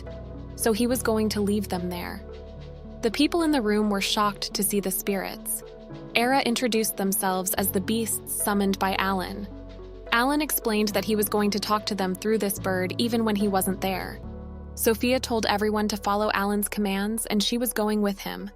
When they went outside, the citizens were worried something would happen to her, but she told them to not give up and reminded them that they were still living there. And they were the proof that hope had not yet abandoned this country. But those people had no home, food, or water. One of the women cried her eyes out while saying how her husband and her child were devoured by those monsters. Sophia couldn't say anything to that woman. Alan noticed the situation and grabbed Sophia. He summoned Glyph, and after she got in, Sophia turned to her people and stated that she came back to save Rosenheim. After they left, Lucidril told the soldier to order soldiers to take posts and wait for commands. Alan was going as fast as he could. If it takes 1 month by horse, it must be about 1,000 kilometers away, so it should be fine if they keep flying like that the entire time. 2 hours later, they saw Tiamo Citadel. Horo used the awakening skill to observe what was there. He saw that the demon army had already surrounded the citadel, but they had not attacked yet. It seemed the battle had been halted, so they still had time. At the entrance, the princess was greeted by the soldiers, and they brought her to the queen. Everyone, including the queen, was shocked to see her this soon. The queen informed them that Sophia's father and Fulmul's family had taken refuge at the nest. Alan noticed that something was hanging on the queen's shoulder. The queen then asked about the others, so Sophia introduced her team, Game Junkies. Alan stated that he was there as a backup. The other people in the room were glaring at Alan. It seemed not everyone completely believed in those prophets. Apparently, the queen heard about his battle with the hero and sincerely thanked Alan for coming. A mysterious man informed the queen that Tiamo wouldn't be able to hold against tomorrow's attack, and if the summoner was here, he urged her to take refuge in Nest. But the queen strongly disagreed, because 70,000 civilians were hiding out in the citadel, and if she persisted there, she could stay beside them and make it through this together. Before the soldiers could object to her, Alan interrupted and wanted to know the number of casualties and the remaining soldiers who could still fight there. There were about 14,000 casualties and 6,000 who could fight. Alan believed that things may still work out.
Then they defeated more than 40,000 enemies in just one night. The queen appreciated them and said they had also established the elven army thanks to the restoration that left them gifted. Alan told the queen that those demons were currently in quite a frenzy, so they wouldn't be attacking for some time. The queen said they had worked hard, so wanted them to rest and make themselves comfortable. They thanked the queen and she left. After the fall of the capital, the elven army split into 4 to hold ground at 4 different cities to hide the queen's whereabouts. 120,000 demons also divided their forces, so defensive efforts had been made in all 4 cities at the same time. This was the elves' last struggle in the face of 3 million demons. Alan was so sleepy, yet was thinking of the fact that every city got an equal share of 500 restoration leaves each. Summoned beasts were also distributed accordingly. Now they could take control of the situation. Besides the cities, 30,000 soldiers had also made a complete recovery. Alan thought he had to use up all of his heaven's blessings and an additional 2,500 B-grade magic stones. There were still 26,000 enemies surrounding the citadel, excluding the amount that the elves defeated. There would still be at least 2.8 million demons all over Rosenheim. However, for Queen, at least their attack had been delayed for a day. Alan and his team had helped them see the light of tomorrow. The Queen said she really could not think of a good way to thank him. Alan said all he wanted to do was to go straight to sleep, but before that, he had 2 things to ask the Queen. Firstly, Alan said he needed more magic stones, so asked her if he could take all the stones from the beasts they took down. The Queen was okay with that, and told them they were the ones who defeated them. Secondly, Alan told the Queen that he wanted to meet the Elemental King. Sophia intervened and told Alan to excuse them. They still hadn't told him, but speaking directly with Sir Rosen was almost impossible.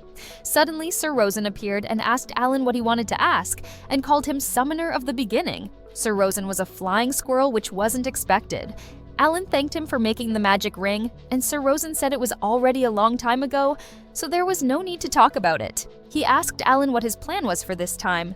Alan said he wished for him to grant him a special gift for getting Rosenheim out of danger. He said it wasn't about material, he just wanted Sir Rosen to bring his whole group into Hell mode. He said all of his friends had reached their maximum level, so wanted to switch them all to Hell mode so that their levels weren't restricted anymore. Sir Rosen wanted him to wait while he confirmed some things. Sir Rosen said he had just asked creation god Elmia and that it seemed not possible to switch modes. He said a half-god like him could not convince them even if he tried. He said a half-god was still quite insignificant in the world of gods. Then Alan asked him if he could let his friends have higher-ranked roles from swordsman to master, for instance. Sir Rosen said now he was changing the roles, but that was bothering god Elmia too much. Sir Rosen told Alan that it was all because he suddenly wanted to become the Demon King that they created such a higher-ranked summoner role. Originally, 6 stars was already the highest, but the god gave him 8 stars because he wanted to change his mind. Alan thought it turned out the god just arbitrarily made the 8-star summoner as an exception. Then he asked Sir Rosen to help them switch roles if it was possible because elves could do that. Sir Rosen also didn't accept that. He said the blessing of the Elemental King could grant people powers even from birth anyway. However, he thought Alan was asking too much of him. He said Alan had to pay a heavy price not only for the safety of the elves, but maybe even for his lifespan. Sir Rosen said instead of lifespan, they were willing to trade in all the experience points they had gotten until now. Sir Rosen couldn't believe what he heard, so asked Alan if he knew that losing all that would bring him back to level 1. He said if they could get better roles, then that was not a problem. They could still keep things like sword skill. Sir Rosen said, however, they were moving up only 1 rank, so he was not making them all 5 stars, and those who weren't there wouldn't get to switch. Alan was thinking and saying in his head, "Damn it, Mururu can't then?" Sir Rosen said he could read his thoughts, so Alan pardoned his rudeness.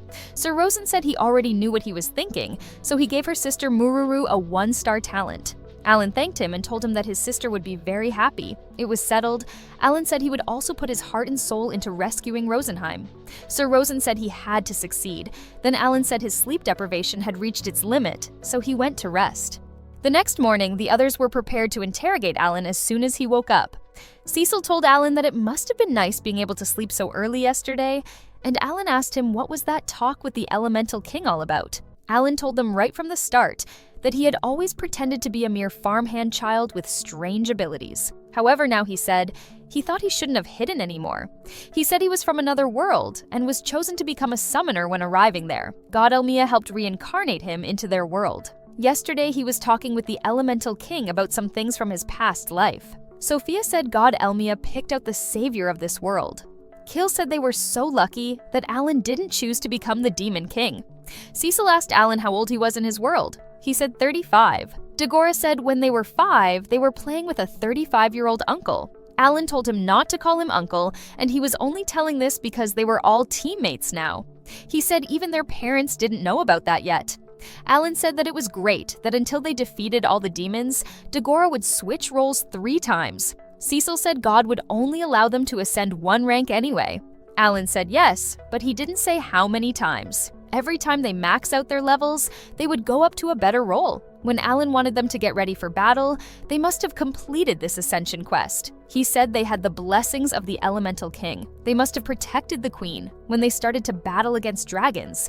One of the soldiers took down a dragon so easily, so it was all thanks to the blessings of the Elemental King. Now Alan was thinking it was time for Alapon to shine, which was an ant whose status levels were half of the current Alapon. Alan ordered Alapon to show them what he had gotten. The next chapter starts with the war between Alan's team and demons. Alan thought the distribution of the elf's magic herb was complete.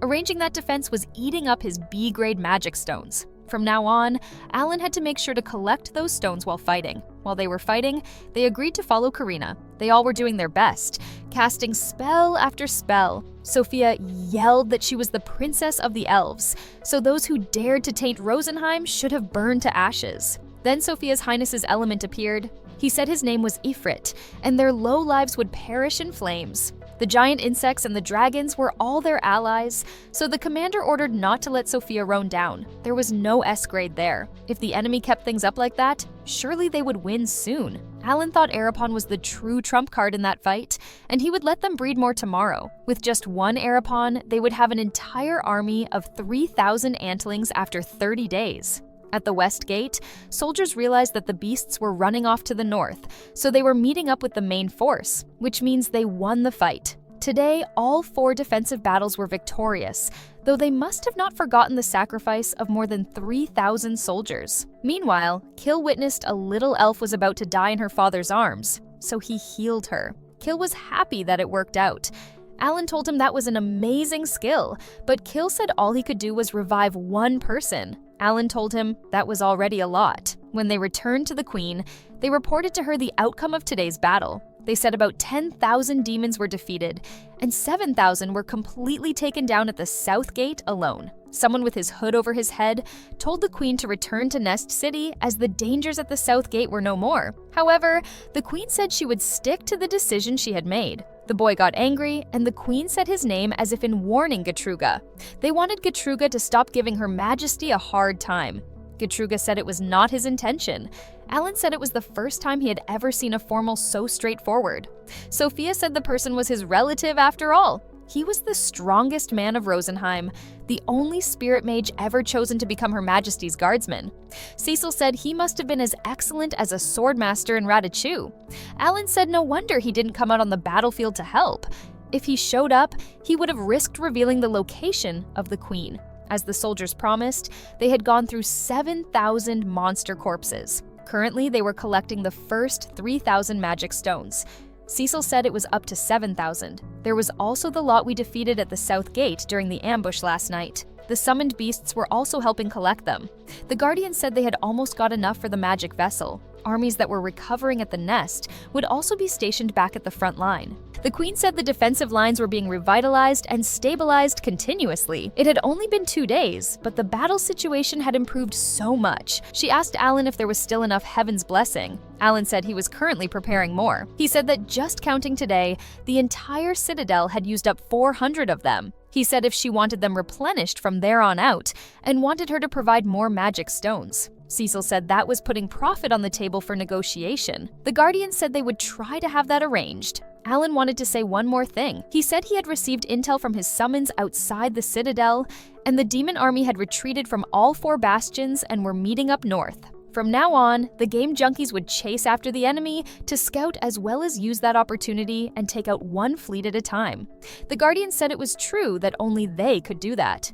As for others, the Guardian wanted Alan to order forces from Nests to return. Alan said at the right time, they would meet up and charge towards the north. The main goal was to reclaim the capital.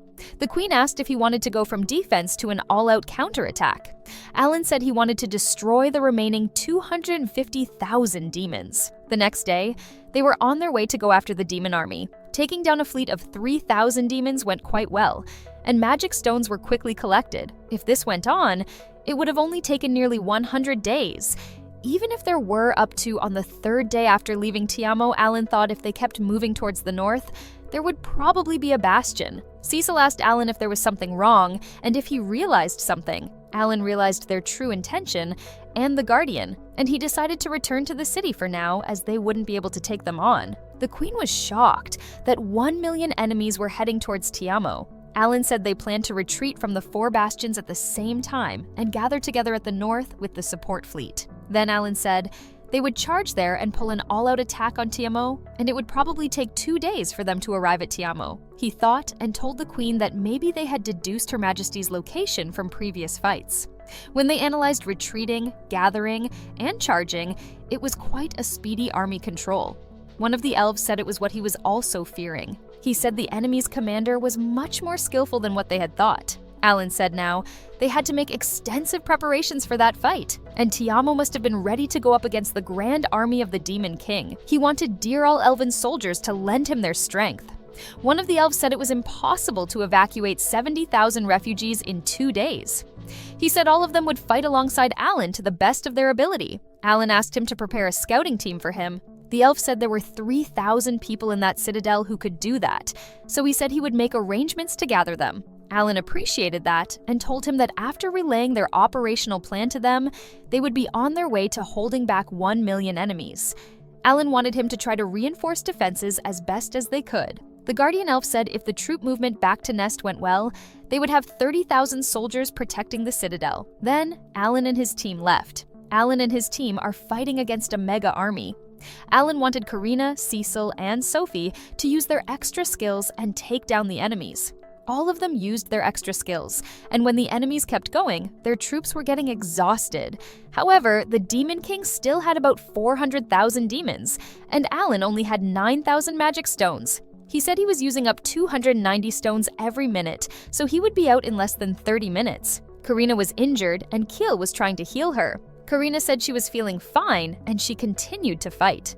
Alina saw the fact that delegating all those A-rank beasts to Karina and Dogora was taking a toll on them, and he thought that plan would soon prove effective. At the close of Northgate, a 1-star scout appeared. He was carrying a huge bag and put the magic stones in a well, and then Alan's magic stones were getting refilled.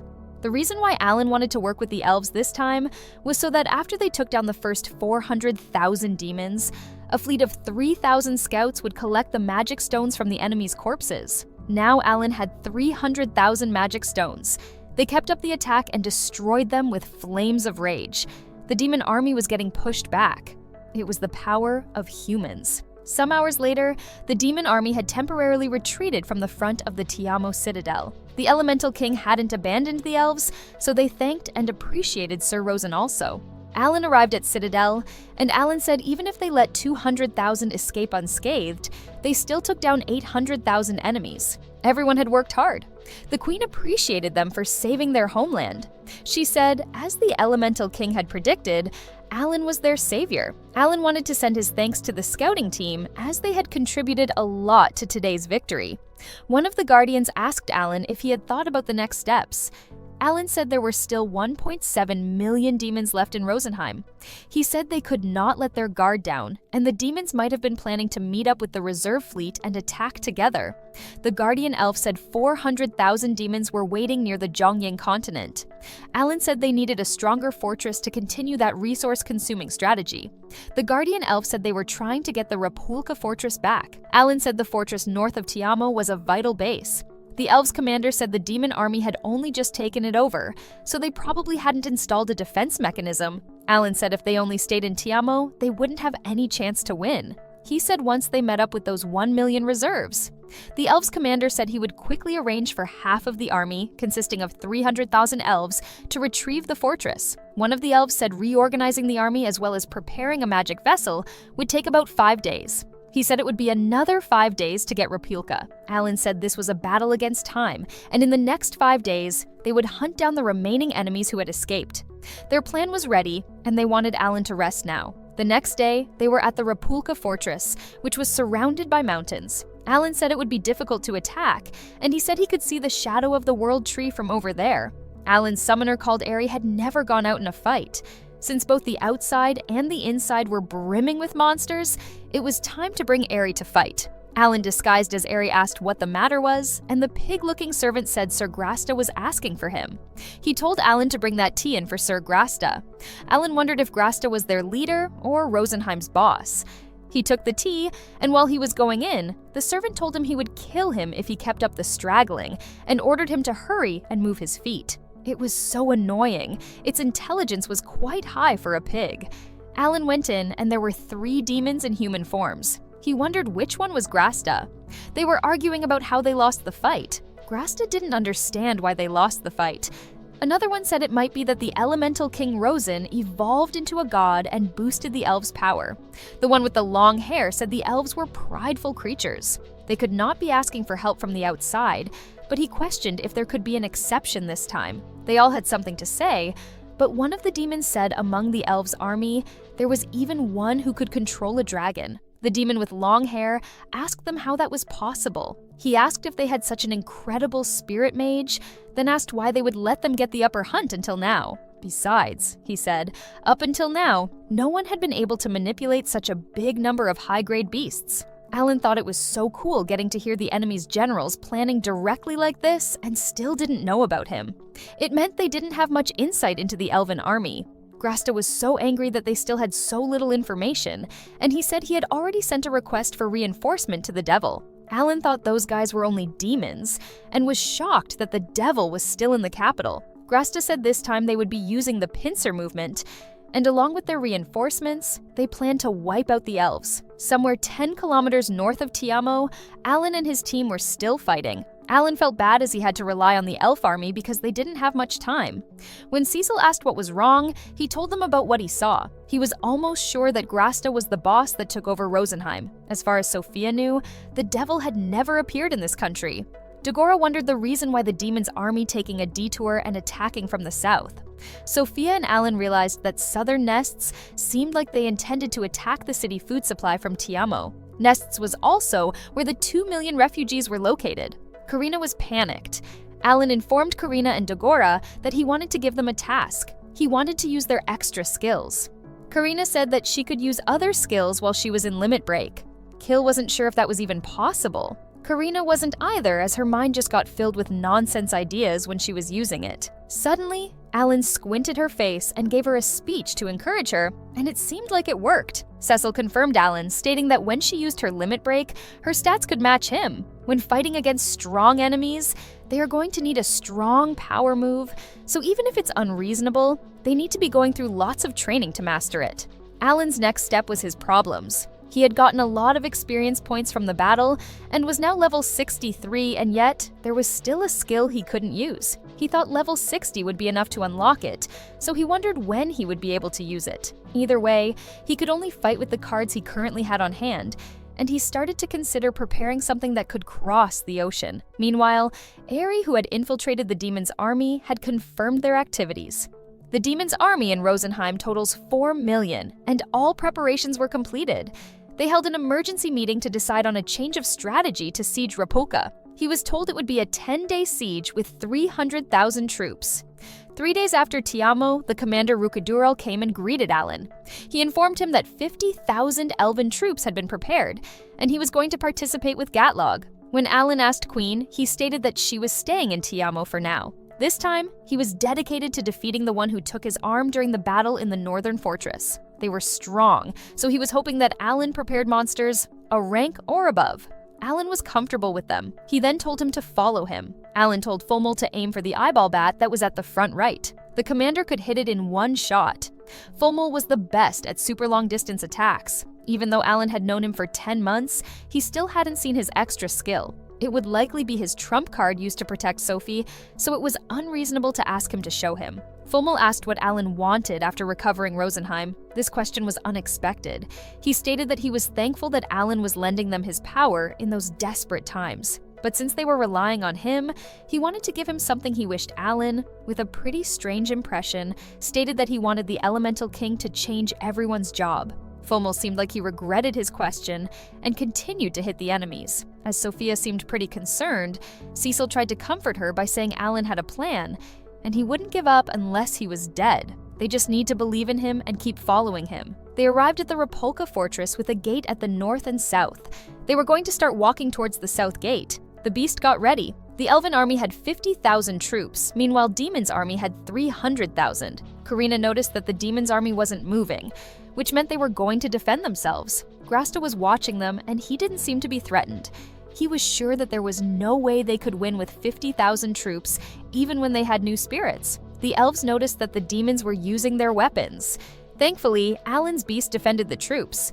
With full reflection, all damage received was reflected in a frontier cone with triple damage. This is still Alan learned during the martial arts tournaments. The commander called Gatlog, and he started to use his ability. For 1 hour, Gatlog could strengthen all elves within 1 kilometer of himself. He ordered his soldiers to eliminate all the demons that took the fortress from them. The team wanted to fight too, but they still needed to hide their existence until tomorrow. Now it was time to seize this opportunity with the demon army's positioning. He warned them to not use any extra skills. They left there and found a proper place. Now it was Molar's turn. Alan told Formal and Dagora to keep an eye out on the surroundings. The preparations were ready when it got dark outside. Alan was pleasant about the sturdy fortress. It was unfazed by all their attacks, as it was constructed by greater spirit mages. Alan wondered why they constructed this fortress, because it didn't feel like it was made to fight against demons. Sophia stated that it was actually as he said. A few thousand years ago, their continent was ruled by elves, and dark elves both had their kingdoms. The World Tree was in the Elven Kingdom. The World Tree was cherished, and spirits were born from it. The Dark Elves wanted the World Tree for themselves and decided to wage war against the Elves. Not willing to surrender, the Elves proposed coexistence, but the Dark Elves rejected that proposal. The Dark Elves tried to slaughter the Elves to obtain the World Tree. It was around this time that the replica fortress was built. Those two species continued to battle it out for thousands of years, but the Elves were gradually losing ground. While the Elves were praying to the World Tree and asking for help, a girl discovered a spirit. She named the spirit Rosen and formed a contract with it. The girl's hair turned silver, and witnesses who saw her called her the Praying Witch. The Praying Witch turned the tides of the battle against the Dark Elves, so the Elves asked to coexist again. If not, they would be banished from this continent. And once again, the Dark Elves rejected the proposal to coexist. From that moment forward, the continent was known as the Elven Kingdom Rosenheim. Now the elves were living in peace, but that was their dark history.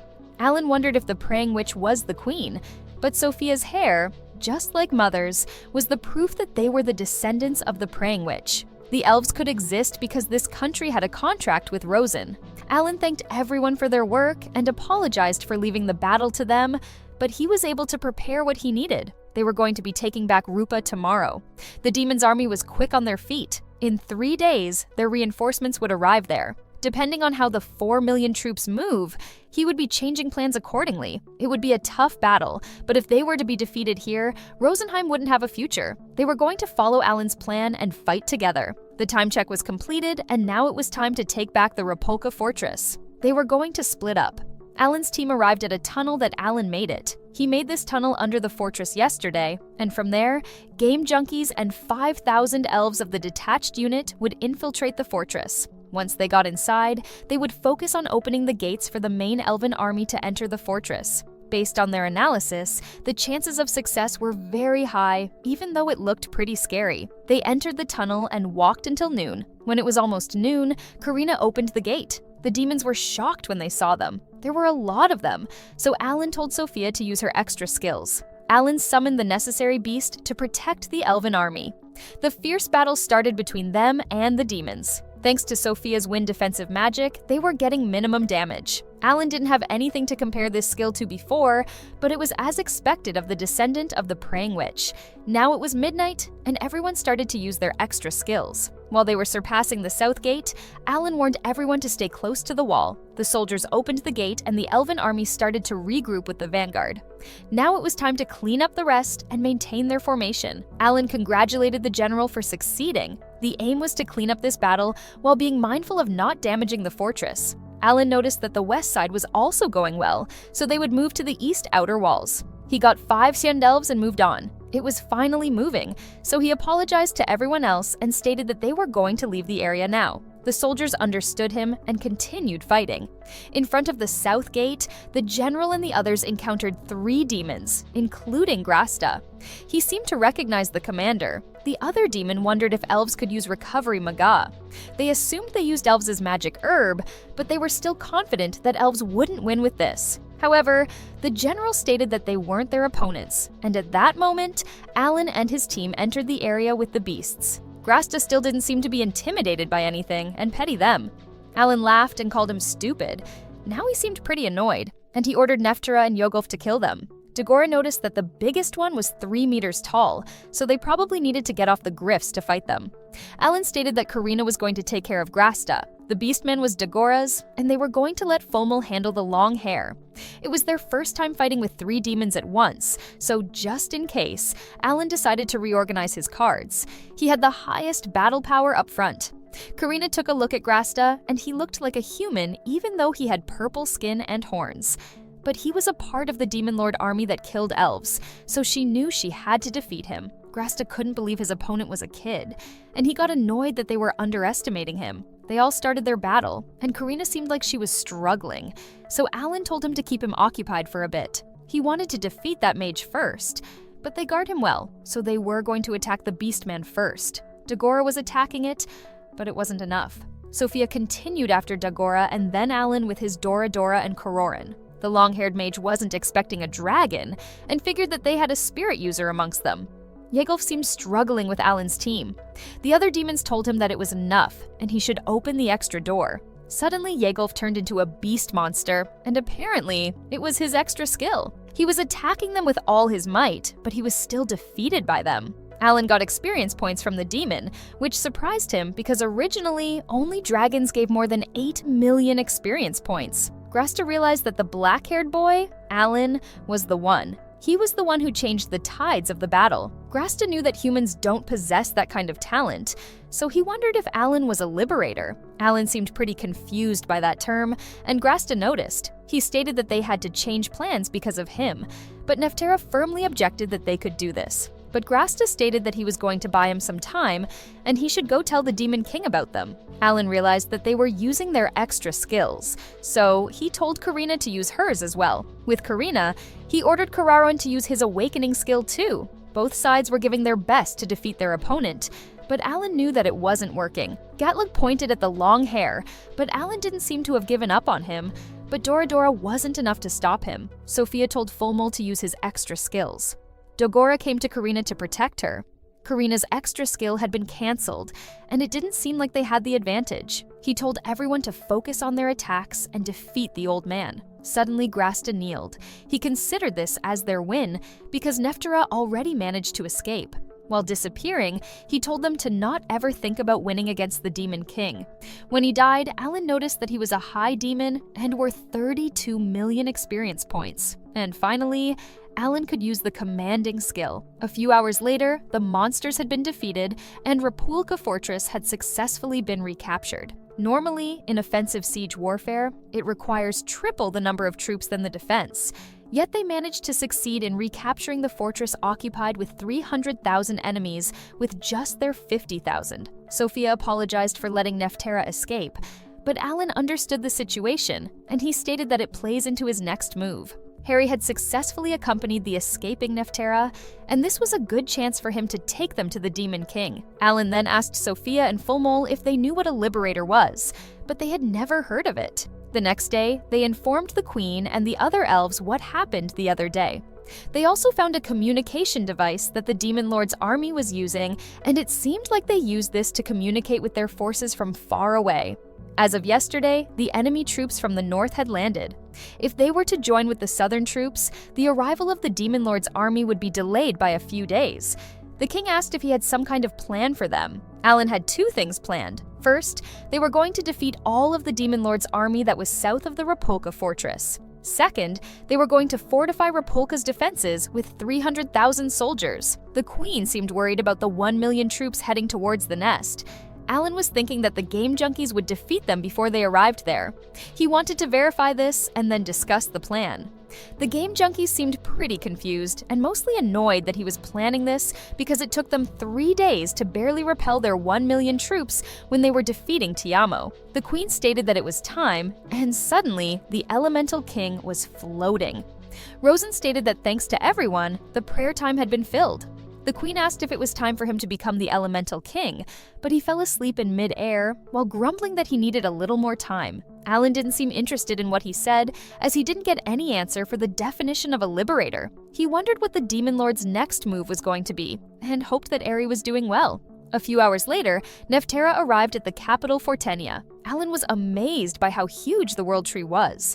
This was where all the elves were slaughtered, but there were no monsters or demonic beasts there now. Neftera entered the Demon King's room and stated that he had returned. That was the first time Alan saw Liesel, the Demon King. He looked somewhat like a demon, but something looked different. Neftera stated that he had come back to provide a report to him. He gave the news about the fortress, but suddenly Liesel stopped him and told him that he could see the World Tree. Alan and Neftera felt the pressure, and he immediately got out of his way. Liesel asked him if he had considered the reasons why they lost, and before he answered, he pointed right at Eri and said that the reason was him. Neftera couldn't see him, but Liesel could. He figured that he wasn't a monster, a demon, or a spirit, so he asked what he was. Eri removed her mask and stated that she operates under the one who rules the world. This made Liesel giggle. Eri didn't seem so pleasant by his reaction and wanted to purge him. While gathering his power to his fingers, he told Eri to tell her master to come and then made her disappear. Eri came back and she seemed pissed off by him. Alan related to her anger, but mentioned that they got valuable information. He was inviting Alan, so this could mean he wasn't going to move. Sophia asked how Fortenia and the World Tree were doing, and he said that the devil was obsessed with the World Tree, so it was safe. He also mentioned that the devil wasn't planning to leave Fortenia, so they had more time. He wasn't moving from the castle, it was just like a boss character from video games. Considering their military strength, that was convenient for them. Alan decided what he was going to do next. The problem was the remaining 4 million enemy troops. He decided to continue with verifying how the commanding skill worked, and hoped that it was a skill that could be used more than high-speed summoning. It had been 3 days since they rescued Rapulka, and Alan wanted the king to help with retrieving all the magic stones. The elves understood him, and the king stated that they were going to advance their army quickly. Nest will have 100,000 stationed troops, and the elf king asked Alan if he was still planning for game junkies to eliminate the remaining 1 million enemies. Alan's plans had changed. His companions and summoned beasts were going to stop the million enemy forces at Rapulka, and he planned to take on the 1 million coming through the ocean alone thanks to the commanding skill. The queen and the king were taken aback by his plan. Eri stated that the summoned beasts were going to be with Alan, and they should not get close to Nest. The king decided to believe in him. Even though the devil wouldn't leave the capital, he still wanted to get information about him. He noticed that the elven names had a special commonality, and the devil's name was Lysol. He looked like a demon, but he had long ears and the same silver hair as Sophie. Alan asked the king if the name Lysol sounded familiar. The king didn't know about that name, so Alan mentioned the possibility of him being a dark elf, and the queen knew them. While the team was arguing about what was going on, the queen nervously stated that she didn't know anyone by the name of Lysol. She stated that this was supposed to be a war for elves, and they all were human and had nothing to do with this. She asked if they were still willing to fight for them. Without any hesitation, all team members confirmed that they were going to help them. In the end, Alan couldn't get any information on the devil. He wondered if Rosen was still in his evolutionary slumber to become the elemental god. Alan then informed them that he was going to depart early in the morning and wanted Elf King to take care of his party. The next day at the Rapulka fortress, Alan was leaving. He then turned to Dagora and stated that his extra skill was their part's trump card. And from its name, his skill was about using all his magic to blow the enemy apart. It's the most powerful skill within the party, and even stronger than Cecile's little meteor. Alan couldn't use any extra skill to get stronger, so he was relying on him. This made Dagora confused, as Alan was the one who fought with the hero. Alan showed him their status. His normal attack was stronger than Alan's, and when he used all his magic with their skill onto their axe, he would become the strongest. It was time for Alan to leave. There was still one person he wanted to talk to before he fought the enemy's 1 million strong army. At the Guillemets, the hero arrived, but he wasn't alone, even though he was asked to. He introduced the girl to him as someone at his party. He thought it would be faster if they listened to this together. Alan had seen her before, when she came to the school with Dobard. He was the Sword Saint. The hero was always taking it easy, which makes it easier to communicate. When Hermeos noticed that Alan could also hear their conversation, he mentioned the fact that his team took out 2 million enemies within 20 days in Rosenheim. The Sword Saint couldn't believe this. The enemy's 4 million soldiers were moving towards Rosenheim, so he asked what Alan was planning to fight with the 5 million strong Demon King army. Ares stated that Alan was going to do something about it, which made him laugh. On Hermeos' side, they defeated 1.6 million enemies out of 2 million. They had more causalities than expected, and this battle was going to drag on. He then mentioned that for the past few days, his stamina and mana had suddenly recovered. Eri explained that that was because Alan had been using Elven Miracle. It could fully recover 5,000 people within a specific radius. The hero and the Sword Saint didn't expect something like that for sure. Hermeos now understood that the Elven recovery plant helped him out. He thought both were part of Alan's power, but Eri corrected that those were secret recovery from Rosenheim's treasury, but Hermeos didn't believe her. The Giamot Empire was about to give him the title of a duke. Eri mentioned that the summoned beasts would be focusing their fight in Rosenheim, so they were going to retreat from the Giamot Empire. Another summoned beast was coming tonight to deliver an additional 1,000 Elven miracles to eliminate the remaining Demon King's army. 10 days from now, if Rosenheim still stands, she's going to deliver another 1,000. She also mentioned that those were a token of gratitude from the Elven Queen. Hermeos was glad that she was doing this. He told Sylvia, the Sword Saint, to take the miracles and explain them to the generals. Before they left, Eri wanted to ask something. She wondered if the devil appeared on his battlefield, but Hermeos hasn't heard of such reports. Eri then asked if he knew it had any weaknesses. The hero figured that he was planning to fight with him. He knew that he couldn't beat him with his current strength because devils were stronger than the hero. He had beaten 2 of them in the past. His extra skill was bestowed upon him by Elmia to defeat devils, but his victory came at the cost of losing many of his old friends. Eri then asked if the devil might have been an elf. The devil Hermeos saw didn't have characteristics like that, so he couldn't help them with that. 3 hours later, above the Sea of Rosenheim, Alan arrived. It was time to take on those 1 million enemies from the sea. He summoned dozens of B-ranked monsters, and he could still summon 26 more units. He was dedicated to wiping them out here without letting a single one get through. Eri informed him that they had entered the attack range, and Alan immediately used the commander skill on Eri. Eri was ready to show them the power of the command skill. This skill essentially allowed him to create his own summoned beast army, so Alan was thrilled. He ordered Eri to target the monster and crush its head. Eri listened to Alan's order and used gravity. Under the commanding skill, he could defeat an A-ranked monster in one shot, even without using awakening skills. With the biggest courage, Alan was ready to take them all down. Alan told Eri that there was no need to hide anymore. They weren't holding anything back. The demons were attacking directly at Alan, aiming to kill him. Now that they had noticed him, he ordered Doradora to protect him. Doradora used its boiling fire skill to boil them. Now it was time to use summoned beasts to make elf magic herb, but the flying ones were coming. Alan told Eri to take care of them with the awakening skill. With the skill called Black Hole, Eri generated a black sphere to suck and crush them. That was very helpful. The entire Demon King's army had stopped attacking, which only means they wanted to destroy them before going any further. Alan had 300,000 magic stones, and he planned to sink them into the sea with those magic stones. Suddenly, Alan noticed that the Demon King's army should sleep at night as they get tired, unlike the summoned beasts. But they were continuing to attack. The army wasn't targeting nests, but rather game junkies who had separated from the elf army. The opponent was 1 million strong, and the Demon King forces behind were alternating resting and attacking to weaken their physical strength. He was almost positive that the demon god changed his strategy after discovering their existence. Eri told Alan to rest, but he wanted to keep fighting. From the beginning, all he wanted was to destroy them as quickly as possible, so he was not planning on giving up just because he got tired. At the Lapolka fortress, Eri informed the others about Alan's situation.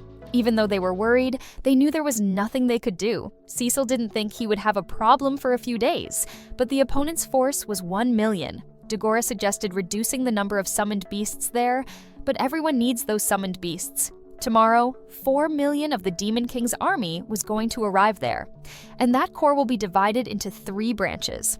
This might be the strategy to surround Lapolka Fortress, but surrounding a castle with steep mountains around it was impossible. Eri stated that they had already begun to climb, and it seemed they had many insects and flying beasts. It was possible that the demon god learned a lesson from Tiamo and dispersed his forces, and there may be a night attack on Lapolka Fortress. The elves were able to gather 1,000 elf troops in time, but they must consider reorganizing the army. But luckily, Alan already had a plan. He stated that no matter how fast he goes, it will take 5 days to get back to Lapolka Fortress. They need to defend the base for 5 days without adding additional summoned beasts. Eri showed them the layout of the Demon King's army, and it seemed like they were surrounded, and then showed them the summoned beasts they had now. As expected, they were going to be very useful there. Eri then mentioned that the summoned beasts would bring wood and 2,000 bottles of elf magic herb. The next day arrived, and just as Alan predicted, they were surrounded by 4 million troops. On the east coast, Doradora was ordered to clean up the magic beasts flying in the sky. After boiling them all with its fire, Doradora seemed to enjoying its situation. The soldiers had to defend the base as Alan wasn't there. Doradora told them to use every skill possible. On the west side, 2,000 child elipons were increased through laying eggs. First, they were going to reduce the enemy's defensive power by using formic acid, while soldiers were protecting the beasts. Alan turned on buffs and didn't let the number of child elipons decrease. B-class magic beasts had about 1,000 attack powers, so even without buffs, there was still a 6-fold difference compared to a mirror. Even magic can be countered, but Horo's reflection can only be used 10 times a day, so he was hoping the south and north would be suitable for a defensive battle. At night, Alan was once again right, and they were continuously attacked by the demons. It was time for Karina and Cecil. Everyone continued to attack at night to deal with the Demon King's army. 100,000 soldiers fighting, 100,000 soldiers were in preparation, and 100,000 soldiers were resting. They applied a system of 3 rotating shifts of 8 hours each. The role of soldiers in preparation was to react when the fighting position of soldiers was broken. This was a strategy made possible by the combination of abundant elf magic herb, unchanged command in the presence of powerful summoned beasts, and a strong fortress to hold onto in a defensive war. With all this, he was hoping that everyone could survive until he returned to the fortress.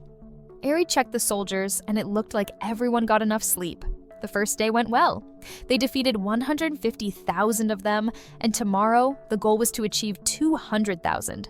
Day 5 of the battle against 4 million Demon King troops at Rapulke Fortress, and the use of Elf's magic herb had surpassed 2,000 per day. On the east and west walls, 250,000 demon beasts were slain. The defense went smoothly thanks to the cooperation from the army of 300,000 elves. Even with that, the all-out day and night attacks weakened the defenses, and the number of casualties kept rising. Kill seemed pretty exhausted, and he was failing.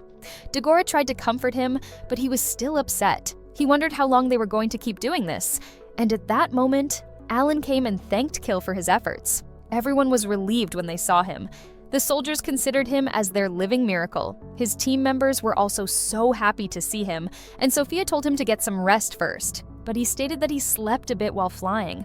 Alan checked the records, and apparently the battle wouldn't end anytime soon, so they have to speed things up. 8 days later, the Demon King's army had been completely wiped out. 13 days had passed since the Demon King's army attacked Rapulka Fortress, and everyone was exhausted. 2 days later at Tiamo, the queen congratulated Alan while the Elemental King was sleeping like a cute child. The elves have also gotten a hold of the battlefield situation of the Bacchus Empire. They pushed back the Demon King's army with superior power. Rosenheim's only purpose was to take the capital back from the devil. Even after defeat at Rapulka, they still wouldn't leave the capital. Thanks to the queen's investment, they got everything done quickly. She didn't think using elf magic herb could lead to this, and wondered if they did a bad thing to Emperor Giamut. Alan mentioned that he had asked the queen to borrow some support to defeat the devil. The hero Hermias appeared, looking like a whole mess. The team members were shocked to see him like that. The thing Alan borrowed was the hero. After 10 days of borrowing, he promised to give him 1,000 elf's magic herb. The devil asked Hermias if the central continent be fine when the hero was gone, so he comforted him that the tides of battle were well for them thanks to elf's magic herb. Without the presence of the devil, They had managed to defeat commanders of the demon army, and they were on the way to clean up any leftover troops from the Demon King's army. So even when Hermias wasn't there, they still wouldn't lose. Alan jokingly told them to not be afraid to do anything for the win. He then asked to use the boardroom to review the plan. The Elf King asked if Alan and the hero were good friends. He was hoping those two could regain the capital from the devil for them. After reviewing their plan, they had a great meal. The last time Hermias got a feast like that was the time he saved elves on the battlefield. If they are not invited, humans actually aren't invited into this country. Hermias was worried when he heard that everyone was getting sent to Rosenheim. The important thing was, they didn't lose anyone. Alan asked what kind of party Hermias wanted.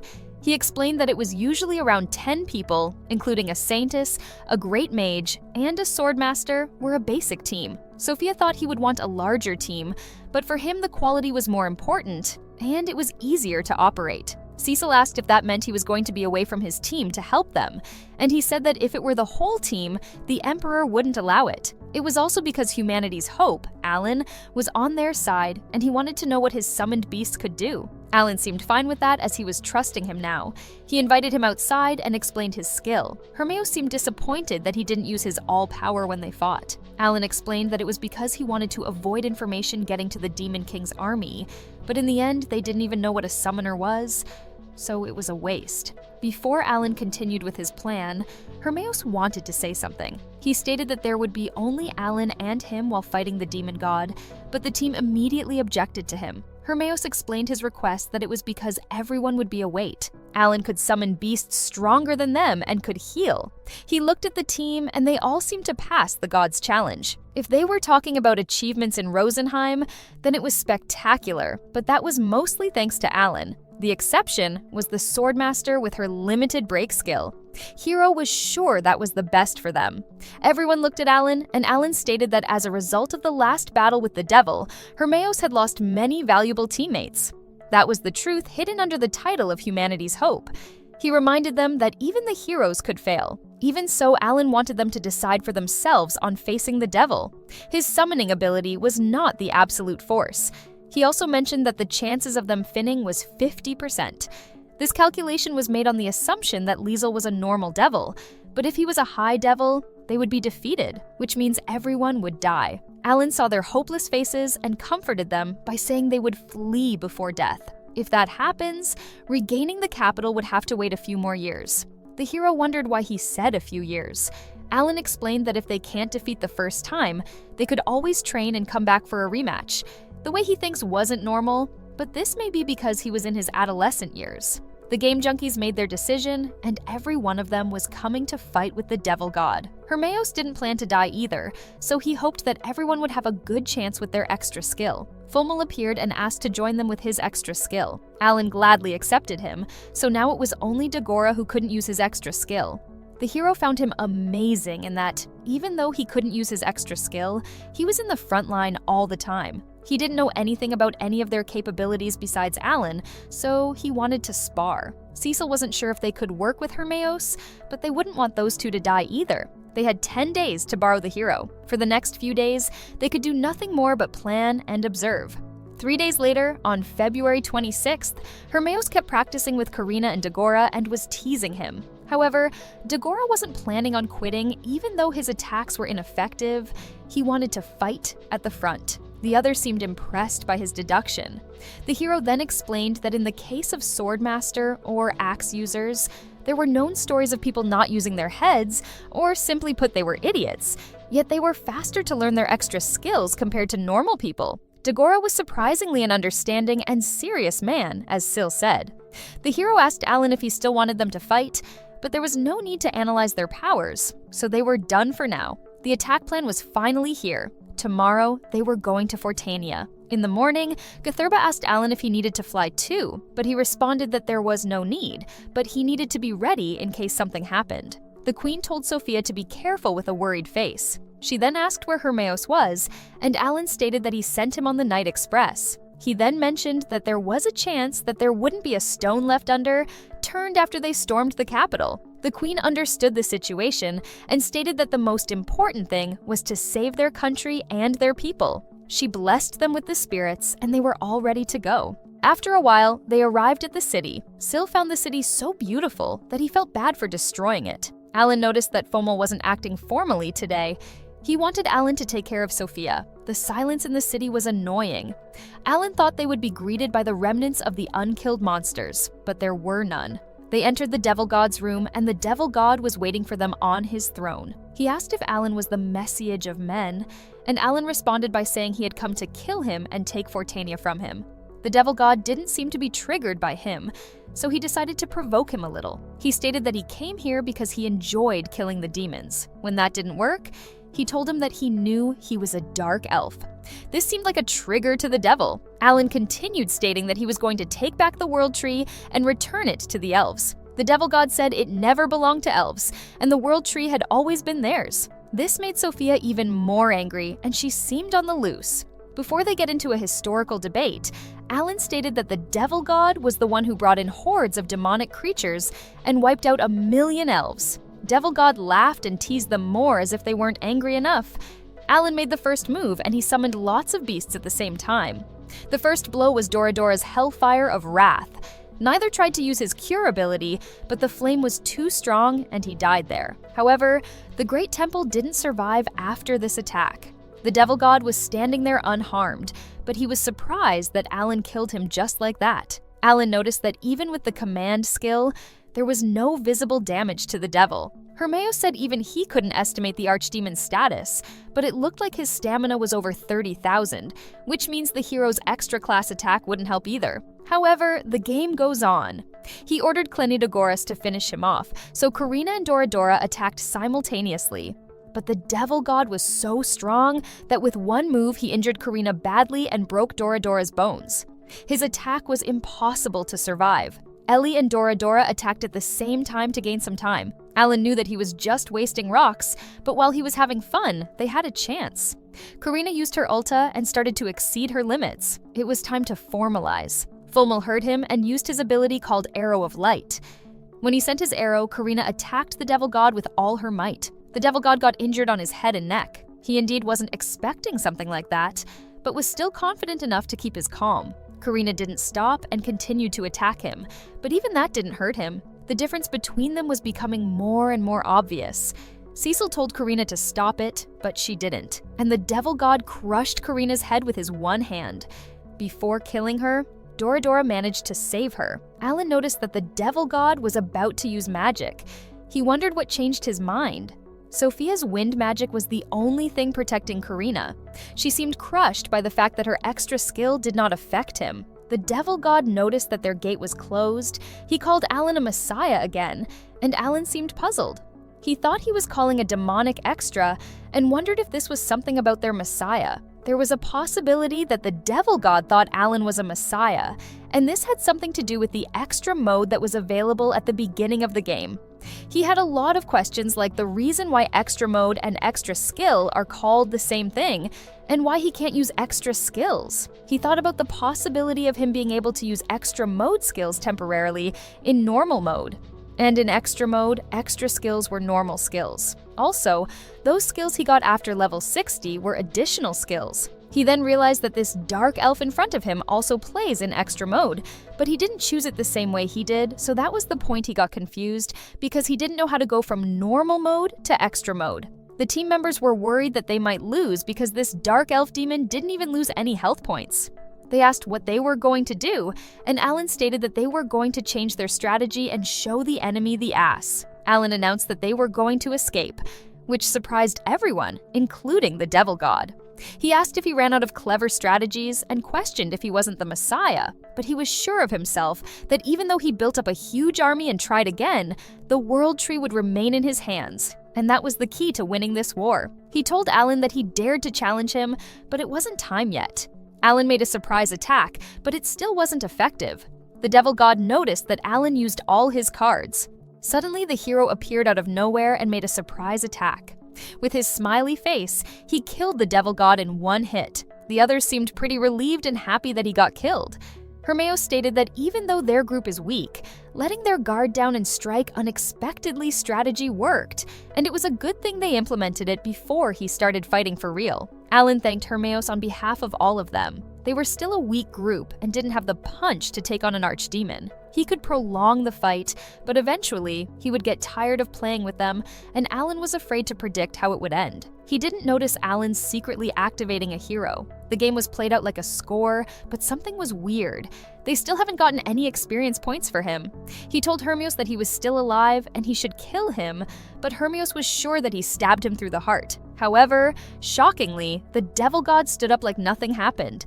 He congratulated him for striking one of his heart, which made everyone shocked once again. Alan was brainstorming to find a way to kill him, but Hermeos had 24 hours to roll back the skill. The devil god asked if he was just planning to stay there, and then awakened his real form. They needed a new strategy as soon as possible, but all Alan could think was to run away. The devil god attacked Hermeos, and Alan used the reflection. However, it didn't work, and they got injured badly. Kill immediately started curing them. The devil god once again stated that no matter how strong they could not defeat him, and at this point, he decided to not let anyone escape and kill everyone. Alan tried to think of a way to stop him. He used as many beasts as possible, but it only delayed it for a few seconds. Hermeos asked if there was room for one more opponent. He then used his Finista sword to attack, but unfortunately, the new form of the devil god wasn't something they could handle. Formal grabbed Sophia to protect her, while Alan told her to call the Great Spirit immediately. However, even though Sophia tried, no one was answering. Alan told her to keep calling while thinking of another way to escape. He thought he would just expose the spirit and run away, but this didn't seem so likely to happen. The fact that the demon defends itself against the hero's attacks and ignores the other tells him that Hermeos is the one who's been getting rid of the demon. He suddenly called the demon and started yelling at him. He told him to come here and settle this on one like true messiahs. The others were both shocked and puzzled, and they questioned what he was thinking. Cecil tried to convince him to stop, but Alan didn't seem to be listening to her. He kept calling the demon and telling him to come to him. He wanted him to use his magic on him, to give their friends the time to escape. His beasts promised him that they were going to deflect his mirror this time. However, the devil god figured out what he was trying to do and jumped right in front of him instead of using his magic. He started to punch Alan non-stop, while Ari explained to Hermeos that Alan was going to buy some time and that he should take everyone and run, but there was no way Hermeos could let the new hope he had finally found die like that. The beasts were trying to take them away, but Dagora and Karina wanted to help. Dagora was so mad at Alan that he was trying to protect them like that. He always felt like he was behind him as Alan was too talented and seemed to know everything like a 35-year-old man. Dagora found him inside the mess and helped him to get up. He asked what they were going to do now, but Alan couldn't even see because of the blood on his face. He told Dagora to tell his parents that he was sorry. The devil god decided that it was time for Alan, the black hair kid, to die and started running towards them to kill him. Dagora ignored Alan's calls and started running too, and the most unexpected thing happened. He unlocked his extra skill and injured the devil god. The whole crew was so happy to see him finally using his extra skill. However, the devil was not so badly injured, so he was about to hit him. Alan tried to warn Dagora to dodge his attack, but it was too late. He passed through Dagora with just one finger, mortally wounding him. Alan caught Dagora, who was falling to the ground, and started healing him with Ari. Even though he stopped the bleeding, he still had a huge hole in the middle of his body, but this wasn't a big problem for Alan. Seeing her childhood friend fatally damaged, Karina looked like she didn't know what to say because she was crying. Alan called Kill and told him to do what he had to do. Kill understood the message and used his divine intervention to heal the hole. Alan and Karina left them alone to get their revenge. Seeing the devil alive made him question once again how many hearts he had.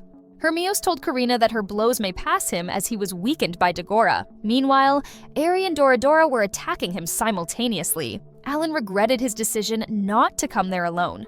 He then noticed that Kill's ability was not working. Sophia finally managed to get an answer from the Great Spirit, but she was shocked when she saw Great Rosen in front of her. He asked what she wanted. She was too stunned to speak, and Rosen said that all the depressed gamers were here. He then used the blessings of the Spirit King, and suddenly everyone was surrounded by midichlorians. Alan noticed that their stats were up 30%. Karina didn't know who the midichlorians were, but she could feel the power flowing through her. The devil god didn't seem so happy to see the Spirit King and told him that he was breaking the laws of this world, but the king said that he was the one who broke them by his existence. The devil god got angrier and asked how long this was going to continue. The king said that he wouldn't stop until he stopped hurting his elves. He decided to give Alan a little guidance. He said that for the hour that the blessing lasts, the world of doors would be a world without doors. Alan's eyes popped out. He told everyone to get their ultras and go. He told Kill to do that too, but he was still planning on bringing Dagora back to life. Alan told Karina to chase the devil god all over the field with every skill she had. Once again, Karina used his divine power, and she was dedicated to using it over and over again if it didn't work. She attacked the devil god with her sword and finally started giving proper damage. Alan tried to provoke her to use her extra skill again, and she started to give herself enough confidence to do it. After Fulmal's extra skill, she used her thunderbolt and injured the devil god. Alan was satisfied, as it seemed like she was doing a lot more damage than before. Everyone was praying for her success. Karina did not stop until she finally cut one of his hearts.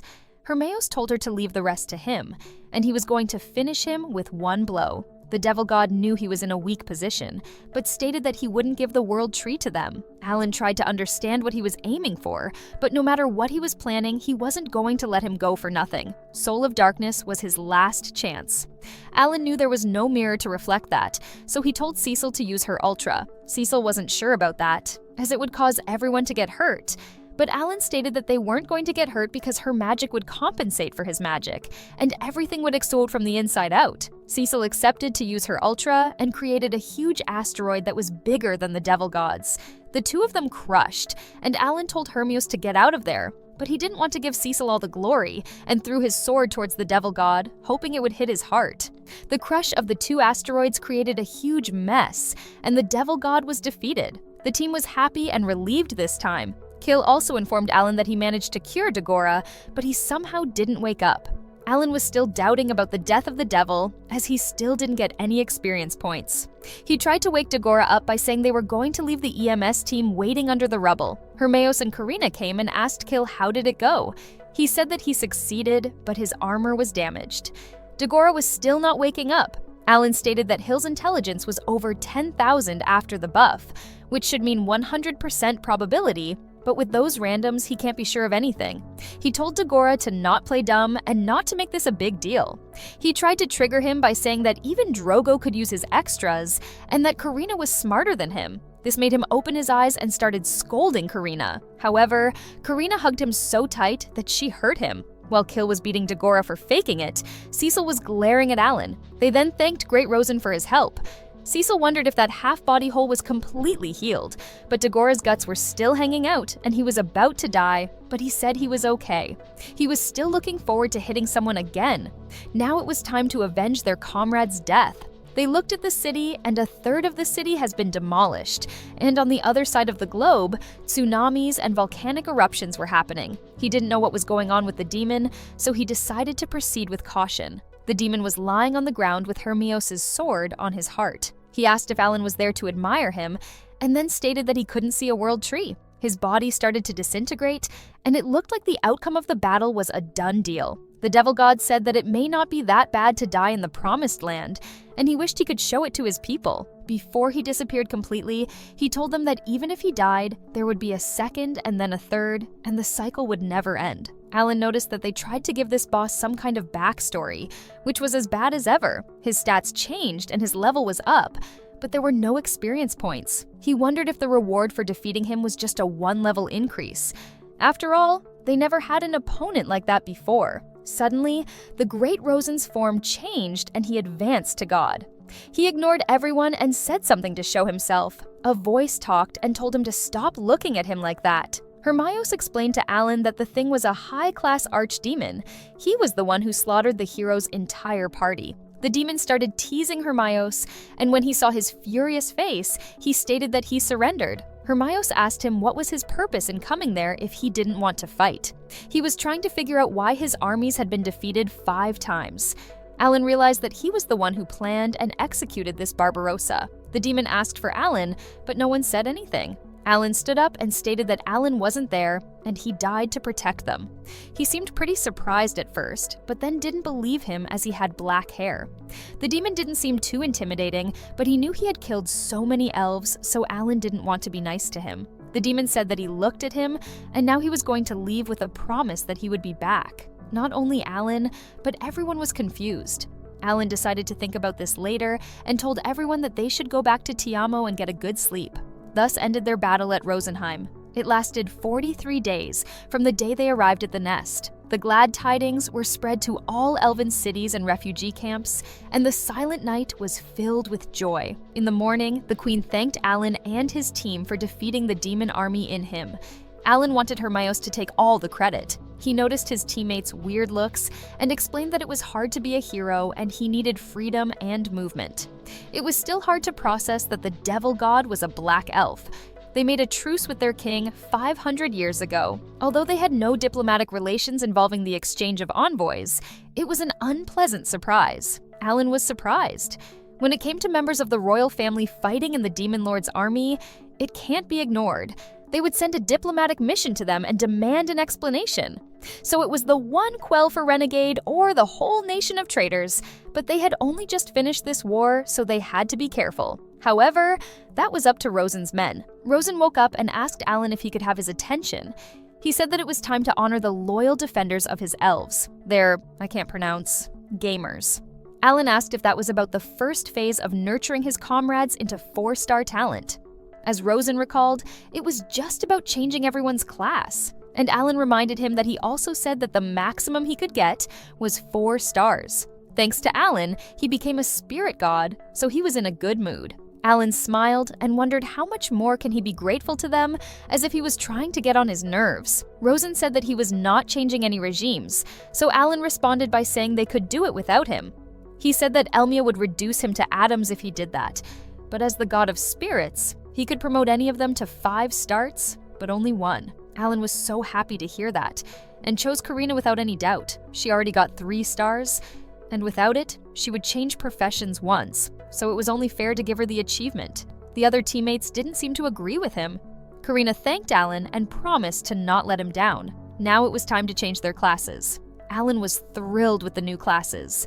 Even half of the characteristics had been transferred and they got extra skills. Sophia was now priestess, Formal was marksman, Karina was queen of swords, Dagora was berserk, Cecil was archmage, and Kill was bishop. They all seemed pretty satisfied with their classes. Sophia then wondered what familiar meant. Hermione was watching them from a distance, admiring them. Rosen stated that he wasn't done handing out awards yet, and then stated that he was the creator god Elmai, and thanked Hermione for protecting his children. Everyone was taken aback by this news. Elmi then told Hermione that he was going to give him a class change too. From now on, Hermione wasn't a hero. He was the king of heroes.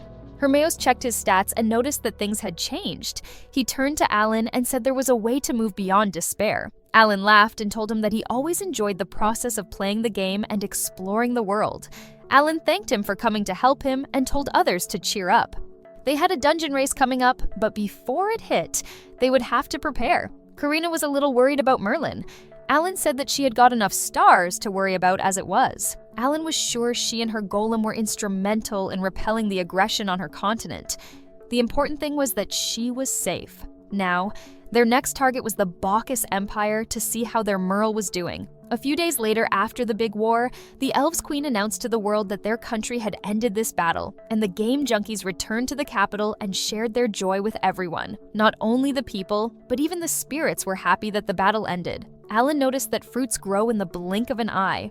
Sophie explained that they were the fruit of the world tree, the spirit's favorite food, and it was used to make a true elvish potion. Alan knew that it would be hard for elves to rebuild the country, considering how poorly elves reproduce. Losing Sophie, the heir to the throne in the war, would be the final blow. The Elf Queen told Alan that she heard from Sophie that his goal was to defeat the Demon Lord and stated that they believe in Rosen's prophecy. She told Sophie and Formal to follow Alan wherever he goes and fight for peace without end. They agreed to do this without hesitation. The queen then gave Sophie a bag of jewels worth 1,000 gold coins in here as a small thanks from them. When Alan said they didn't need it, she jokingly offered to marry her daughter. Alan wanted them to just keep using the elf elixir in their diplomacy, and he had a few other requests. He asked if they could give him some sort of nominal position equivalent to a title of nobility in the kingdom of Latosha. Sophia asked if he wanted to be Alan of Rosenham, and he explained that he had little idea how to take advantage of that.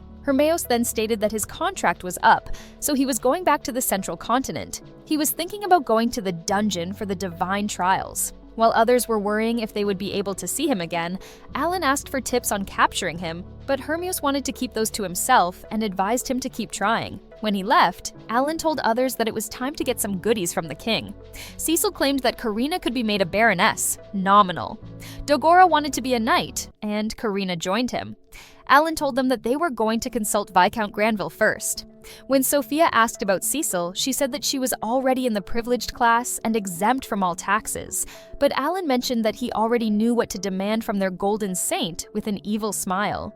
At the end of March, the central continent declared victory in the war, and they had to get back as they needed to finish the academy. 10 days later, they had an audience with the king at the capital of Latasha.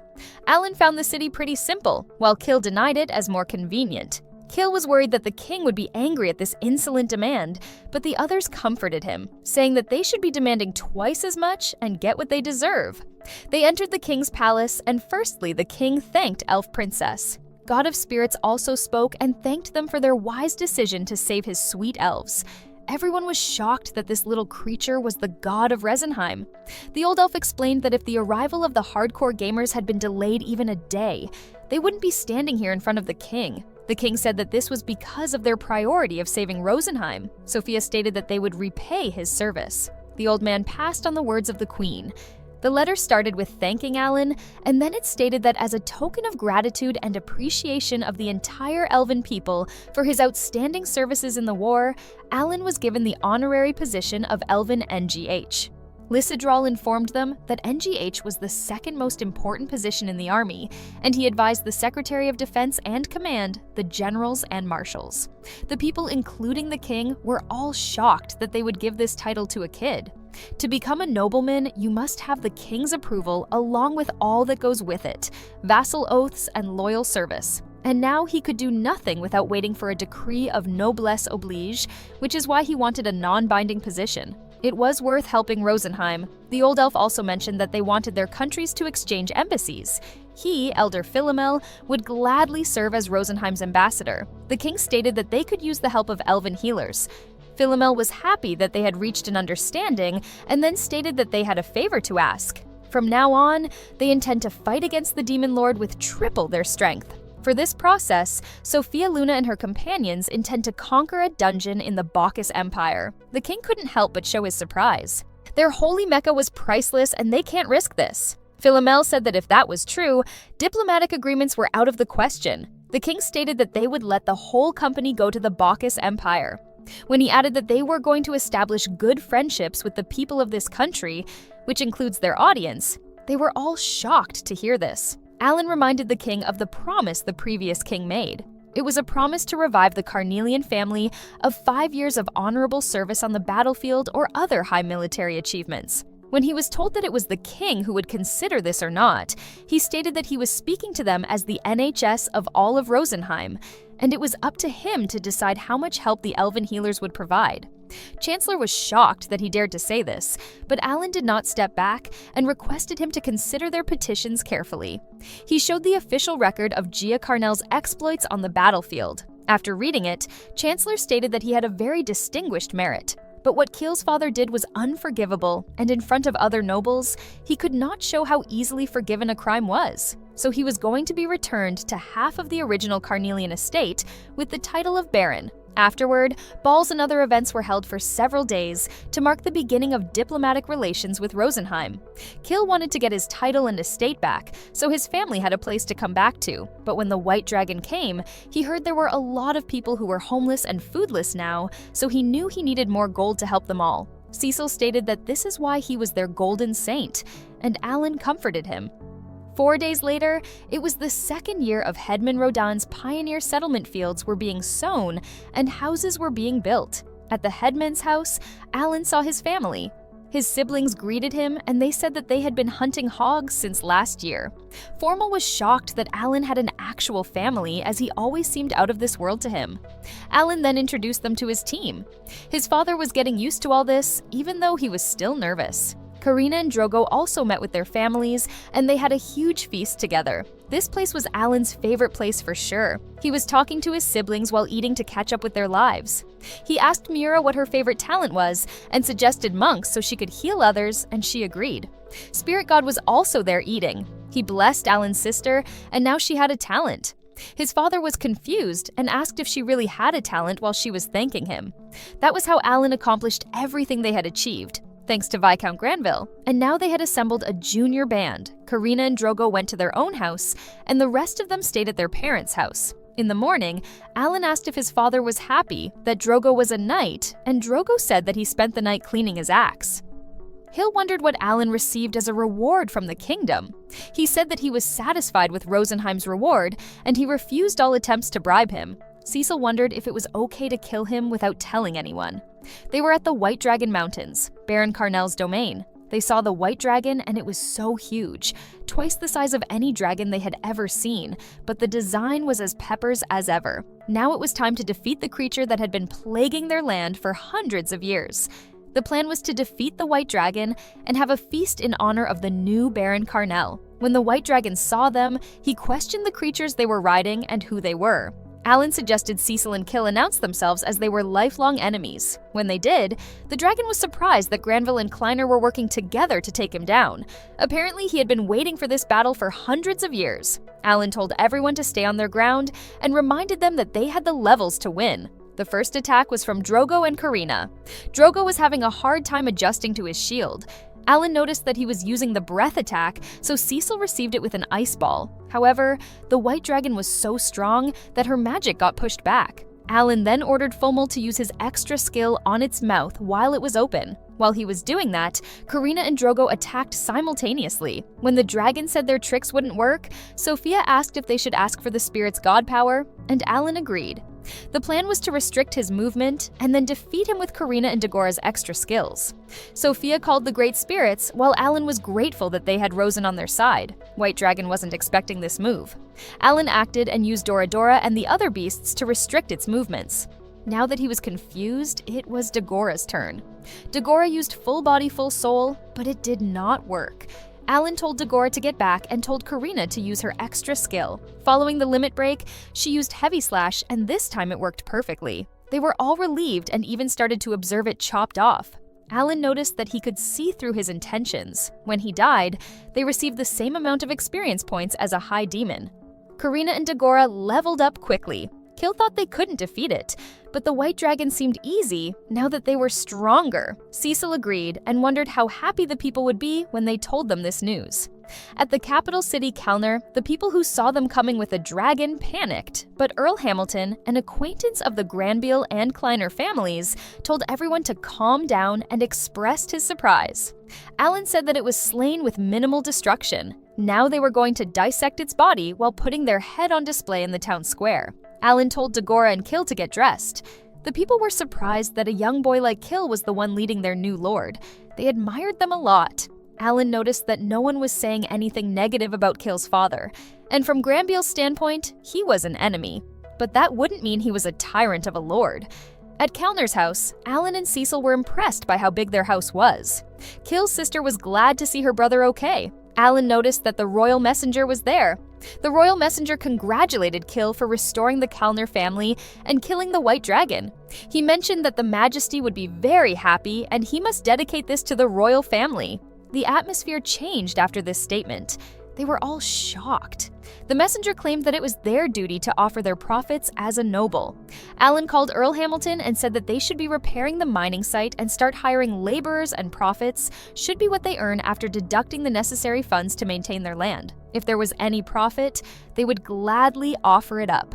Though he mentioned that His Majesty just got thrown, so he understood why he would want something to show for his authority. He then questioned why he wouldn't just buy the dragon's head in that case. On top of that cost, when they got annexed into the royal territory, the royal family sent a conquest task, and he stated that he would be glad to claim the prize. After Lord Messenger left, Lethal could not stop but laugh because Alan made the royal family pay for the head while also receiving the task's payout. Kill thanked him for watching over the kids for him and hoped that he would continue doing that. He gave him 1,000 gold coins and a bunch of elf's magic herbs as a thank you gift. They were honored to do that for the hero who defeated the White Dragon. Lethal mentioned that they had already picked a good judge to be the lord in his place, so there was nothing to worry about. He then expressed his surprise that Dagora became a knight for Hamilton. Earl Hamilton heard from Viscount Granville that he was aiming for a larger fish, so he would be glad to send him away. Dagora blushed and thanked him. Kill called everyone and thanked them for allowing him to return home. Later that day, they stayed overnight at the Connors before getting approval to leave the country for the Bacchus Empire. They gave the dragon meat to the pioneer village and got the greetings from the Granvilles, and they were finally off to the Bacchus Empire. They were now on their magic ships towards the Bacchus Empire. While they were eating dinner, they were talking about the number of dwarves in there. Suddenly, Alan said that his summons that he left in the mountains to kill the remaining monsters found another white dragon, a baby one. Cecil remembered that dragons lay eggs. Alan wondered if that was what they called retaliation repop in his previous life. When Karina asked what he was planning to do with the baby dragon, Alan decided to raise it and named him Haku. He didn't think killing it would help if one more was going to pop up. Also, they could learn something about the Demon King's power. He said that the Demon King increased the rank of every demon beast in the army, so they should take this opportunity to learn if it was born immediately or if it would turn aggressive after a certain period. There was another and quicker option that somebody could just tell them, which was the spirit god, but he told Alan to not rely on him and he wouldn't answer anything. He gave up on him and noticed that they had arrived at the Bacchus Empire. The Bacchus Empire used to be a normal kingdom on the continent.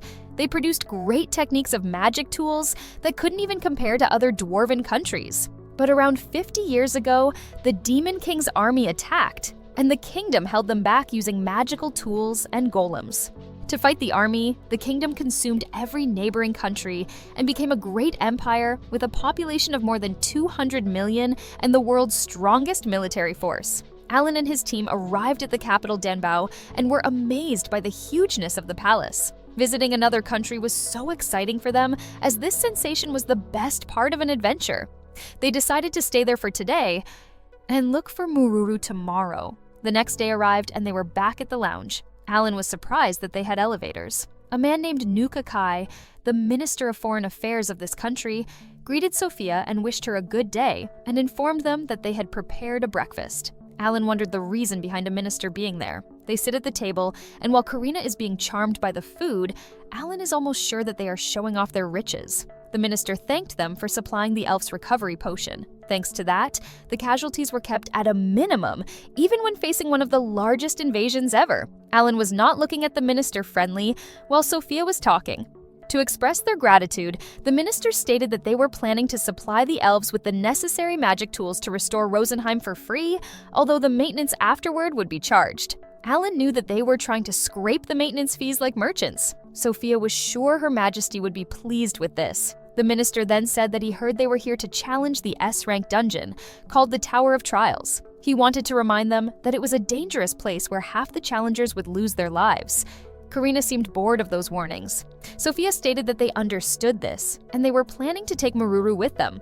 The minister said that she had contributed actively to the war and had graduated from Bacchus's academy so she could join them. However, the emperor would be worried sick for her, so their country would wish for something of equal value in return. Sophia said that money would be a problem because she can't afford Mururu, but the minister said that it was much simpler than that. They had learned that there was a stronger healing called Elf's Magic Herb and wanted that. Sophia didn't say she would not consider, but the amount was quite limited. They wanted to have what was available. She said that she would try to prepare some for the benefit of their friendship. Their conversation ended there, and the minister told them to wait in this room while he went to get confirmation about Mururu. Dagora and Karina were worried. Cecil also had a bad feeling about this. Sophia heard that the Bacchus Empire was infamous for always seeking profits and national benefits, but from a tradesfold standpoint, that was a good negotiation. They then heard the door opening slowly, and there it was, Mururu. She was so happy to see everyone that she teared up. Alan embraced her with happiness. Mururu was shocked by the news, but was so happy that everyone was okay. Dagora mentioned that they were looking forward to seeing her riding a golem. Alan wanted to borrow her golems, but she was told that it was impossible, but they could acquire the golem slab in the S-rank dungeon. Alan decided to talk about this on the move, and they started to head for the S-rank dungeon. Mururu was an honorable baron now, and she even participated in the triumphal parade. Alan noticed that she got more confidence after the academy.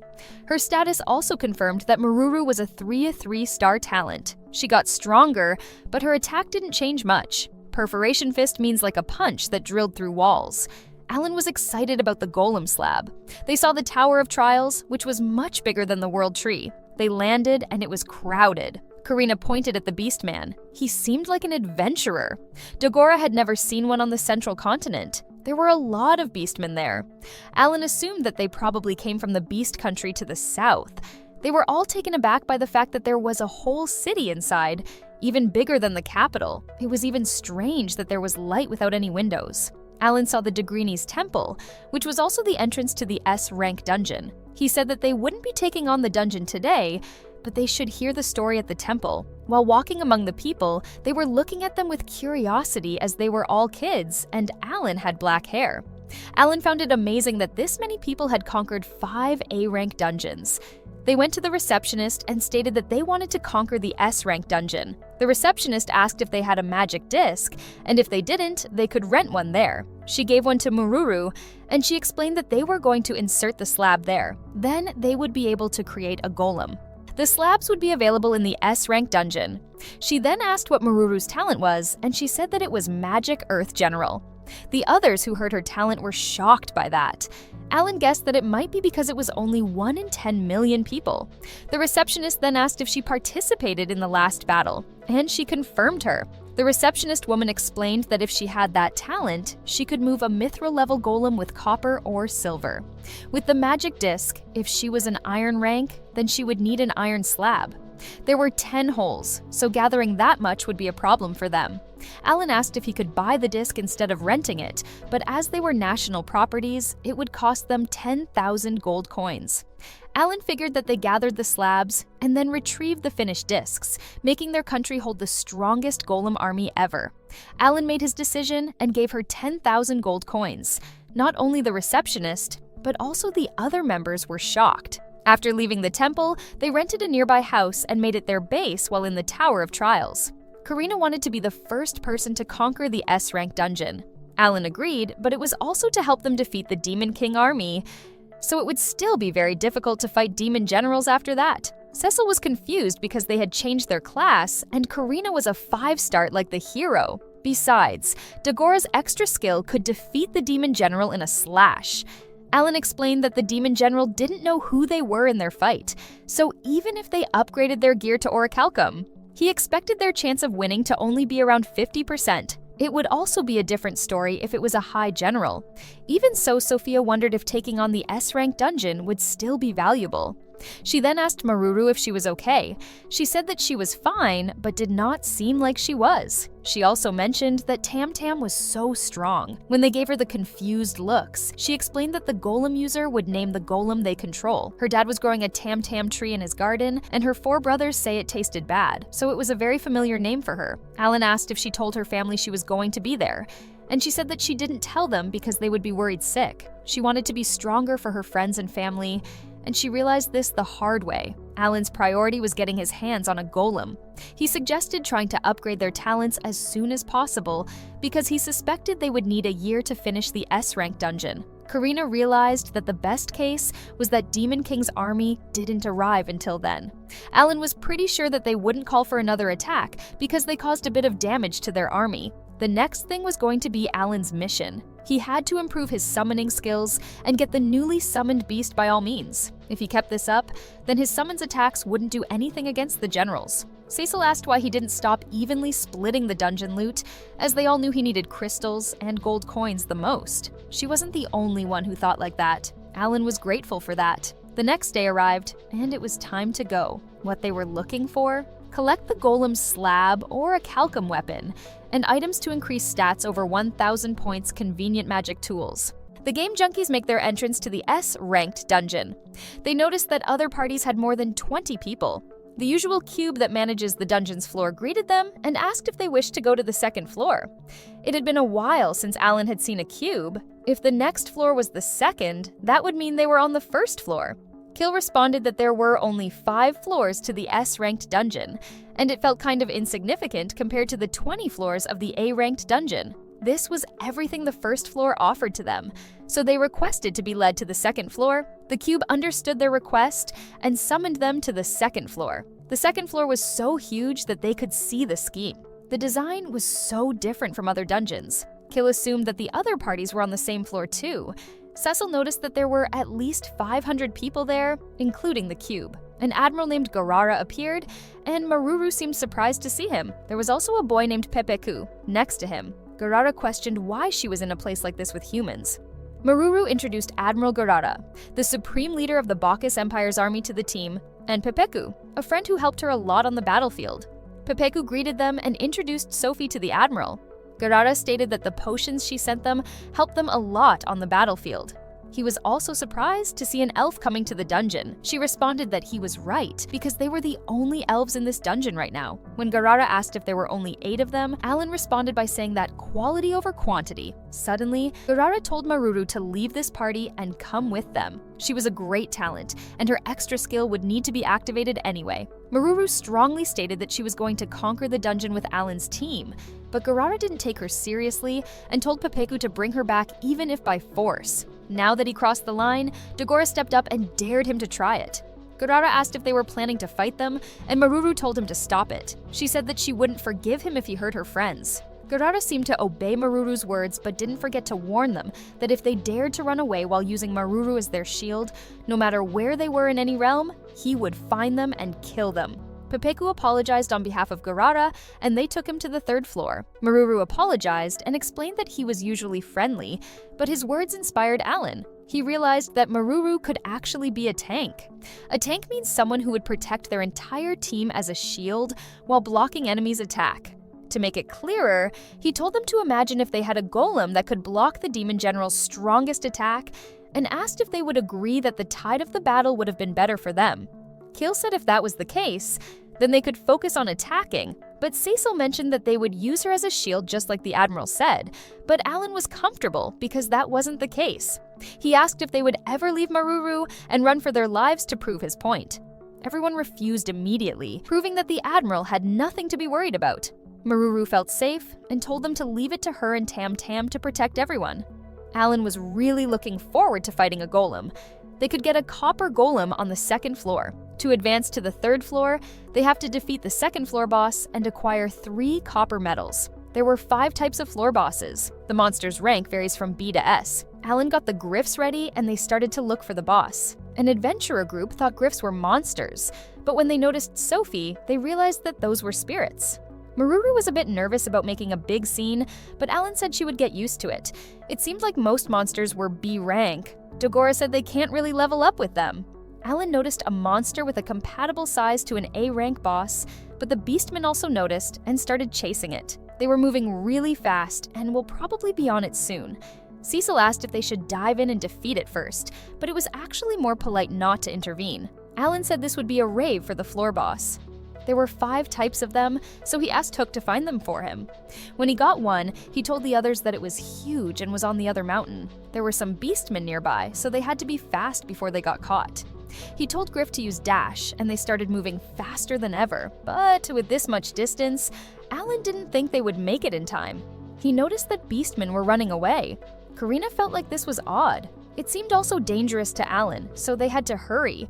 What they encountered was a lot bigger than Alan thought. Alan had to leave it to Karina and Dagora for this one. He told the beastmen to make a run for it, and they would take it from there. Their leader questioned if he knew what that monster was. It was a BB, which meant Blood Blast Beetle. It was an S-rank monster. Alan did not expect it to be an S-rank. He thanked them for the information and told them that they would focus on fighting it, so they should evacuate. The man listened to him, but mentioned that if they could make it out alive, then they would repay him. Before he ran away, he told them that magic wouldn't work on a BB. This monster was quite tough, and Dagora informed Alan that their attacks did nothing to it. This was their first encounter with an S-rank monster. He told Sophie to get Rosen's help with her extra skill. Rosen used his Spirit King's blessing and increased the status of all party members by 30%. Alan was going to strike first, then everyone could come in with their extra skills. He told Cecil and Sophie to use their magic for defensive purposes. To defeat the bug, they were going to use fire. He used Kabo's awaken skills and hundreds of them exploded on the bug. After that, it was Doradora's turn. While Doradora was using soldrification, Sophia and Cecil used their magic. Doradora was getting bigger, but it was still quite small compared to an S-rank monster. It seemed like the fire didn't work, so he used Teku and a mirror to fully deflect its attack. This tactic worked on the bug, and it finally hurt. Karina and Dogora were the next ones. Karina's attack penetrates its shell, while Dogora can't use his extra skill as usual. Dogora seemed like he was having a hard time attacking, so Formal used his Arrow of Light and helped him. Alan asked Dogora if he could still fight, and he said that he wouldn't be caught again. He backed him up and they continued attacking, but suddenly they noticed something weird. The energy was being sucked out by the monster. Alan immediately told Doradora to return, but it was already too late because the monster used Doradora's energy to heal. Alan realized that this was too strong for a second-floor monster and told everyone to run away. After escaping from the S-rank monster nicknamed BB, they spend the next 6 hours defeating other floor bosses and acquiring 3 copper medals. There was so much competition around that it was like a brand new hunting ground. The next day, Alan cannot wait to get off this floor. Karina was pretty excited to be on the 3rd floor today, but they seemed upset that they couldn't find any chests or any golem tablets. Alan mentioned that if it was behind some kind of obstacle, then they would never be able to get one. He apologized to Maruru and wished to get one on the next floor. As their medals were confirmed, the cube preceded them to the 3rd floor. Just like the 2nd, the 3rd floor also surprised the team because it was a desert. The ground felt really weird as they weren't used to it. It was going to be hard traversing like this. Kill noticed something. There were huge golems. They were at least 10 meters tall. Maruru said that the pilot would be inside the golem's chest crystal to move it. When it suddenly transformed, the whole team was taken aback by the golems. Maruru explained that on the tablet, there was a body tablet which was necessary to create a golem, and several other tablets for a variety of functions and configurations, like movement, enhancement, and special tablets. When she mentioned that the other day they had a naval battle, and Tam Tam became a battleship to fight, Alan was even more impressed by the golems. He really wanted to get tablets, but he didn't know the conditions to enter the 4th floor. He decided to ask the cube, and the cube said they needed 4 iron and 4 more copper medals. The problem was that this floor only gave iron medals, and they needed to go back to the 2nd floor. But the cube mentioned that they could only move between the 4th and the 1st floors, so they needed 7 copper medals in total for the 4th floor. Karina wondered how many it would be for the 5th floor. Sophie mentioned that they also needed golem tablets. That was a lot to gather for one dungeon. Dagora responded that they had planned for this dungeon to take a year, so they would surely find all they needed by then. Alan said if they returned to the base, it would be quite difficult to collect the medals. Cecil worriedly asked if they could possibly conquer this while occasionally resting at their base. Kill mentioned that he also needed to go to the church and learn more healing magic as well. Considering their needs, Alan suggested spending 3 nights in the dungeon, then returning to the base for one. He had to gather some crystals for the Adventurer Guild too. They agreed on this plan, and now it was time to go. While flying, Alan noticed that there was quite a large amount of golem users here on the 3rd floor, though he couldn't see Admiral Garara. He thought 30% of the adventurers were on the 2nd floor, but this was troubling. He couldn't see any monsters aside from ones crawling in the sand. He assumed that there wouldn't be any aerial monsters. He then noticed a party between dwarves and beasts. The monsters of this floor were either in the sand or in caves. He informed the others that he had got this floor figured out. He called Eri and told her to investigate the caves, but when she did, nothing was there. Maruru mentioned that it wasn't guaranteed that there were monsters in these caves. There were almost 100 caves, so they would better check every one of them. Dagora realized that they would have so much free time with no fighting to do on this floor. Moving on to the next cave, Eri thought there was nothing in there too, but then noticed a magic circle. In a second, the cave was full of monsters. Karina was excited to have an action eventually. Alan informed the team that Griff would be on standby if they had trouble moving. He was going to keep the summons to a minimum so that they could use their skills without worries. As usual, Dagora and Karina were the first ones to attack. Alan told everyone that those were B-rank monsters, so they should be quick. They understood him and attacked simultaneously. While attacking with their skills, Alan warned Dagora that a big one was coming at him. There were 2 of them, so it was hard for Dagora to pick the floor boss. But Alan told him that they were A rank. While they fought the A-rank ones, the rest of them were going to focus on the small ones. Another big one had just emerged, and it was clear that this one was the boss. It was only the start of the first day, so he told them to try and reserve their extra skills. Except for Dagora, an A-rank monster was still too tough for someone not using extra skills, so Alan decided to hold the first floor's boss with a mirror, and they would finish the small fries later after taking down 2 A-ranks. Cecil used her ice needles and confirmed that those things were vulnerable to ice magic. Alan told Cecil to help Karina, and he would head to Dagora's side. Dagora was doing well with the A-rank. It didn't take any longer for them to take down both of them and focus on the boss. When they looked at the boss, they were shocked to see it messed up like that. Alan explained that he spammed a total deflect 3 times. Using this opportunity, the team took down the floor boss and gained 4 million experience points. There was a crystal and a medal. These could be sold for 200 gold coins, which was probably the reason why people came to this dungeon without trying to conquer it. Kill was pretty exhausted from doing all the healing, so Sophie offered to help, but Alan said all they needed to do was train. They should plan and save as much of God's blessing as possible. Instead, he suggested using as much magic fruit as they wanted. Moving on to the next cave, Alan informed them that this one was only for one monster. They spent the entire morning going around to different caves in search of monsters. To find the ones hidden in the sand, 50 Genbu were created and enhanced to swim in the sand. In the end, they defeated 3 floor bosses, acquiring 3 iron medals, 2 treasure chests, and also weapons and armor made with Hihiro cane. Alan was sure they could level up with the 3rd floor. Cecil asked if he thought they would still be here when they changed their class the next time, and he responded that they could reach max level within a month, and they would go search for more monsters and a tablet in the evening. Maruru apologized and said it was her fault in a very silent tone. Karina asked if she wasn't feeling well, and she tried to prove the opposite. Alan already noticed that she was filled with excitement when they met. He wondered if she was worried because her friends had all changed their classes and got way stronger. But he didn't want to mention it and make her feel worse, so he said that they had found 2 treasure chests within half a day, so gathering crystals would only be a matter of time now. Maruru smiled and stated that she would watch and try to learn from everyone. Suddenly, Alan saw something and stuttered. Something was happening far away from them. As they were trying to figure out what it was, Alan told everyone to move on if everyone finished eating. In this dungeon, besides the treasure chest, holding golem tablets or weapons and armor, those hidden cubes were floating around. The hidden cubes had unique roles such as trading medals and tablets, while some could give them to you for free. In some cases, they could send you to a bonus stage with a treasure chest or even a death stage. In the death stage, the moment you engage in a conversation with it, you would be teleported to a different space.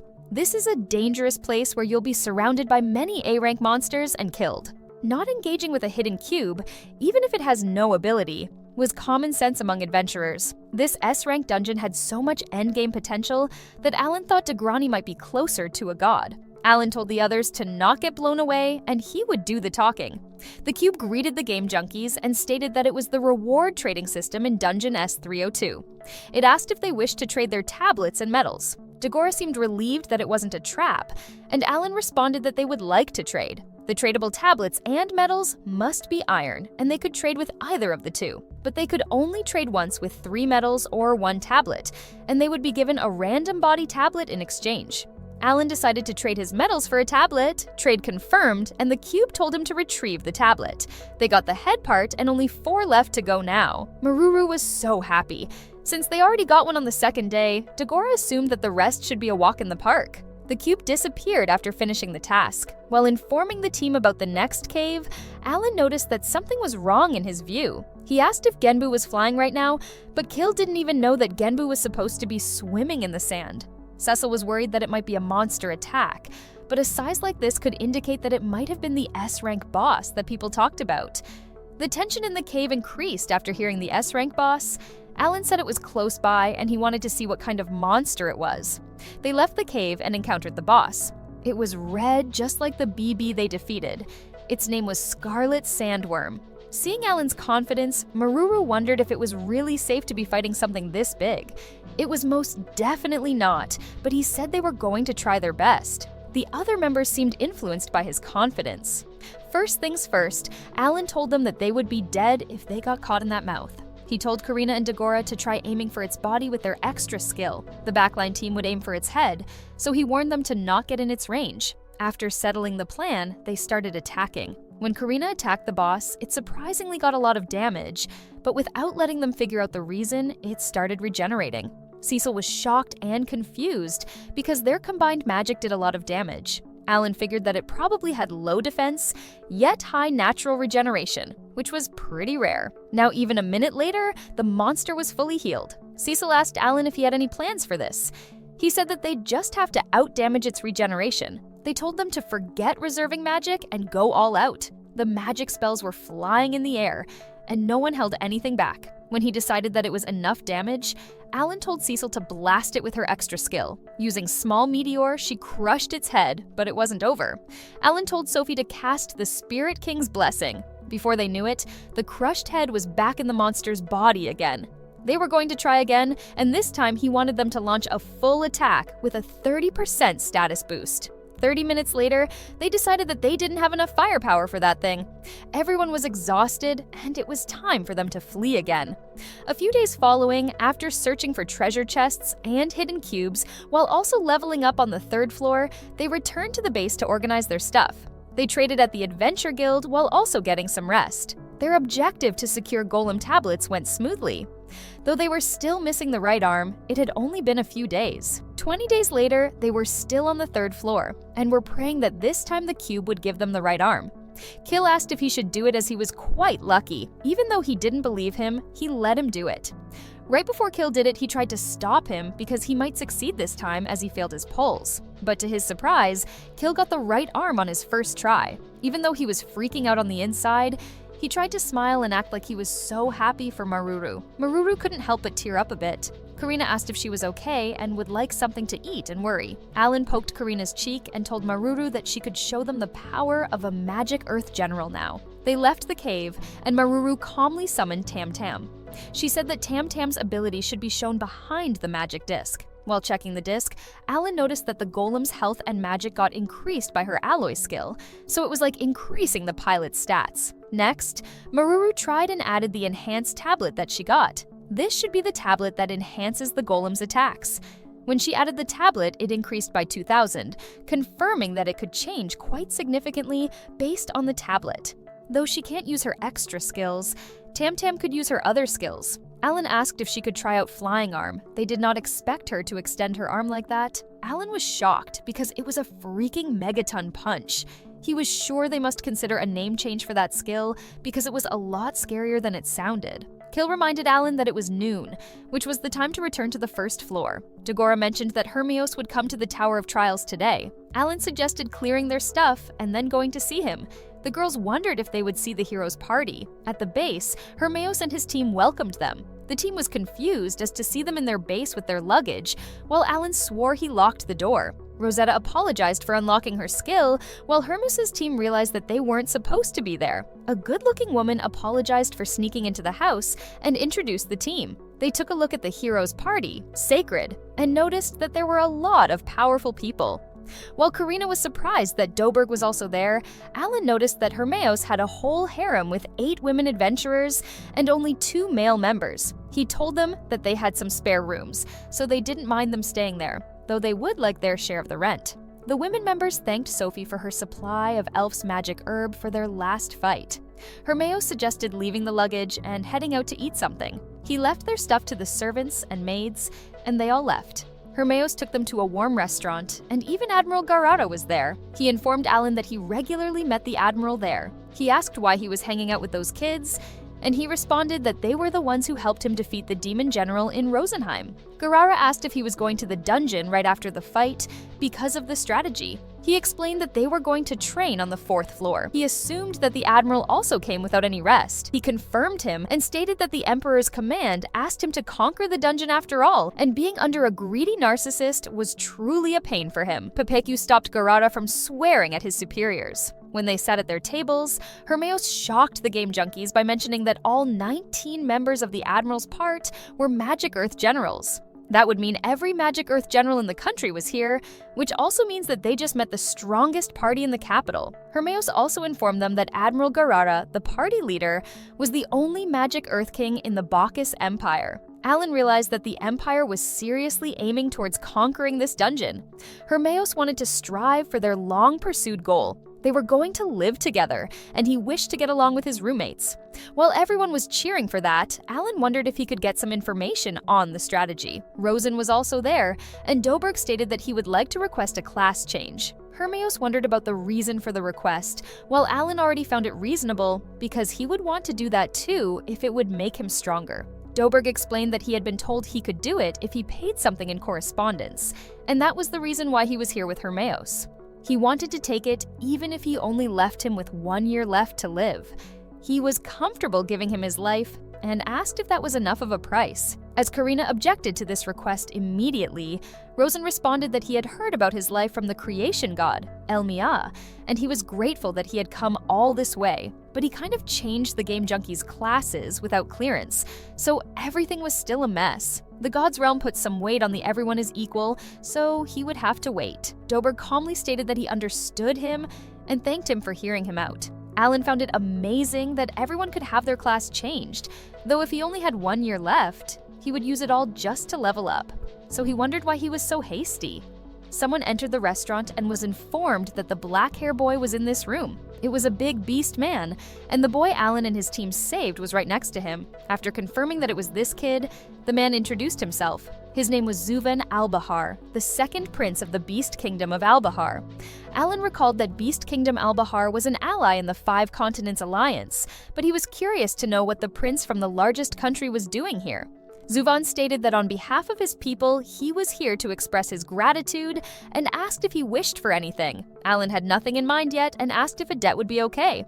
Zuvan asked the reason, and he responded that he wanted him to help them if they got in trouble while they were conquering the dungeon.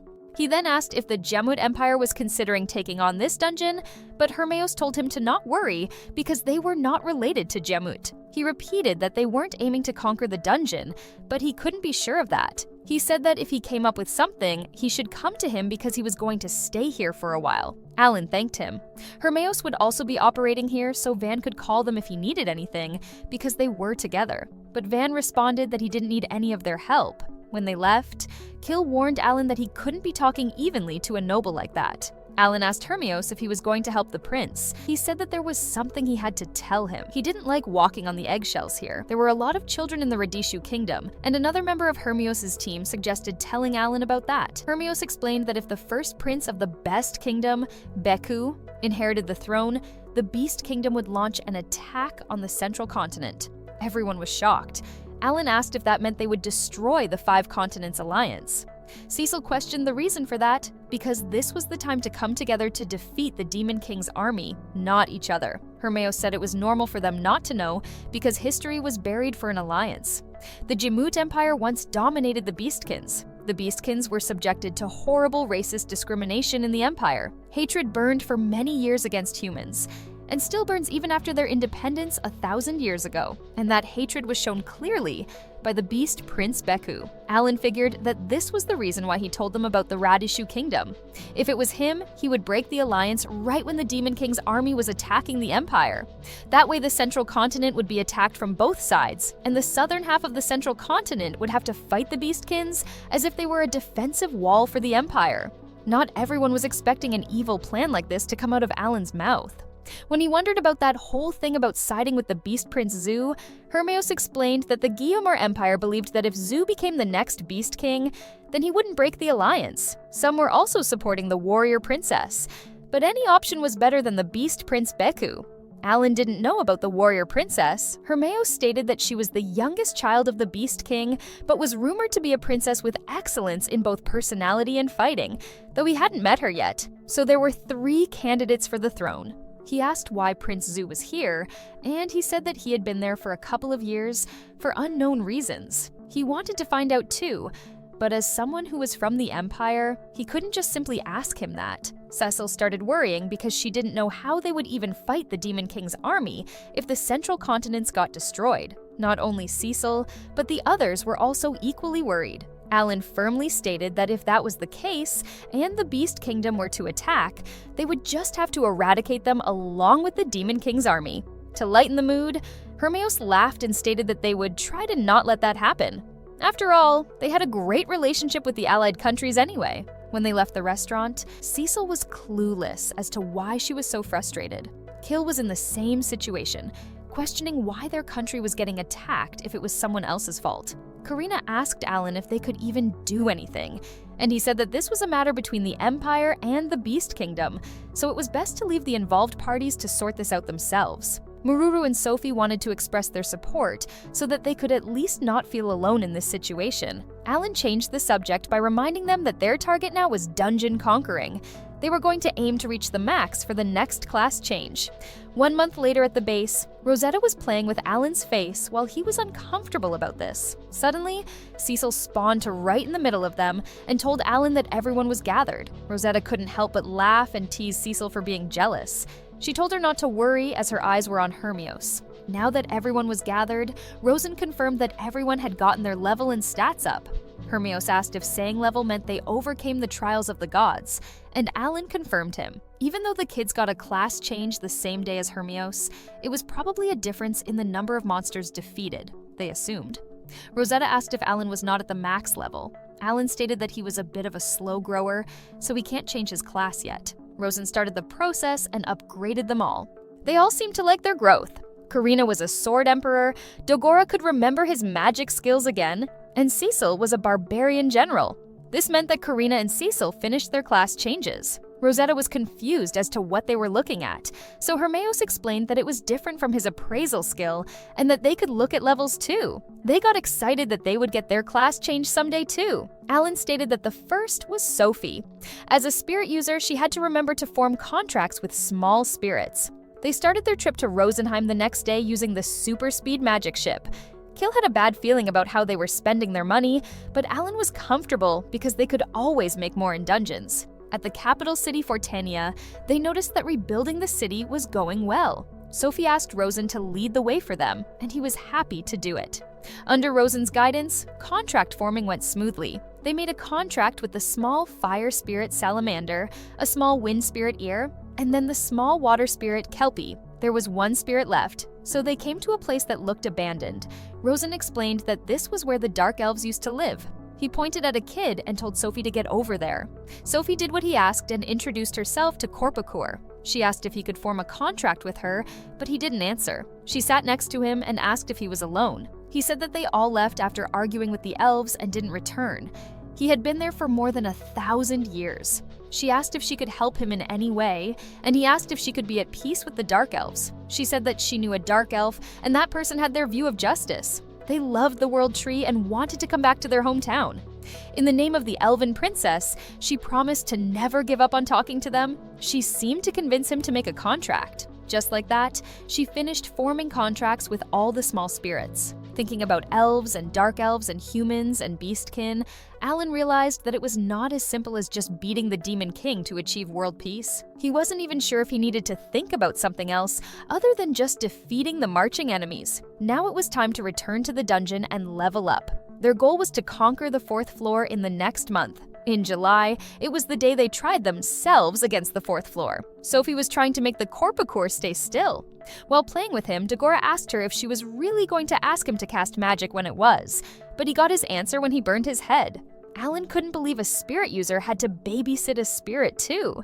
Though he was a bit worried they got their trusty Mururu here, so they were moving up to the 4th floor as planned. After showing the medals, the cube sends them to the 4th floor. The first thing that got Alan's attention was the ground. It felt like they were standing on water. He used Hook to see, and Hook confirmed that they were on the water, which meant the monsters should be underwater.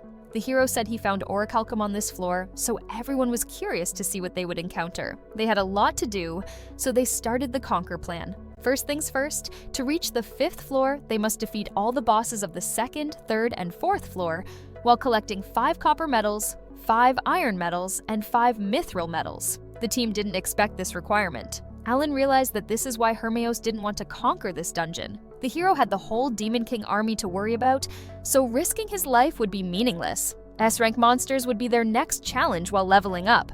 Alan mentioned that there were only 1/3 of the adventurers here compared to the 3rd floor. They saw the Admiral's team operating, and the Hero's team was also on the move. Thanks to Maruru's golem, they had a ship now. It would be a chore if they had to walk, so this was a very good idea. It was all thanks to the summoned beasts that they didn't have to. They spotted a monster, and it was a group of A-rank ones. Alan wouldn't be using his summons, so he warned everyone to be careful. He also wanted to see what would happen when everyone got their level up to 50. Maruru joined them with Tam Tam. Tam Tam was much larger than an A-rank monster, and her stats could still be improved. First Maruru and Tam Tam, then Cecil, and then Karina and Dagora attacked. There was only one left after a while. Sophie seemed like she was in trouble, and Alan didn't have time to save her. But seeing her in panic, Korpiker flamed his fire and destroyed everything, including Daroga's pants. Alan found this pretty odd. Kill thought the lower half was always indestructible and asked where he got that from. Alan gave Daroga new pants while Sophie apologized to everyone. Dagora said he was good and just wanted her to stay over there until he put the pants on. Alan noticed that all of Sophie's magic was gone, along with half of her health. He gave her heaven's blessings to recover all health and magic. Karina mentioned that the spirit was extremely strong, but Cecil noticed that normal skills only use a bit of magic, just like her small meteor. While petting the spirit, Rosen told Sophie that she shouldn't be hasty with it because it could sense that she was uneasy. Alan believed that they should keep a close eye on Sophie on their next class change. Even with having spirits as her companion, she could still lose her life. He had borrowed a magic recovery ring from the hero, so she could be next to the small spirit all day with no problem. She thanked her, and this made her giggle as they were wearing the same rings. She then wondered about Maruru. She said that she could fix Tam Tam if it was only this much and it didn't do her any harm. There were 2 ways of repairing a golem's broken parts. Either you change the broken body parts tablet to a new one, or you could use a skilled repair. This could repair the golem by using a bit of Maruru's magic. Repair wouldn't actually fix Tam Tam immediately, so she would just change her arm to another tablet if they were in a rush. It was such a pity that healing magic and buffs didn't affect golems. Dagora noticed a treasure chest and a knowledge ring was inside it. It was a high-level ring after just entering the 4th floor. So according to the plan, this would be kills, but they were actually going to improve Cecil's overall attacking power, so it was hers. At this pace, they would get Auriculum in no time. August came and they were at their base. Dagora was waiting for his turn to train with Doberg. Meanwhile, Alan was inside and taking care of daily stuff. Sophie seemed to have a problem with the water spirit. Sophie named it Kelpie, which made her remember Alan's past life because it was like his name in the past life. Once again, Rosetta poked Alan's cheek and teased him. Cecil sensed her and asked Hermeos how someone like her ended up at the hero's party. Rosetta overheard her question and responded that they met 3 years ago. She was still in the bandit crew when Hermeos told her to be his teammate. Hermeos continued to explain that with Elmira's trust, Rosetta was said to be the person who held the future. Cecil was taken aback. Rosetta leaned on her and stated that that was the reason why she was Hermeos' one and only special person. Hermeos mentioned that if she were fine with it, she would like for her to trust them more. Alan had a question. He asked if they could even find Auriculum on the 4th floor. He responded that they found some inside a shell on the ocean floor. Rosetta found it with her skill. Alan asked if her skill was something that detects the treasure within a certain range. She seemed uneasy about him knowing this much. Hermeos said it was only once, but thanks to her, he did manage to acquire an orichalcum sword. As Rosetta continued to praise herself, Cecil seemed even more sick of her. To eat dinner, they went to the same restaurant they always go to. Uru was also there and he greeted Alan. He asked if he would like to dine with them. He told the beastkin next to him that even if he was a human, he was still his savior. Alan didn't turn down his offer and sat at their table. Uru was shocked that he was on the 4th floor already. Alan mentioned that they were planning to spend another half a year on the 4th floor. Meanwhile, he was wondering if he could get some information from them. He was quite curious about the motives of the Beast Kingdom. Uru said they had to enter the S-rank dungeon for 1 year under the order of the Beast Prince. They would be jailed for treason if they refused, so they had to finish it. Alan wondered if they were preparing for the way, but just commented that this was practically forced. Uru agreed, but also stated that death was everywhere here, so they were mentally prepared to never return. But when they arrived in town, there was Zu right in the front. Even if he was aiming to conquer the dungeon, he also took good care of them. Alan concluded that he also wanted to conquer this dungeon, and he confirmed him. He also said that he was doing this to become the Beast King. Alan commented that this would be quite tough. He agreed and added that with a task like this, you would need a strong party with you. Zu wanted to be the king, but Prince Beku was not letting him. So it was kind of tough for him not being able to be with a team. Uzu then realized that he went on a ramble there and asked if he was also aiming to finish this dungeon. He responded that he was hungry for the conquer reward. They could find orichalcum in this dungeon, so there must be a lot more treasures up ahead. The next day on the 4th floor, they aimed to search for orichalcum in the ocean. He used Jembus for this duty, but even if they spent their half-day searching and destroying 1,000 shells, they got nothing. Karina suggested asking Rosetta, but Cecil didn't want to owe someone like her. Alan wondered if he should be changing his approach now, but then noticed a big, strange shell. Genbu couldn't destroy it, so he sent the Eri team. When Eri left, they spotted enemies coming at them. It was an S-rank floor boss. The red body that was approaching them was nothing other than a Crimson Kaiser sea serpent. The Eri team got destroyed quickly by the little ones. Alan didn't plan to face an S-ranks today, but he wanted that shell. So he decided to hold off the Crimson with his summons. He told everyone to save their extra skills and clear out the smaller ones first. While Doradors were buying them time, the game junkies were ready to take down the little ones. Everyone worked together until they defeated a Kaiser sea serpent. Now it was time to take the shell, but the boss growled and called its friends. They were back at square one within a minute. Alan decided to just leave because they were even stronger. He told everyone to turn back and get Maruru. The water spirit Kelpie seemed stubborn and didn't seem to like Sophie looking so nervous and unhappy, so it went into the water and captured every monster, including the boss, with water. Alan was taken aback by how strong this spirit was. Rosen explained that even being small spirits, they were still the gods' descendants. The price to pay was huge, so he wouldn't recommend fighting like this for long. But they started escaping, so he told Eri to secure it while they could. When they were finally safe, they tried to open the shell. When they succeeded, Alan saw a lump of orichalcum, so now they would have to work the orichalcum. Alan had already decided on the first thing, which was to use this to make a great sword for Coriana. Coriana was amazed. 3 days later at the base, Hermeos was shocked to see the orichalcum. Alan said they only got one for now. Rosetta seemed annoyed that he was so comfortable with talking like it was easy.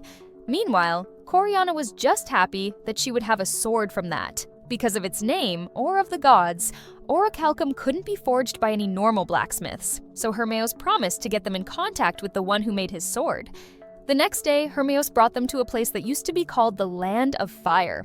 It had been 3 days, and they arrived at Gouverne. He took them to the workshop where he went to make his sword, but then noticed that there was no smoke coming out of it. He saw the owner Habarak and greeted him. He didn't have a dominating aura like Alan imagined. Hermeos introduced Alan to him, and Alan stated that he was there to ask him for a sword crafted out of the orichalcum they found in a dungeon. Hearing the word dungeon, Habarak started attacking him because he was blaming them for not being able to forge orichalcum anymore. Alan was confused, but didn't do anything back. The man started crying out of his eyes because of desperation. He started apologizing and seemed genuinely upset. His coworker helped him calm down and get inside.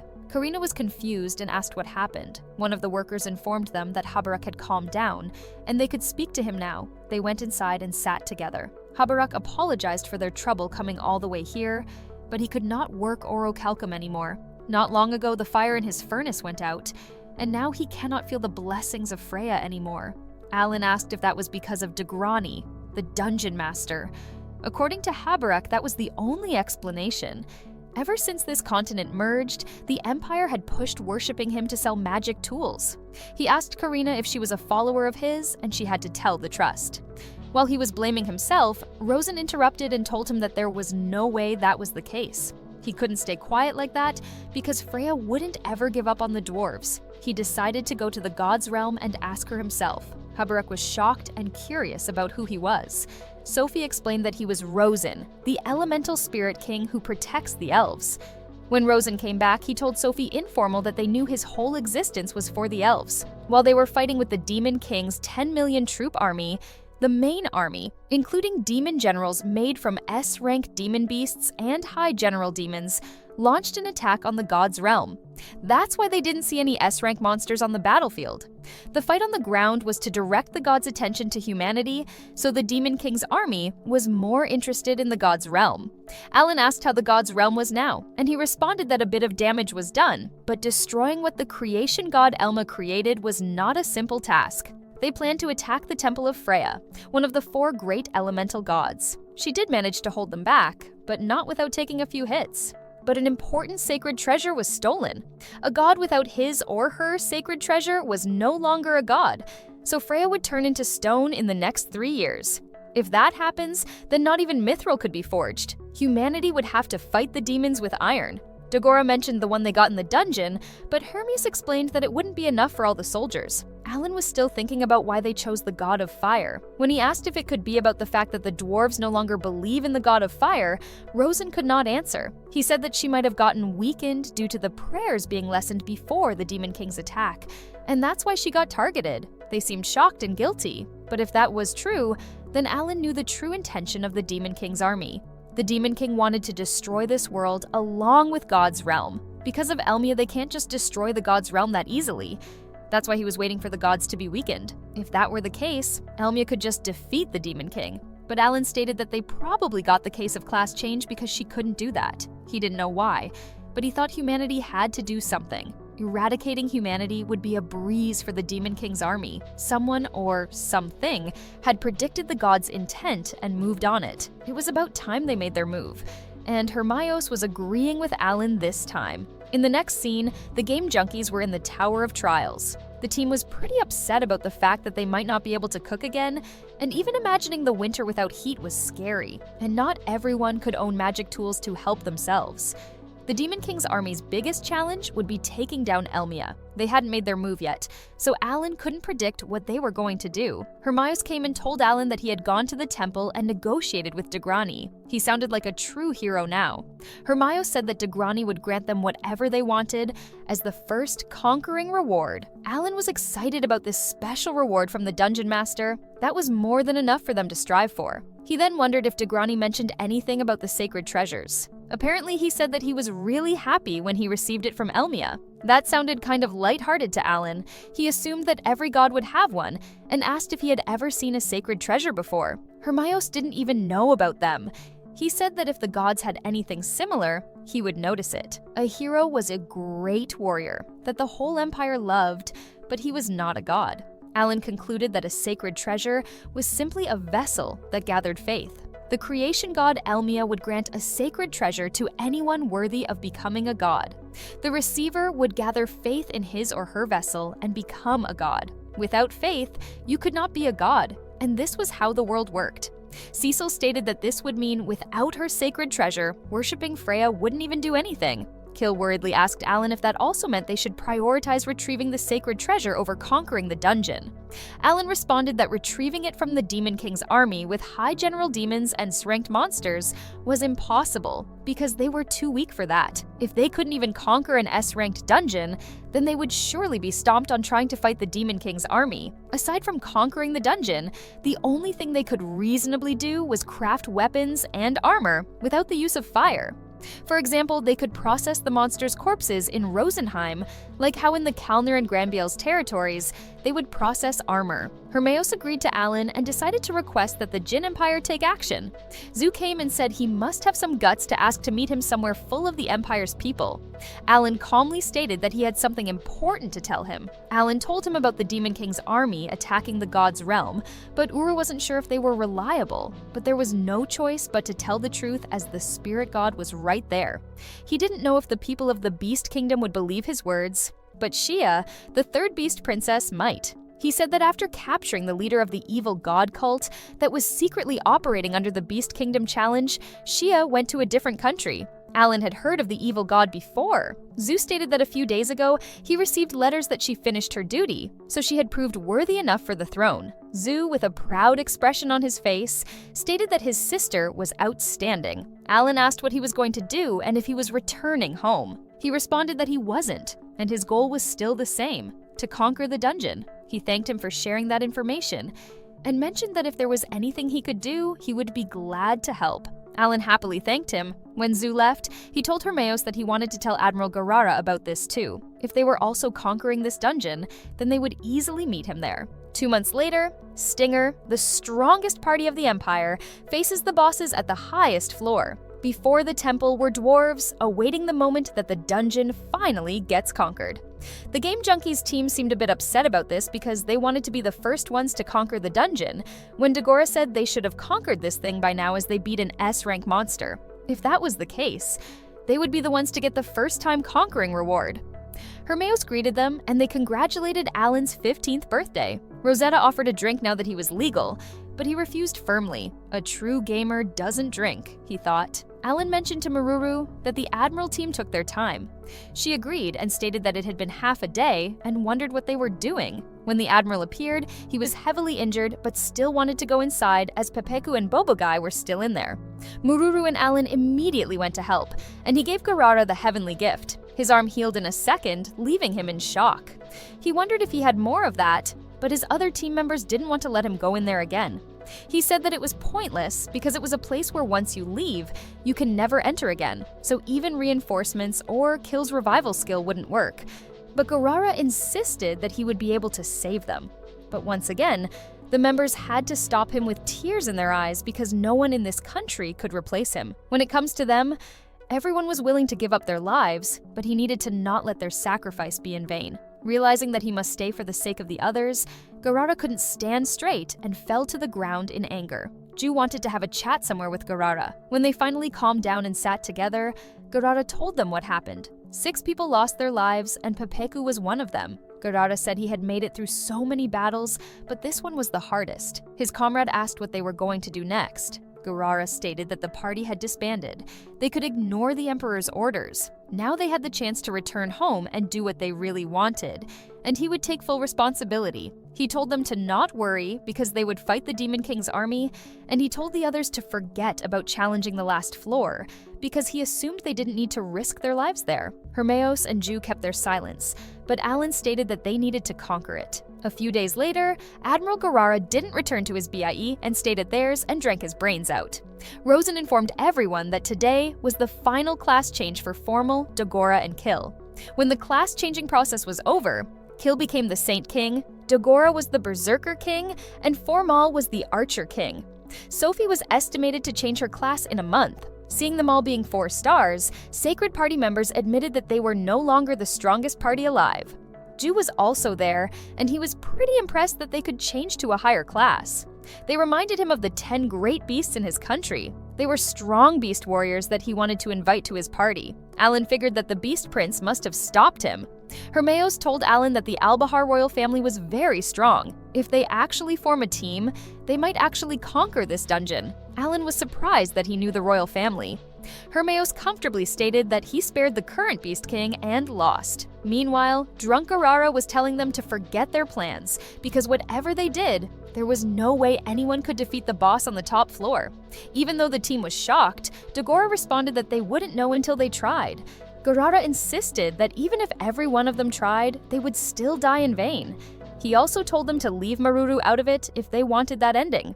The next day on the 4th floor, they were still thinking about the cold words that came out of Garara's mouth. Admiral Garara was the pioneer now, so they shouldn't underestimate his words. When Alan was an office worker, the information on forum boards helped him a lot. Just like Garara helped them like that, Maruru joined the conversation and stated that she was going to fight. Alan thanked her, and then they found a hidden cube. Karina wanted to be the one interacting with today. Because they had 3 levels, Maruru and Karina were going to lead the way.